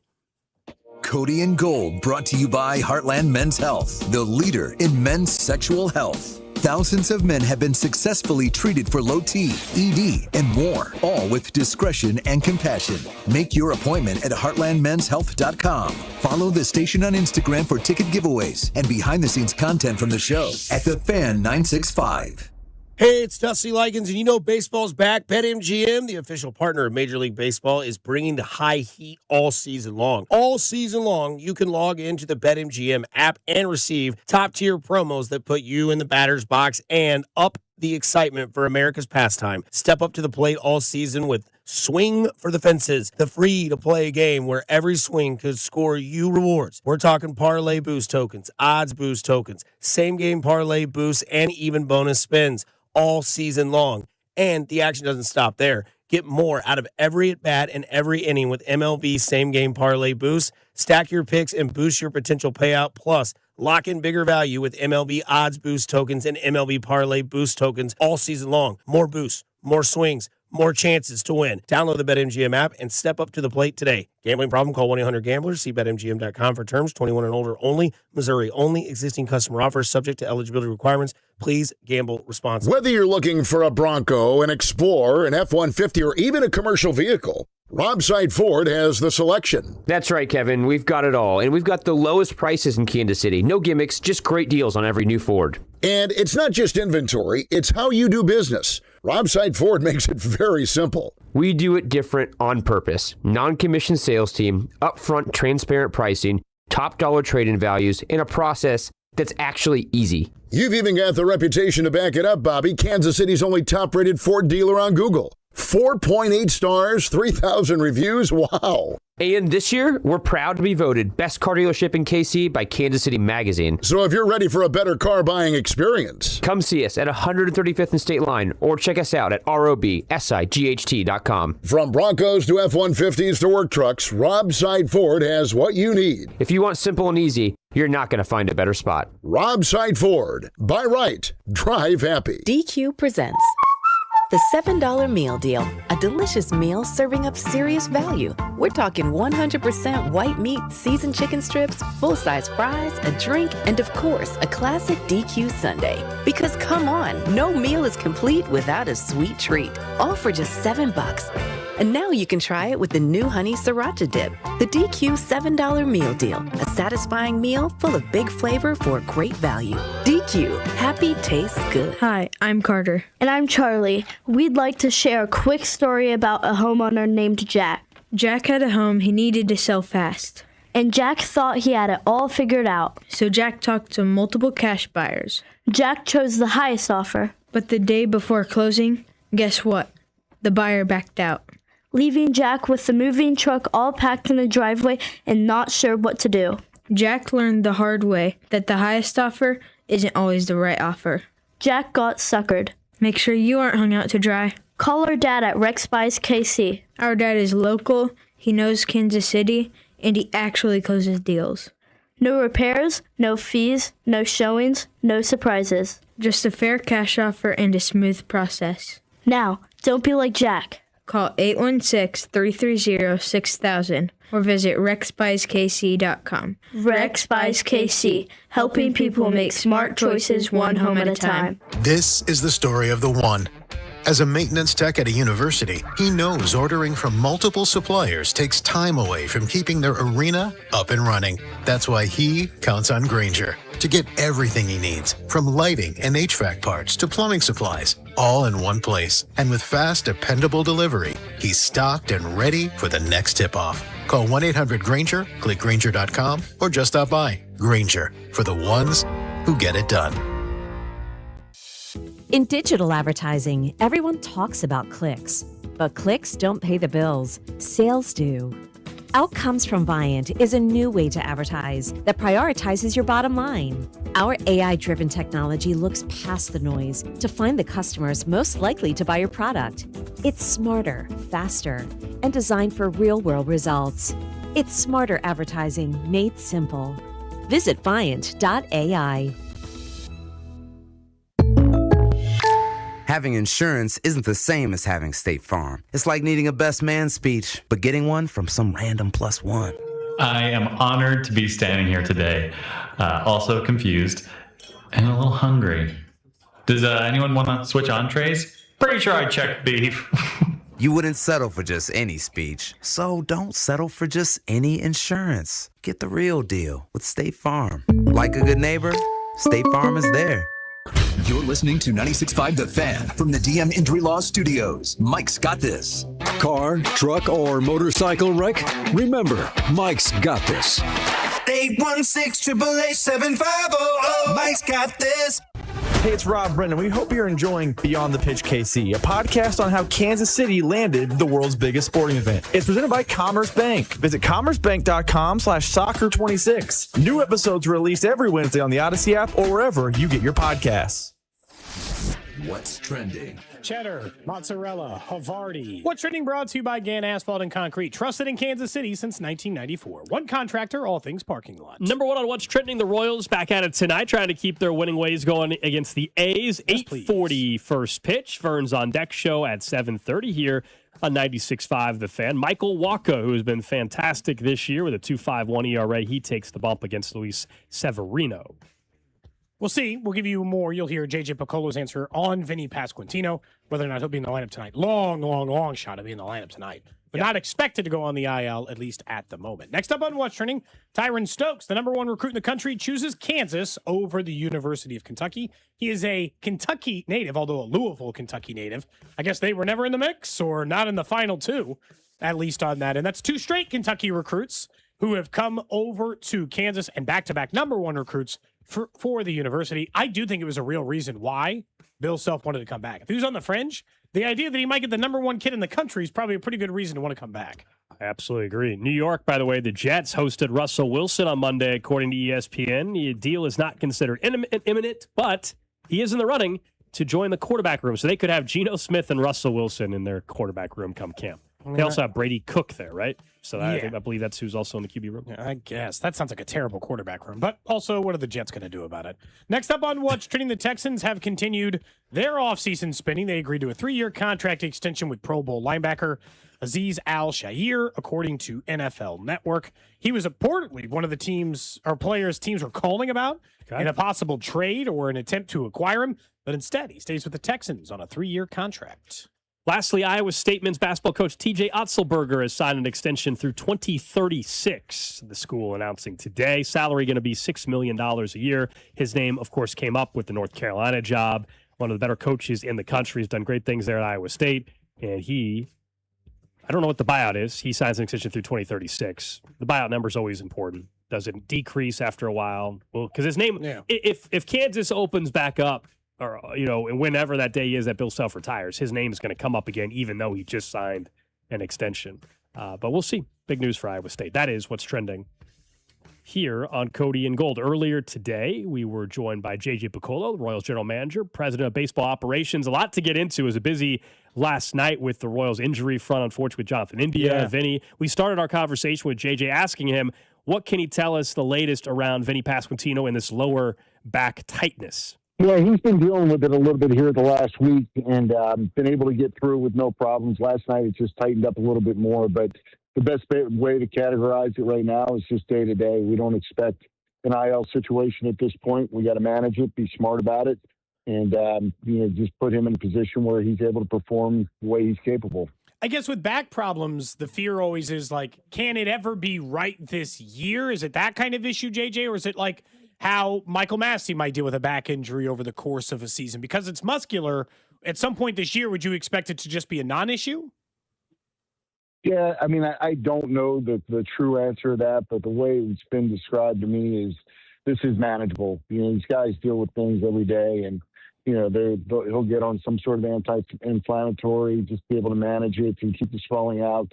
And, our expectation is he'll be able to play with it. These guys deal with a lot more than I think people realize day to day. This one just got him a little bit more, and it got a little bit tighter, and wanted to be smart and get him out of the game.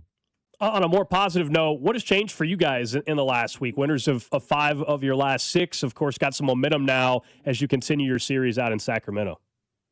Well, I think we're gaining a little bit of confidence. That's a big one. The win on Sunday was huge, obviously. But overall, we're playing better baseball. We still made some mistakes last night that could have easily cost us the game. But we've cleaned that up for the most part. The last several games, we've executed a lot better. We've moved runners. We've scored runners. We've gotten 2-out hits. We ran the bases fairly well. Like I said, outside of last night, a couple mistakes. But, that's what it's all about for us. Play good baseball. The roster's built to win games. If we play quality baseball, we will win baseball games as long as our pitching staff gives us a chance, and we believe they will. What did you think, I guess, like the confidence in? We had mentioned that one maybe a week and a half ago that felt more devastating in you made the comeback, but then still losing extras versus the game on Sunday. Do you find yourself, you've been around baseball a really long time, that sometimes individual wins that strike you is like kind of the catalyst or I guess the starting point? Yeah, I think so. I know the loss in Detroit that you're talking about. That was a heartbreaker. I mean, we come back the way we did, and there was something else that went on in that game. We had Matt Strahm hot, ready to come in the game against the right part of the lineup, and the rain comes, and we got an hour delay, and he can't go back out and pitch. We end up losing that game. There's things like that happen along the way that are frustrating. But I remember somebody saying after that game, we'll get one like this. Here we are 10 days later, we got one like that. So it's got a weird way of working itself out.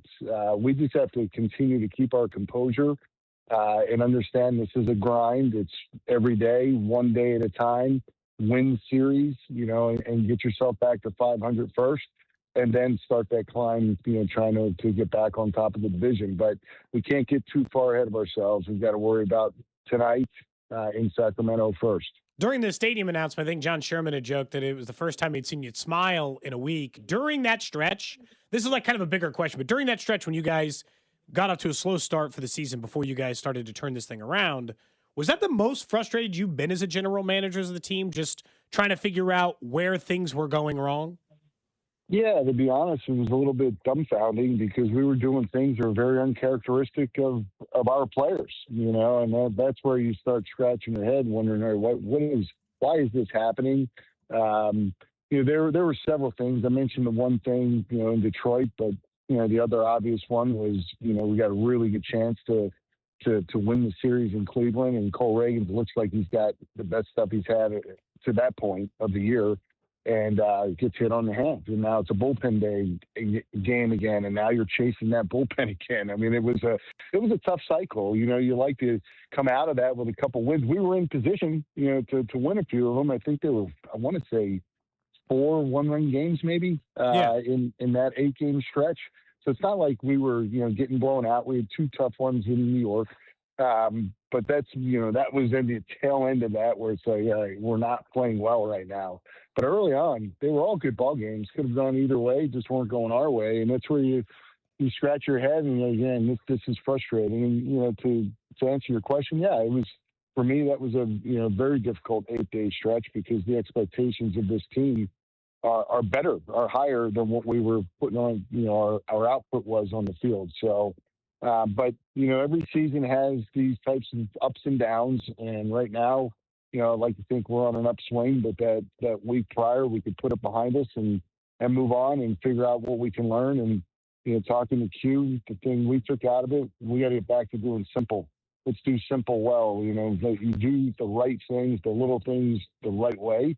You're going to put yourself in better positions to win. And that was the focus, actually starting last Tuesday. We had staff had a meeting and talked about what they should do that second game against Baltimore and started playing well since then.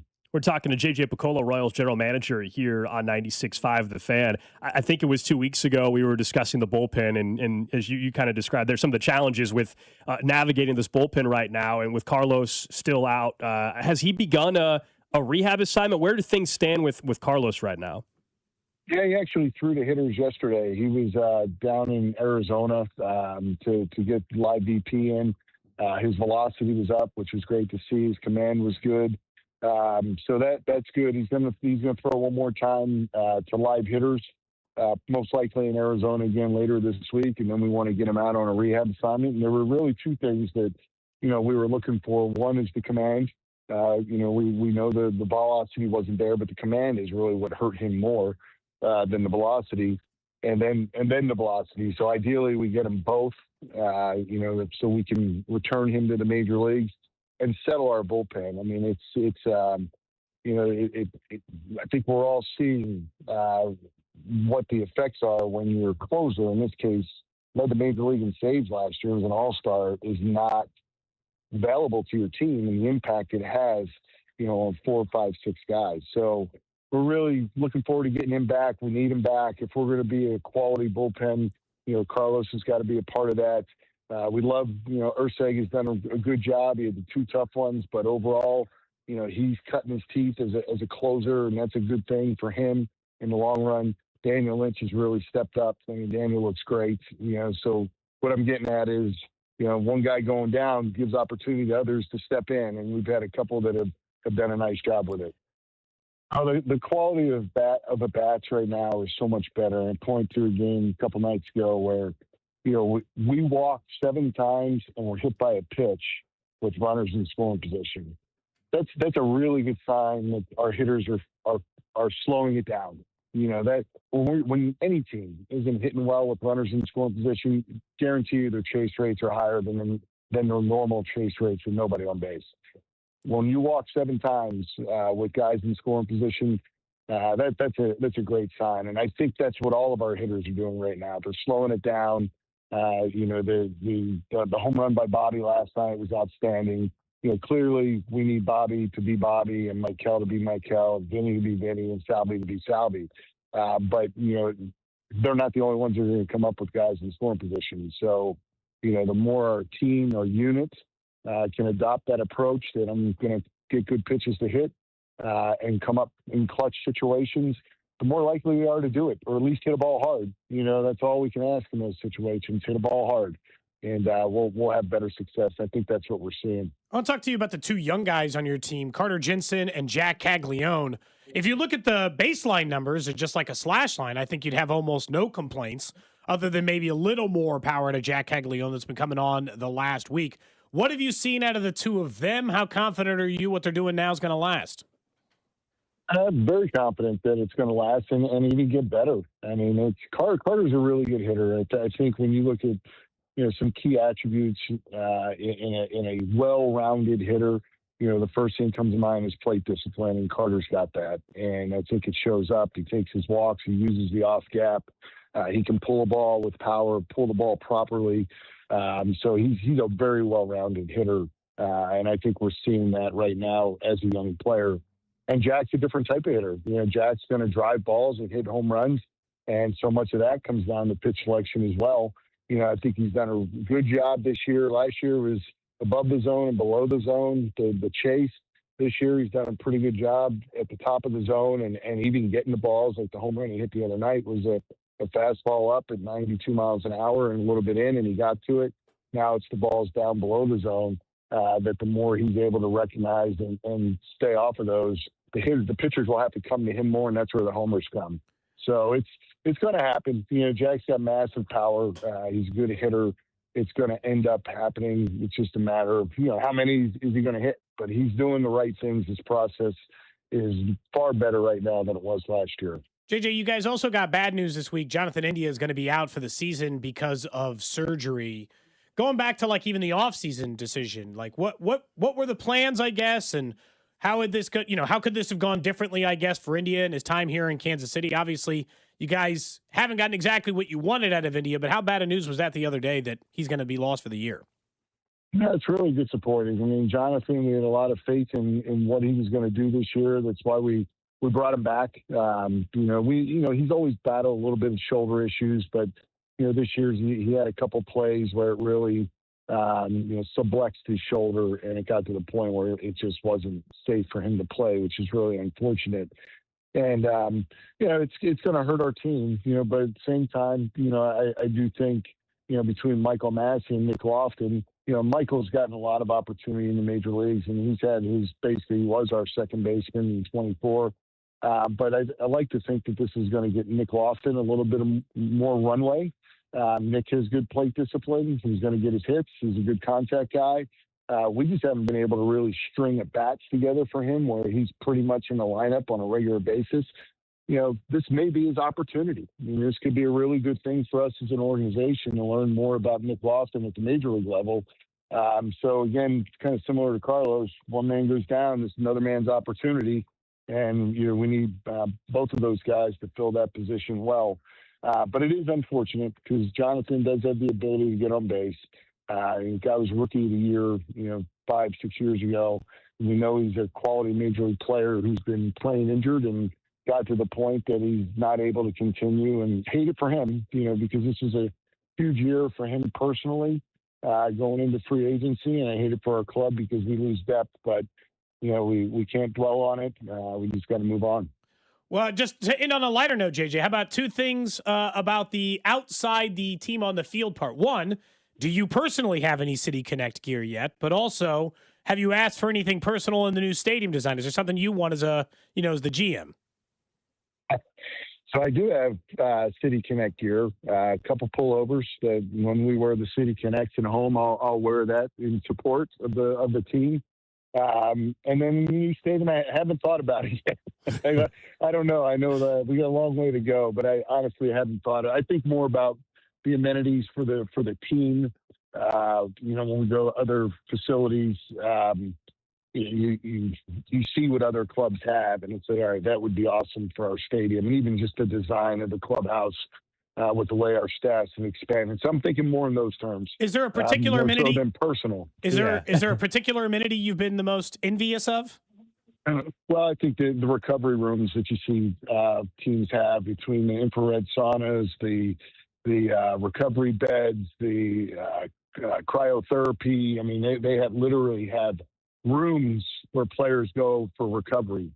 Sleep pods. I mean, it's unbelievable. And I think that it's hard to explain, but these guys playing every day, 162 games in 187 days is really physically demanding.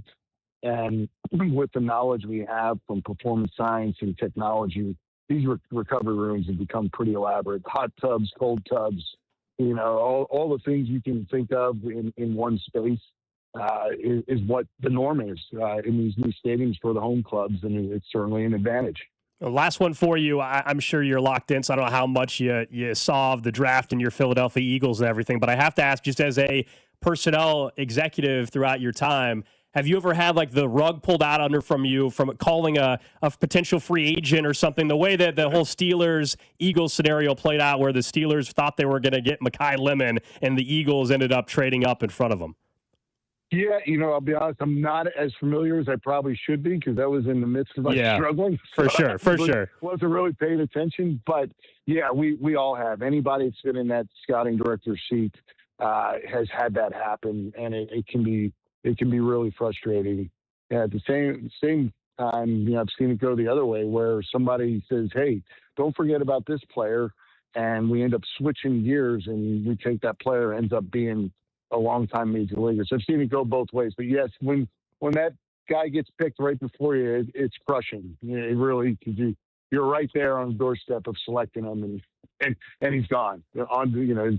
Whenever we go to select whoever the director is, they have three names in hand as the pick approaches, right in order. That guy gets picked right off the top. He goes right to the next guy. So it's not a fun thing. It's one of those, you talk about it for a long time in the years to come. Do you remember a GM being particularly mad at you on a player? They're like, "That was our guy."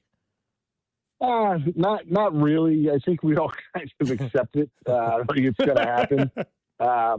But there are a few guys that probably should go unnamed that should have we thought were Royals, and they weren't. So that was JJ Picollo earlier today with us. That last question we were asking, because he's an Eagles fan, and we all know the Mekhi Lemon Steelers thing and their rivalry there. But obviously, understandably so, he was a little busy and locked into to baseball things. But as he said, I mean, that kind of stuff, maybe not the phone call being mic'd up and so public, but having a team draft a guy that you were about to draft, of course, happens all the time. It's just Mekhi Lemon thing was unique. It's just I think if you're a GM, it's bad enough as a fan, but if you're a general manager, you shouldn't go back and think about drive yourself crazy. It would drive yourself crazy. Because as a fan, it's easy enough to fall into that trap and be like, look at all the players they could have had. Look at all these guys who were available. Because if you're JJ and every day you think about that you drafted Asa Lacy, 4th overall, Gold, and then you started asking yourself, who are all the plays Eric could have? You'd go nuts. Do you know who went 11th in that draft? Garrett Crochet. You could have just taken... He was the next pitcher after Emerson Hancock off the list. You could have just... Or Pete Crow Armstrong. By the way, the list is long. Turns out there was a lot... there are always a lot of good players. But it's also for all you know, you would have taken some other different player.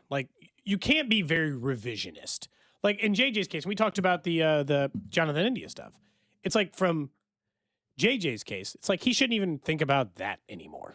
Don't go back and think about the miss in that trade, and instead try to figure out how to make this team better for next year or this year or what bullpen arms you need to call up or how the guys are doing in the minors that you might need down the road. Worrying about a trade or the $8 million you spent on India now, what good's that going to do you? Like that stuff, I mean, rear view mirror as a GM has got to be like strong. You start living in, and I thought that was the Chiefs, I told you, franchise mistake for the longest time at quarterback. Thought they constantly lived in fear for a while. Clark Hunt did. Of the, like, what if we get the quarterback wrong again? Until it didn't. And then you get it very right. But I understand the teams who, it's easier said than done, I guess, is the point.